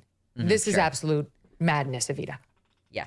No, it is complete madness. I remember when I was younger, probably elementary school, middle school, and the pediatrician would ask to take me out of the room or to ask my mom to leave the room so that they could talk to me alone. And of course, it was probably going to be about safe sex, like you mentioned, Megyn, but my mom always said no. And now she especially says no because I have 8 younger siblings. I really think that is that not like a sign to the doctor that there might be a problem? Like, if a parent refuses to allow your child to be spoken to for a moment about potential abuse, is that not like a red flag to the doctor? I would consider, if I was a doctor, I would be like, oh, okay, so I'm going to go ahead and call CPS then and have them do a report since you don't trust me to talk to your child. Like, it's like, on some level, I do understand the hesitance of like, oh my God, like, I don't know that I know you that well, pediatrician guy who's asking to speak to my doctor, speaking to my child one-on-one. Like, I kind of understand that initially because, yeah, there is such a thing as medical abuse, like people abusing their positions of authority medically. But I think that overwhelmingly, if the parents don't allow one-on-one time, it is a red flag, not necessarily reportable, but it will be noted in the chart. Yeah, and I mean, it's a red flag, so it increases their scrutiny on you overall. It's going to change the way that they approach you from that point. FBI on standby, true. Many of them are still in elementary school, middle school, high school age. And she says, absolutely not. Why do we want adults talking to our kids about things that are completely inappropriate that we do not, as parents, would not want them to be discussing or thinking about? Because when you introduce these ideas to young kids, I just still think it's crazy how adults think that they have the right to like prevent their children from knowing facts about the world. It's like, okay, I understand wanting to protect your children from like the realities of war. And like maybe you would want to take away Twitter from your kid this week. If your 15-year-old is on Twitter and there's a bunch of like, you know, unalived Palestinians on the TL, you might want to like limit that access. You know what I mean? But this concept that you can prevent kids from knowing that gay and trans people exist and like that parents have a right to like keep their kids ignorant is like, I just am never going to understand it. I'm never going to understand or respect that position because I don't respect your right to keep your children ignorant. Like, I don't, like, there's a reason why even with homeschool, we still have like check-ins. Like, there's still an understanding that you have to get a degree at the end of that. Like, you have to be at a level where like you can function in society, right? Like, you don't have the right to keep your kids 100% ignorant. They will at some point have to take their GED. Like, if it's discovered that you are like academically neglecting your kids, that is abuse. Remember when she was doing that liberal media apology tour? She went on Ellen and now this. What a loser. Oh man. Yeah, Megyn tried to rehabilitate her image and then she realized that like all of the other bimbo white women from the Fox network, she had no choice but to, I think she did try to kind of go, well, you know, I'm more of a centrist moderate lady and like maybe I'm trying to get some progressives to watch my show now. And it's just, now she's just as bad as any YouTuber, basically. As a parent, I dislike the whole idea of parents' rights. Parents don't have rights, kids have rights, and parents are trusted to safeguard those rights.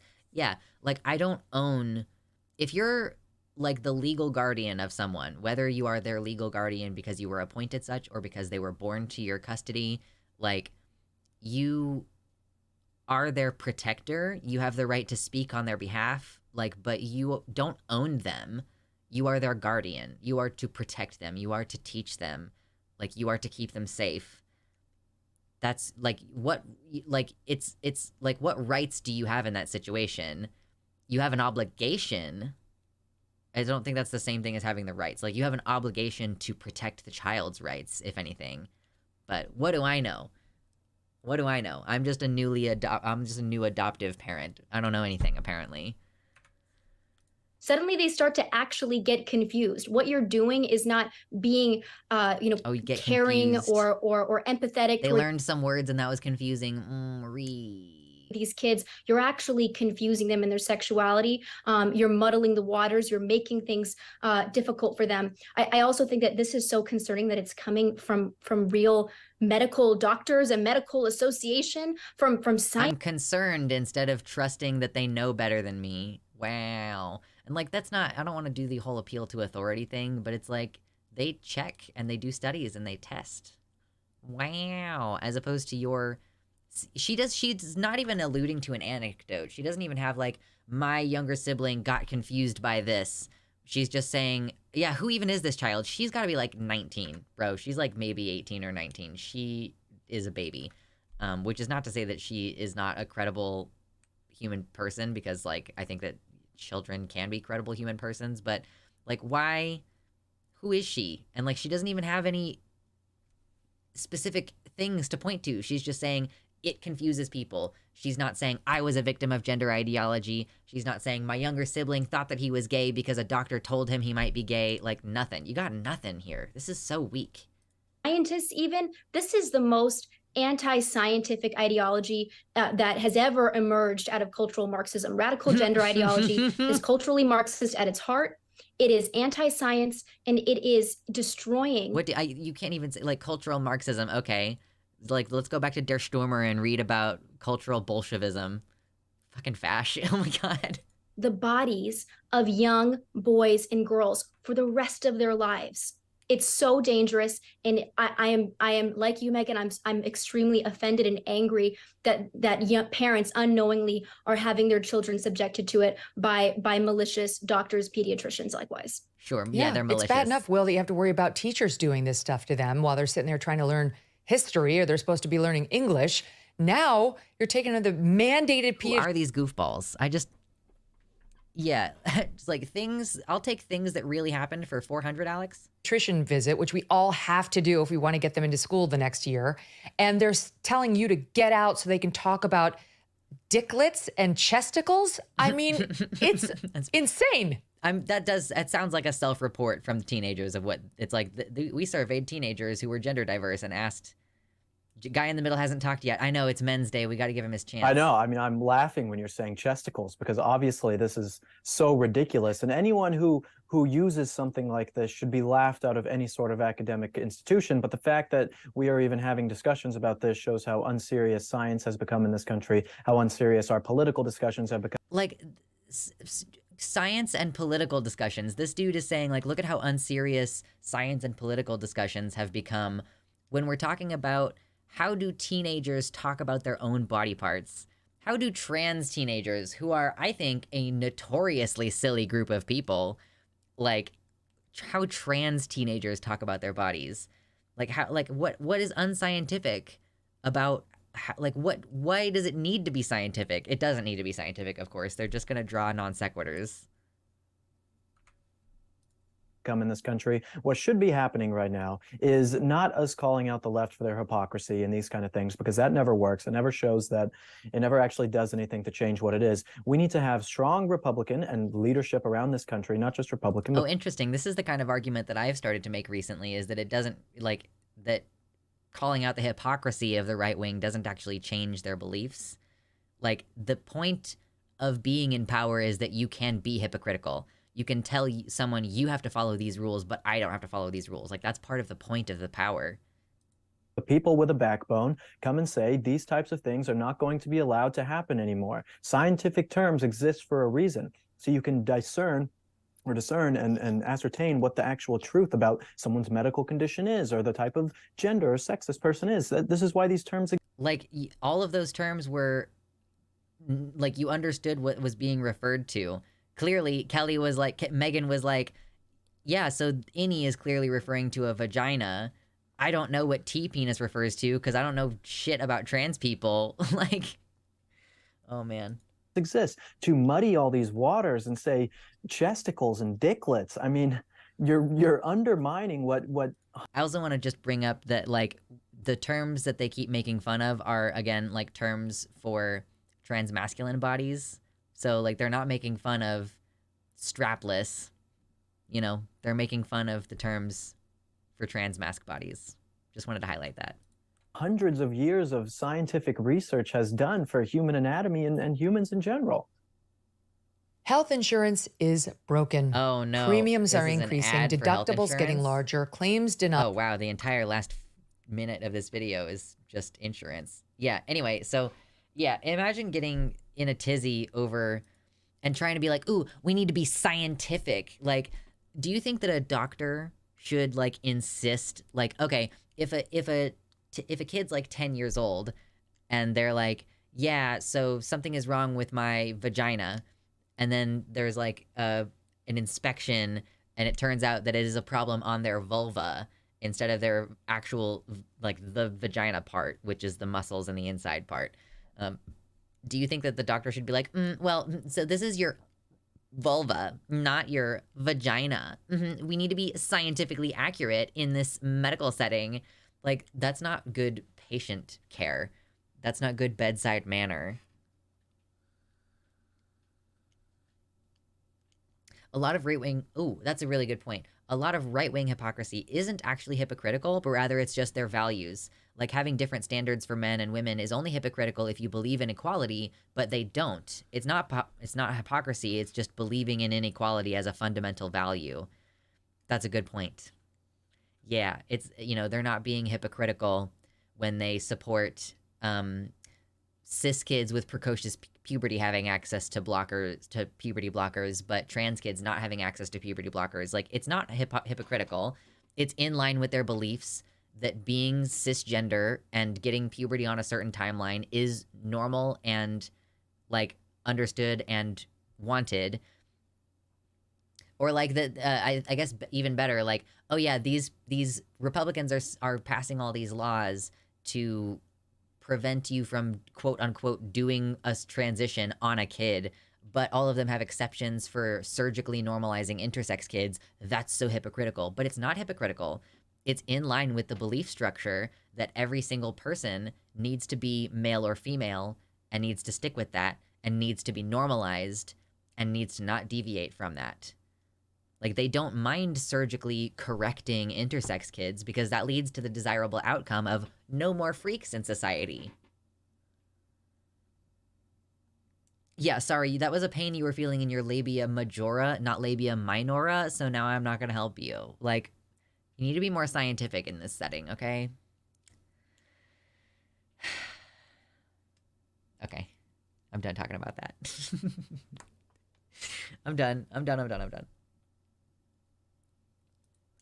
Look at that. We had some good segments today, didn't we? We had some good segs. Just put a Majora mask over it. True. I could 3D print a Majora mask and then paint it. I don't think I want a Majora mask, but I could have one. Meanwhile, a cis dude is gonna say his jewels hurt and no one bats an eye. Yeah. Oh, it got me right in the jewels. I got this pain in my family jewels, doc. Like, yeah, do you think that every single... Sexments? Yeah, do we think that every single person speaks scientifically about their body? Someone might be like, I have a pain in my boob. Excuse me, ma'am, that's your breast?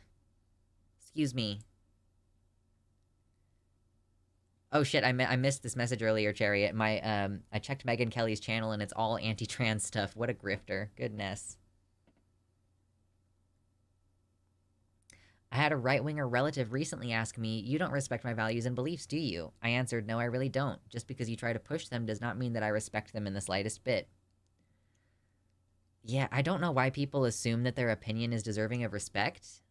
Like, I think that we have engendered this idea in American culture, like, you know, your opinion can't be wrong because it's your opinion. You know what I mean?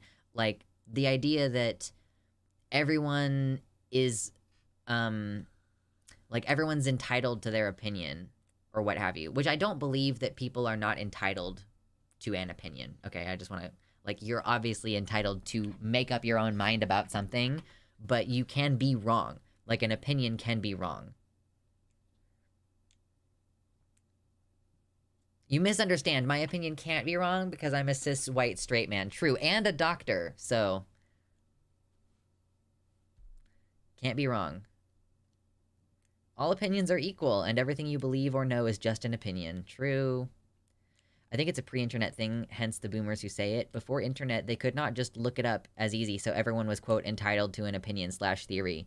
Right. But, yeah, the way that that functions in the current day, and people even explicitly say this, which is the craziest thing, that, like...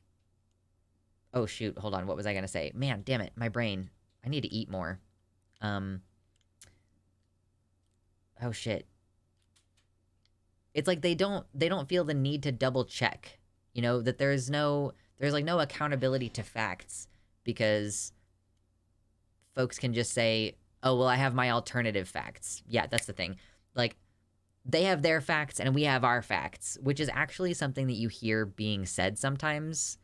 Correct me if I'm wrong, but I've heard that a couple times recently of, like, you know, the opposition has their facts and we are presenting our facts. Like, there aren't two different sets of facts.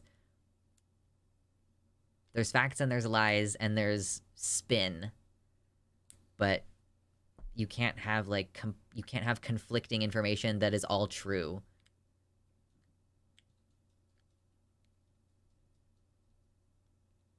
No spinning dicks on Comfy. You fucked it up. Being an academic makes me less qualified to be right because I'm infected with postmodern neocultural Marxism. True. Cultural Marxism. Man. She just busted that one out. She was ready for that. Boy, howdy. Oh, so I guess Avita, the woman in that video, was a Federalist contributor. And Will Witt is the author of Do Not Comply. Good stuff. I wish you could stack those. Yeah. I think that you would need... Hold on. Yeah, you can do it. You just forgot to put a colon in between spin and trans. You silly goose. Silly goose.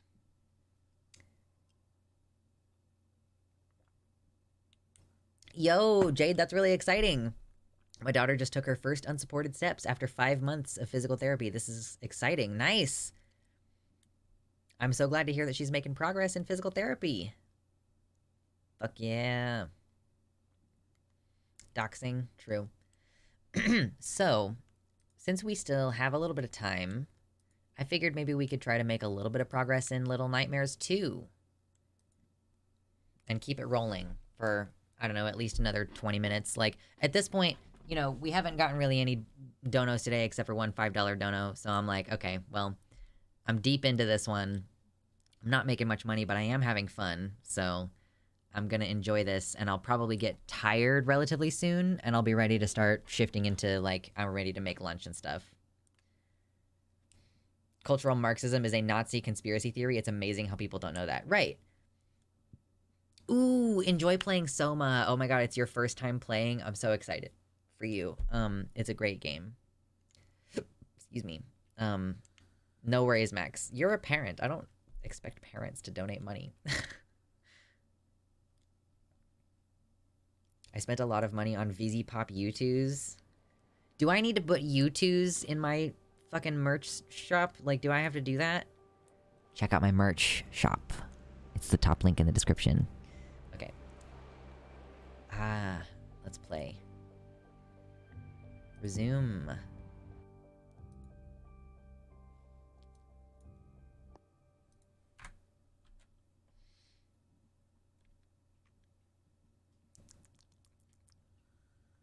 Wonderful. I'm excited. Do I change the colors? Where's my colors? Where? Here's my colors. It's gonna be...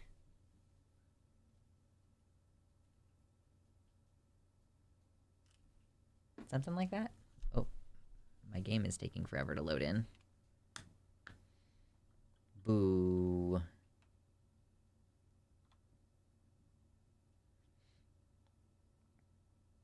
Come on, why are you taking forever to load in? Let's do it.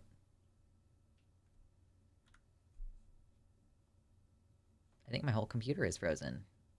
I sure hope that the stream is okay. Hello. Yeah, the stream is definitely suffering right now. What is a U2's? I mean, it's a little collectible guy. Stream seems fine. Okay, stream is fine. My computer is struggling, though. Okay, girl, why? Please chill. Tech Gremlin, back at it again. I know. Like little nightmares. Please work. Okay. Oh, am I just in the dark? Okay. Okay, here we go. We're loaded in now. Thank you. Oh my goodness. Alright, let's make it happen. I'm wanting to finally hang my LED string lights. I've had them for ages. I'm waiting to do any lights at least until after Thanksgiving this week. I think I'm just gonna wait until after Thanksgiving to do any, hang my string lights over here. Okay, wait, how long is she gonna stay turned around? I can't remember. Not very long.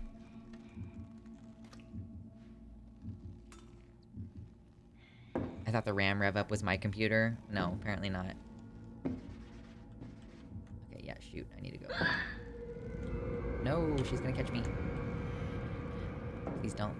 Please don't. Don't look at me. No, no, no.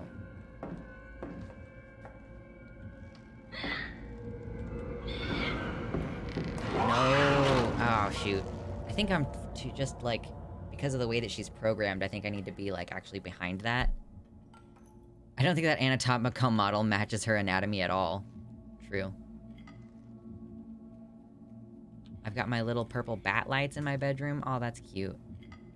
I also kind of don't really like LED lights because LED lights tend to have a refresh rate that is possible for me to see. And, like, it's just flashing really, really, really, really, really fast. Which is, you know, not really what I want. So, yeah, the last time I bought Christmas lights, I specifically got incandescents so that there would be less of that. You know, they're at least reliably gonna be at, like, 60 hertz. Oh my god, I'm gonna die. Yeah, you got me. Okay. Because I ran directly into the side of that. Do you also have little purple Batmans? I do not have little purple Batmans. I was thinking about 3D printing, like, a shit ton of Halloween wall decorations. I just need to... I was just gonna need to, like, change my filament. And I was like, oh no, that's gonna be too hard to do. Little purple bat lights, purple Batmans made sense in my head. It's too late at night, Max, for you to be having these conversations. I got them because they're supposed to save electricity. Well, yeah, I mean, incandescent bulbs are kind of inefficient because one of the things that they do is produce a lot of heat, and you don't need that. Stop! Oh my god, dude, I keep fucking... It's the depth of field. It can be really hard to navigate in here. But yeah, you know, incandescent bulbs are inefficient because they create a lot of heat. But, you know, if, you know, I can see the flashing and my partner gets migraines from being able to see the flashing. So, you know, it's a problem in my house. How many times am I gonna have to redo this one part? It's not the most fun part of the game. Okay, hello. I wanted something for light other than my floor lamp or the light on my fan. Yeah, that's totally understandable. Okay, I did it. I made it. Now I'm gonna hide. Okay, she's gonna, like, do more stuff soon, I think, right? I need to... Yeah, I gotta wait. Please. my god.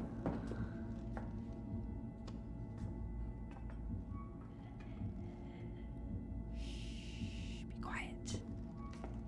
Okay, the way that she turns her entire head before she turns her body is really uncomfortable for me. Okay.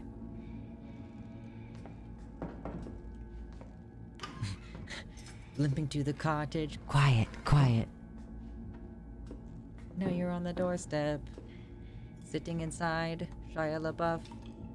Sharpening an axe. Shia LaBeouf. But he doesn't hear you enter. Shia LaBeouf. Oh, no. Please, stop. Oh.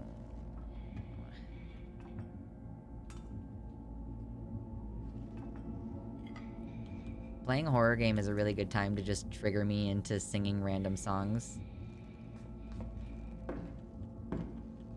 Okay, can I do it? Can I go?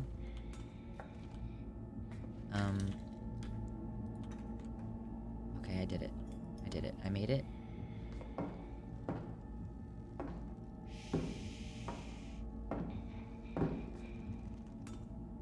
I gotta wait for her back to be turned, because I feel like if I scooch out, she's gonna, like, see me.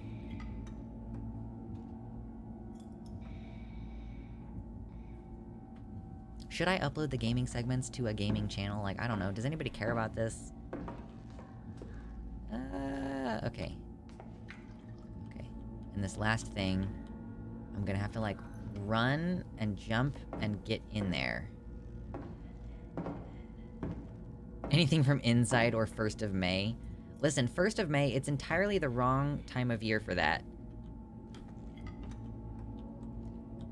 Oh my god. Okay, where do I go? I made it past her? Does that mean that this is a checkpoint? Oh no, I have to hide. Oh no, I have to hide. Oh my god.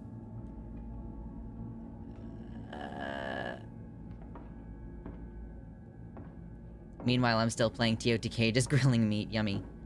It's never the wrong time for outdoor use of your dicklet. Do it, gaming channels bring in a lot of views. I guess so. What if I just started uploading on my dead gaming channel? I have not uploaded to that channel since, like, 2016. Okay, she's walking around in there, but she's not gonna leave the room. So that means that I need to figure out where I'm going. Am I climbing here? Climbing. Okay. Okay. We made it. Away from her. And now we have to drop down. Here? Okay. Ouch. What's over here? Is there anything over here? No. Gaming content can be hard to get noticed, but it's very fun to make. I mean, I just figure, like, I'm just sort of doing this casually at the end of some of my streams sometimes. So, you know, if I'm recording and I'm mostly posting my, my political stuff to my main channel, like, I don't care if I make money on gaming stuff. I just want to have a place to put it if people want to watch it. So then, like, if I'm doing gaming shit, then at least, like, someone out there might care to watch it. Okay, it's time for another battle scene. Oh, okay. Okay. Interesting. So, did I just get Home Alone? Yes, I did. I think I got Home Alone. So I'm just gonna...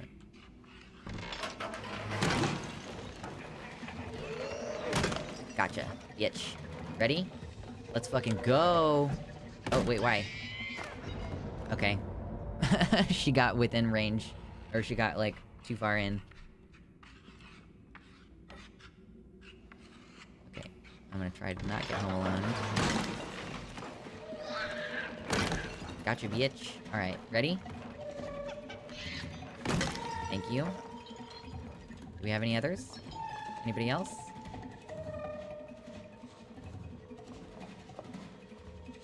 We still have intense music. Okay, here's another one. Oh shit, I missed. Fuck. Oops.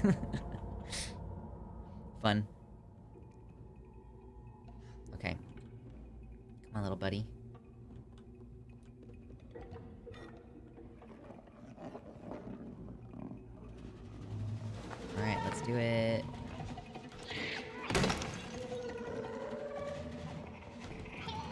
Why? Oh, he comes to the side. He's just gonna do that every time. He's like, just a little bit off to the side. Might as well preserve it, yeah. And I mean, it's, you know, the full stream is on the channel anyway. Like, on my channel, I upload my full live streams at the end. So that's something. But, I know that not everybody's gonna watch the full thing. So let's just take the gaming segments from the end and just, like, pop them on another channel, maybe. Do you guys want to know what my old channel was called? Oh, nope, shit, nope. Do you want to guess what my old gaming channel was called? I'll give you a hint. It was a pun on the phrase "let's play." If you've just been around that long and you just know what it used to be, that would also be a funny thing to know. Okay. Nope, missed. Yeah, it was called Lux Play. Yeah. It's like, should that still be the name of it? I don't know. Should I change the name of the channel? It was like a play on Let's Play. And Lux, which is my name. You like it?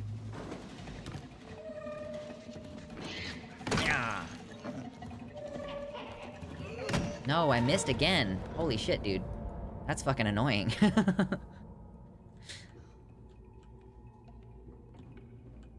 I think it would be funny if I just, like, if I just left up all of my videos from 2016, and it was just like, hey, there's a nice 7-year gap between making, between making content then and making content now, but here you go, here's more gaming shit. Enjoy, you plebeians.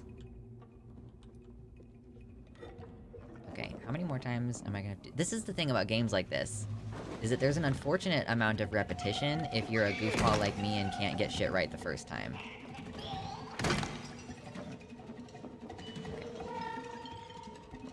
Oh, I'm barefoot. That's so sad. Okay, I see you.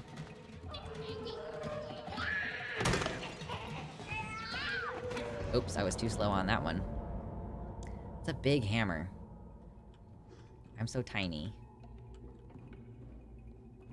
My little paper bag. I hope that... Okay, so spoilers for the end of Little Nightmares 1, if you haven't seen Little Nightmares 1, which we did play before. But I wonder if this time I'm gonna become an eldritch being at the end.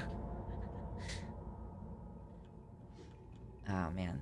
I really hate it when this game gets me in, like, annoyingly repetitive places, and I'm like, I am annoyed by this.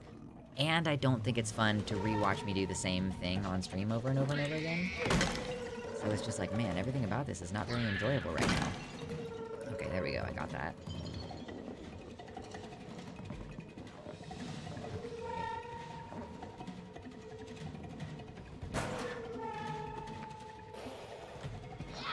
No. I have to wait for them to do their little action like they're about to jump at me, I guess.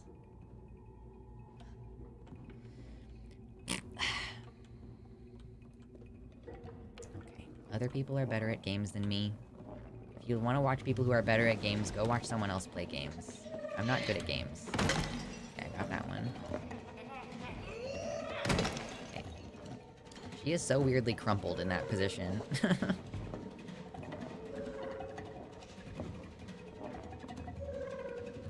Now this guy. Now this guy. No! Come on, man! I can't even turn around fast enough with that big fucking hammer in my hands. I really just do think that games with this amount of repetition, like, built in... Like, you know, there's too many actions that you have to repeat when this happens. And I don't like that.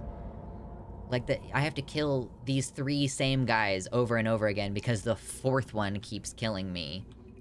Like, that's just not very good game design. You need to have things broken up a little bit so that you don't feel like you're really punishing your audience, your, like, game audience in that way. Like, okay, now I've killed those 2. There should be a checkpoint.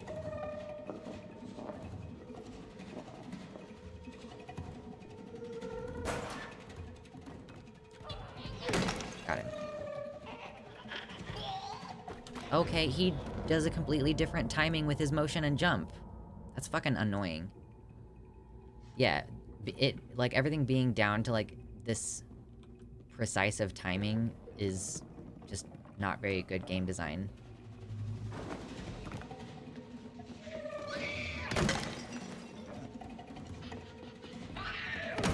Okay. I like games that punish me harshly, but I like older games that tend not to have checkpoints. For this kind of game, the vibe doesn't match the harshness of the punishment. Yeah, like, I don't know. And, like, maybe this does mean, like, I'm just not suited to be a retro gamer, because I don't like being punished in my gaming experience. I'm trying to have fun. Okay, now I've killed those guys.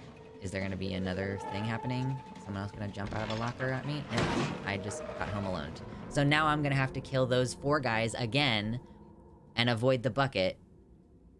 Or, oh no, it finally gave me the... Yeah, punishment. Yeah, you fucking masochists in the chat. Punishment can be fun. Ha ha ha ha ha.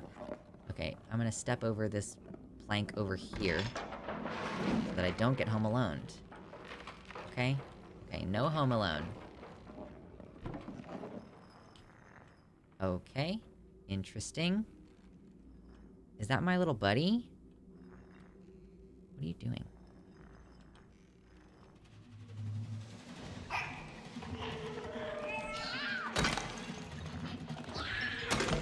Got him.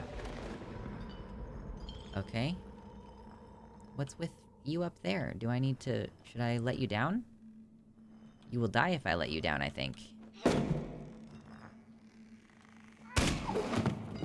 Oh, is that my little flesh and blood buddy? Oh no, did I kill it? I tried to save it. Did I kill it? No, I didn't. Okay, good. Oh man. Is this the same one that I was friends with before, or is this a new one?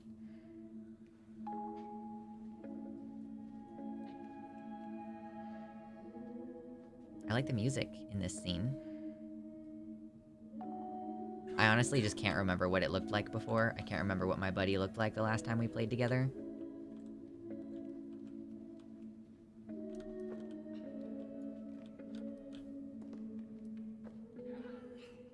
Help me pull up the window, please. Thank you. Look at us. Excuse me. Look at us accomplishing things together. This is gonna break.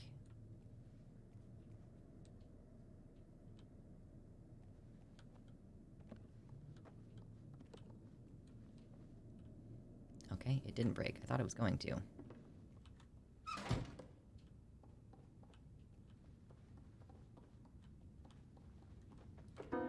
Yes!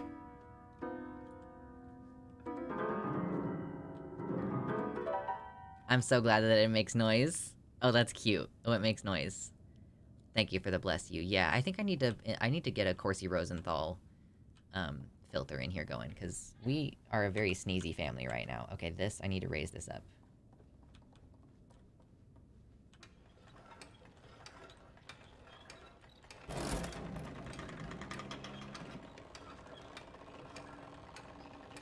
Oh, are we gonna smash through the floor? That seems fun. Yes!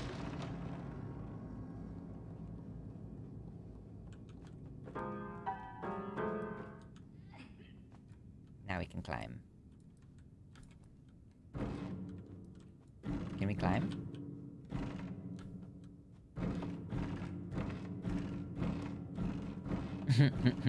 I was hoping to climb the rope.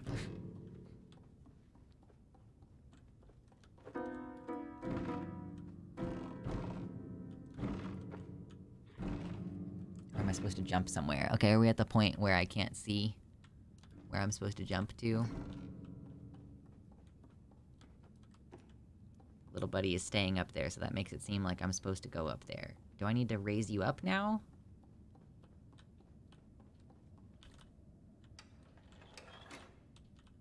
Oh, it doesn't work anymore?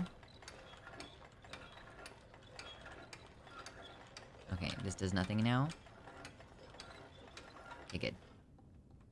Now we're back to it being a puzzle game and not a do annoying things repeatedly game. She is jumping like it is a thing that we're supposed to do. Are we supposed to jump together? I like the look of this game. Yeah, I like the old upright piano. It looks similar to the one I have in my dining room at home. Nice. My mother-in-law is telling me, yep, that she has an acoustic piano that she can give me. But I was like, maybe, like, when we have a more permanent place to live? Like, maybe not right now?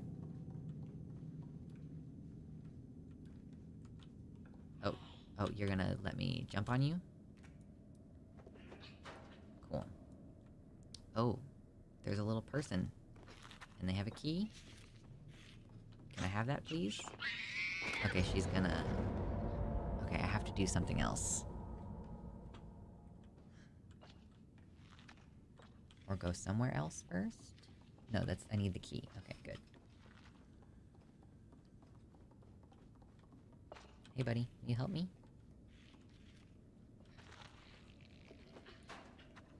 Thank you. Okay. What is that? Is that a frog? This child is, like, mixing up this key in the guts of the frog.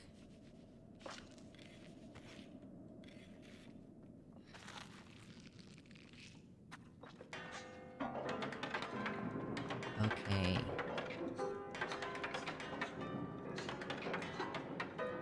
Let me grab this.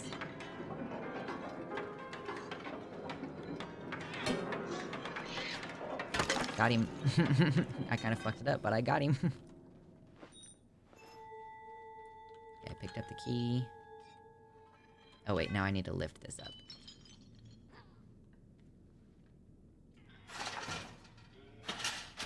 This game might not be about healthy children. Yeah, I don't know. That's weird. Okay, now we can get out. Look at that.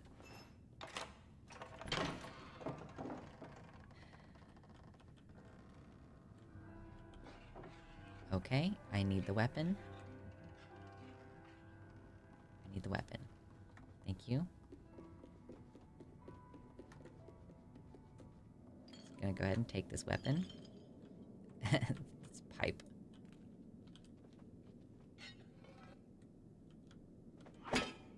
Okay, will you let me walk around here, please? Thank you. Addams Family Delinquents. Is that the name of this orphanage? The Addams Family Delinquents?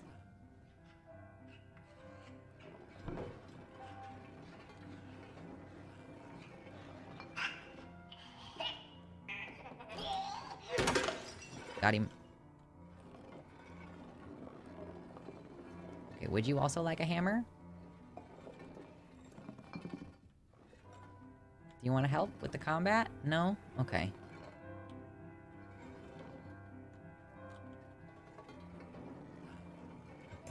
Do we have to climb up this? Do we have to go over here?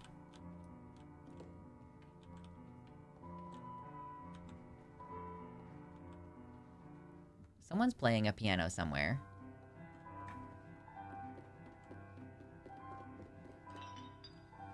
Wait.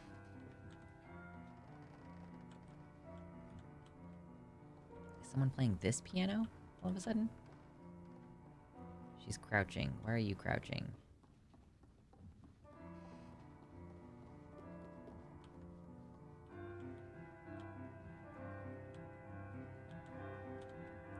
Will you allow me to climb up? Like, why?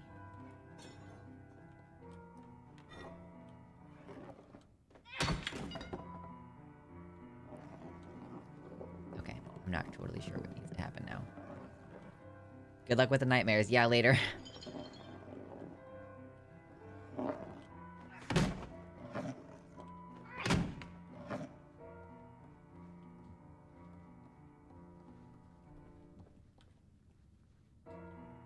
All this stuff is like toppled over.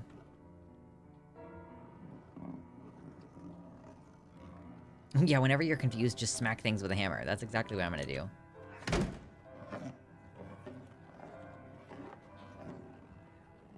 My phone is making noise.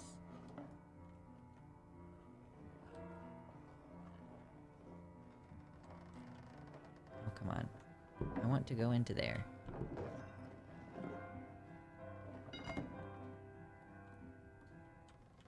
No, let me go into there.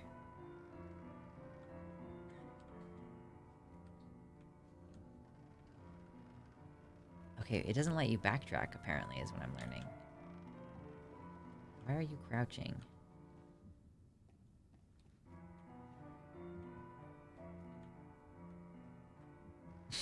I'm just, like, stuck there because it won't let me go through.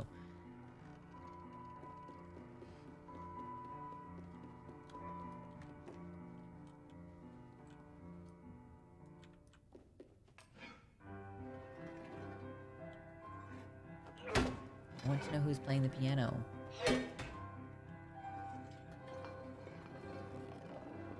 Is anyone seeing something that I can't see?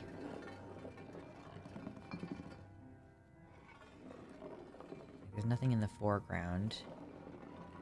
You probably don't want to know who's playing the piano, but I wanna. I wanna know who's playing the piano. Smack. Smack. Okay, why don't you tell me? Huh? Why don't you tell me what we're supposed to do? What do you think we're supposed to do? Don't know? Just gonna stand there? Not sure what to do?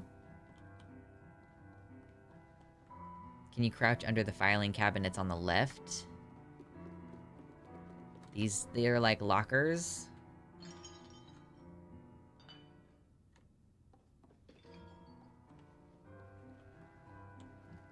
The other left? Those aren't the left. What are you talking about?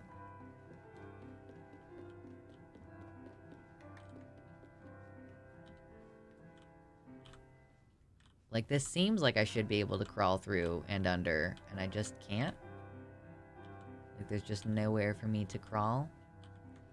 And, like, this one... I don't think there's anything to do over here. Can I jump? Can I grab?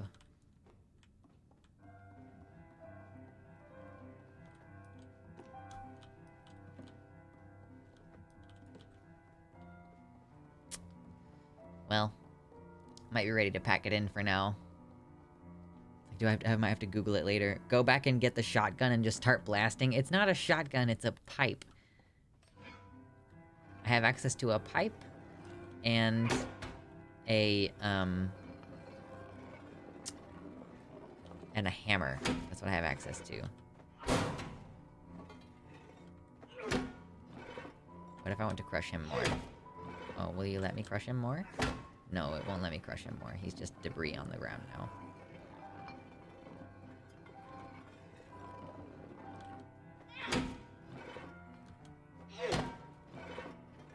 I'm just hitting the floor just in case there's, like, a place that we're supposed to break through it. She's crouched. Why are you crouched?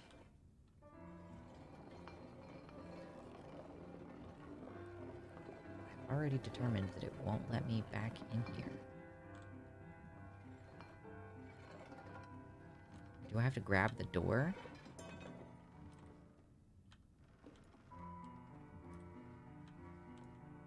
I'm trying to, like, grab the door to hold it open. But no, it just won't let me in there. Okay, I am annoyed. And I'm not making any progress. And my little guy, who is supposed to help me, is not showing me any hints. Hello.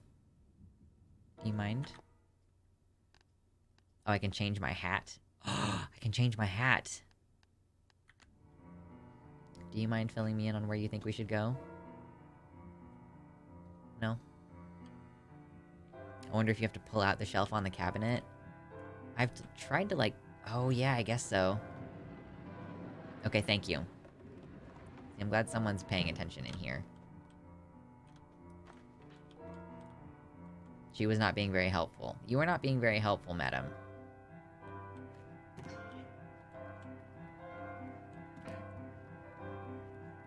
Okay. It's like, okay, we're gonna keep going for a little while longer, apparently. Who's playing the piano?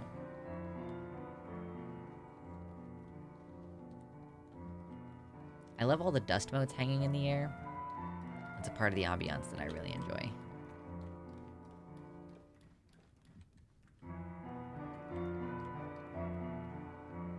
Oh, we got some drag marks on the carpet. Nice.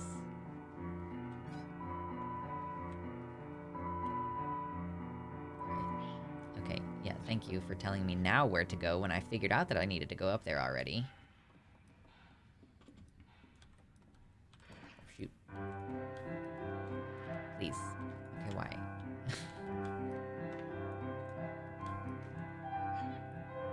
Okay, push this down.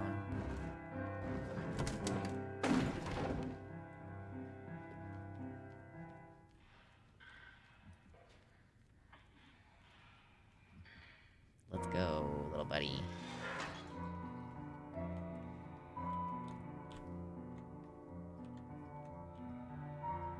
Oh, I love the piano, just sinister, getting slightly louder. Oh no, it's really loud. Oh no, it's her. Oh no. If I jump down, will she hear me? I'm gonna have to coordinate my movements with her making noise. Okay.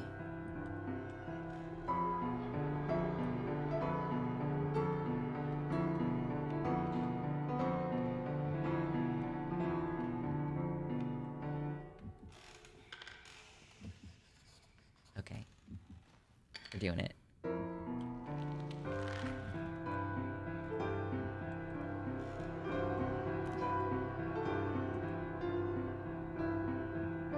Okay, I don't know where I'm supposed to go, though. I know that I have to coordinate my movements with her playing, but I don't know where I'm supposed to go from here, so I'm gonna figure it out.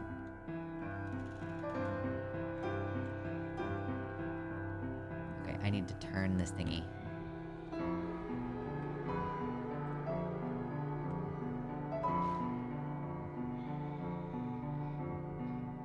Okay. Is she composing that? Because it's kind of beautiful.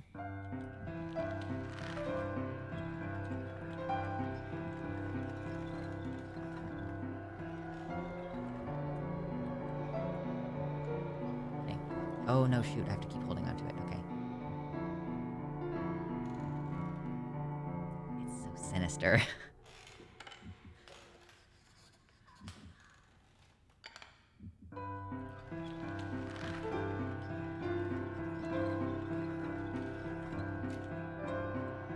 Okay.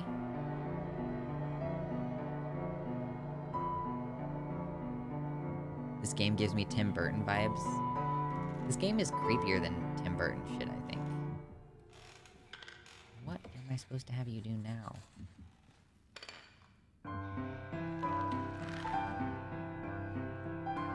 Now that she's there, it'll stay, so I have to climb back up. Okay, now I have to pull this thing across the floor, I think.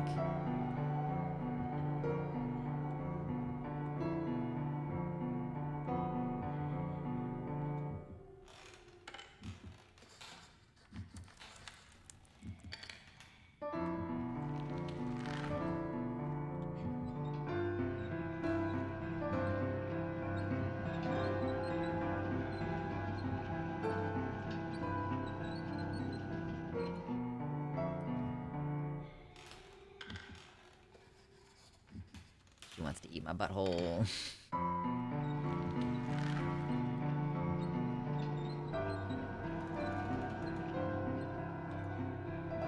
Okay, it doesn't get any closer to the wall than that.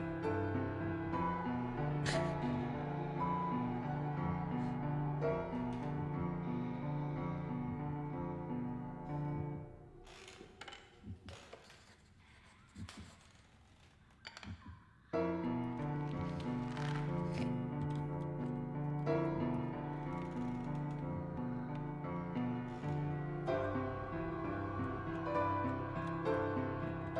Okay, now let's be quiet.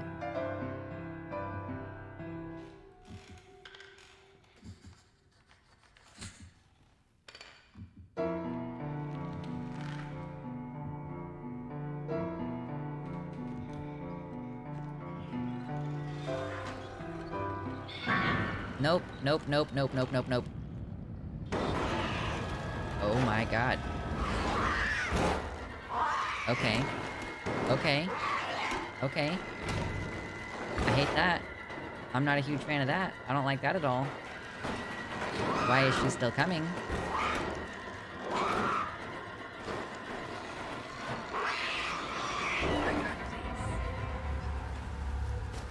no. No, no, no, no. No, no, no. Okay, we're out of the orphanage now. It turns out, not a fan of that. No, no, I don't like it. She really just jammed her head in there. Oh my lord. Okay. We're past that. We're done with that section of the game now. Now we get to be just two huddled children in the cold, in the rain. Isn't that lovely? Isn't that such a lovely change of pace? Holy cow. Now it's a creepy breather.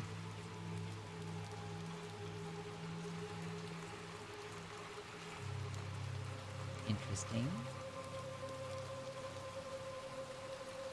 Do not like. I like how sparkly and shiny everything is with the rain on it. Ooh, yes. This is one of my favorite things about these games, like Inside and stuff that have this aesthetic, is these shots where it just randomly pulls all the way back and you can just see, like, this vast emptiness. It's so pretty.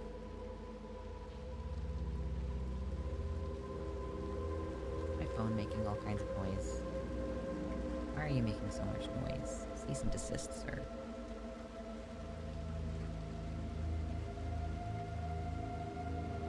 Okay, good stuff. You know, I think since we're approaching that 5-hour mark and we're in this nice little in-between segment, that now is probably a good time to call it for the day, I would say. So we will save that game. I will go ahead and probably I'll just start uploading that to the Lux Play channel, and there you go. There, like, I have a second channel. It's the gaming channel. Do I have ads on that channel? I don't know. Help me get ads on that channel by subscribing. All right. Call me for dinner. No.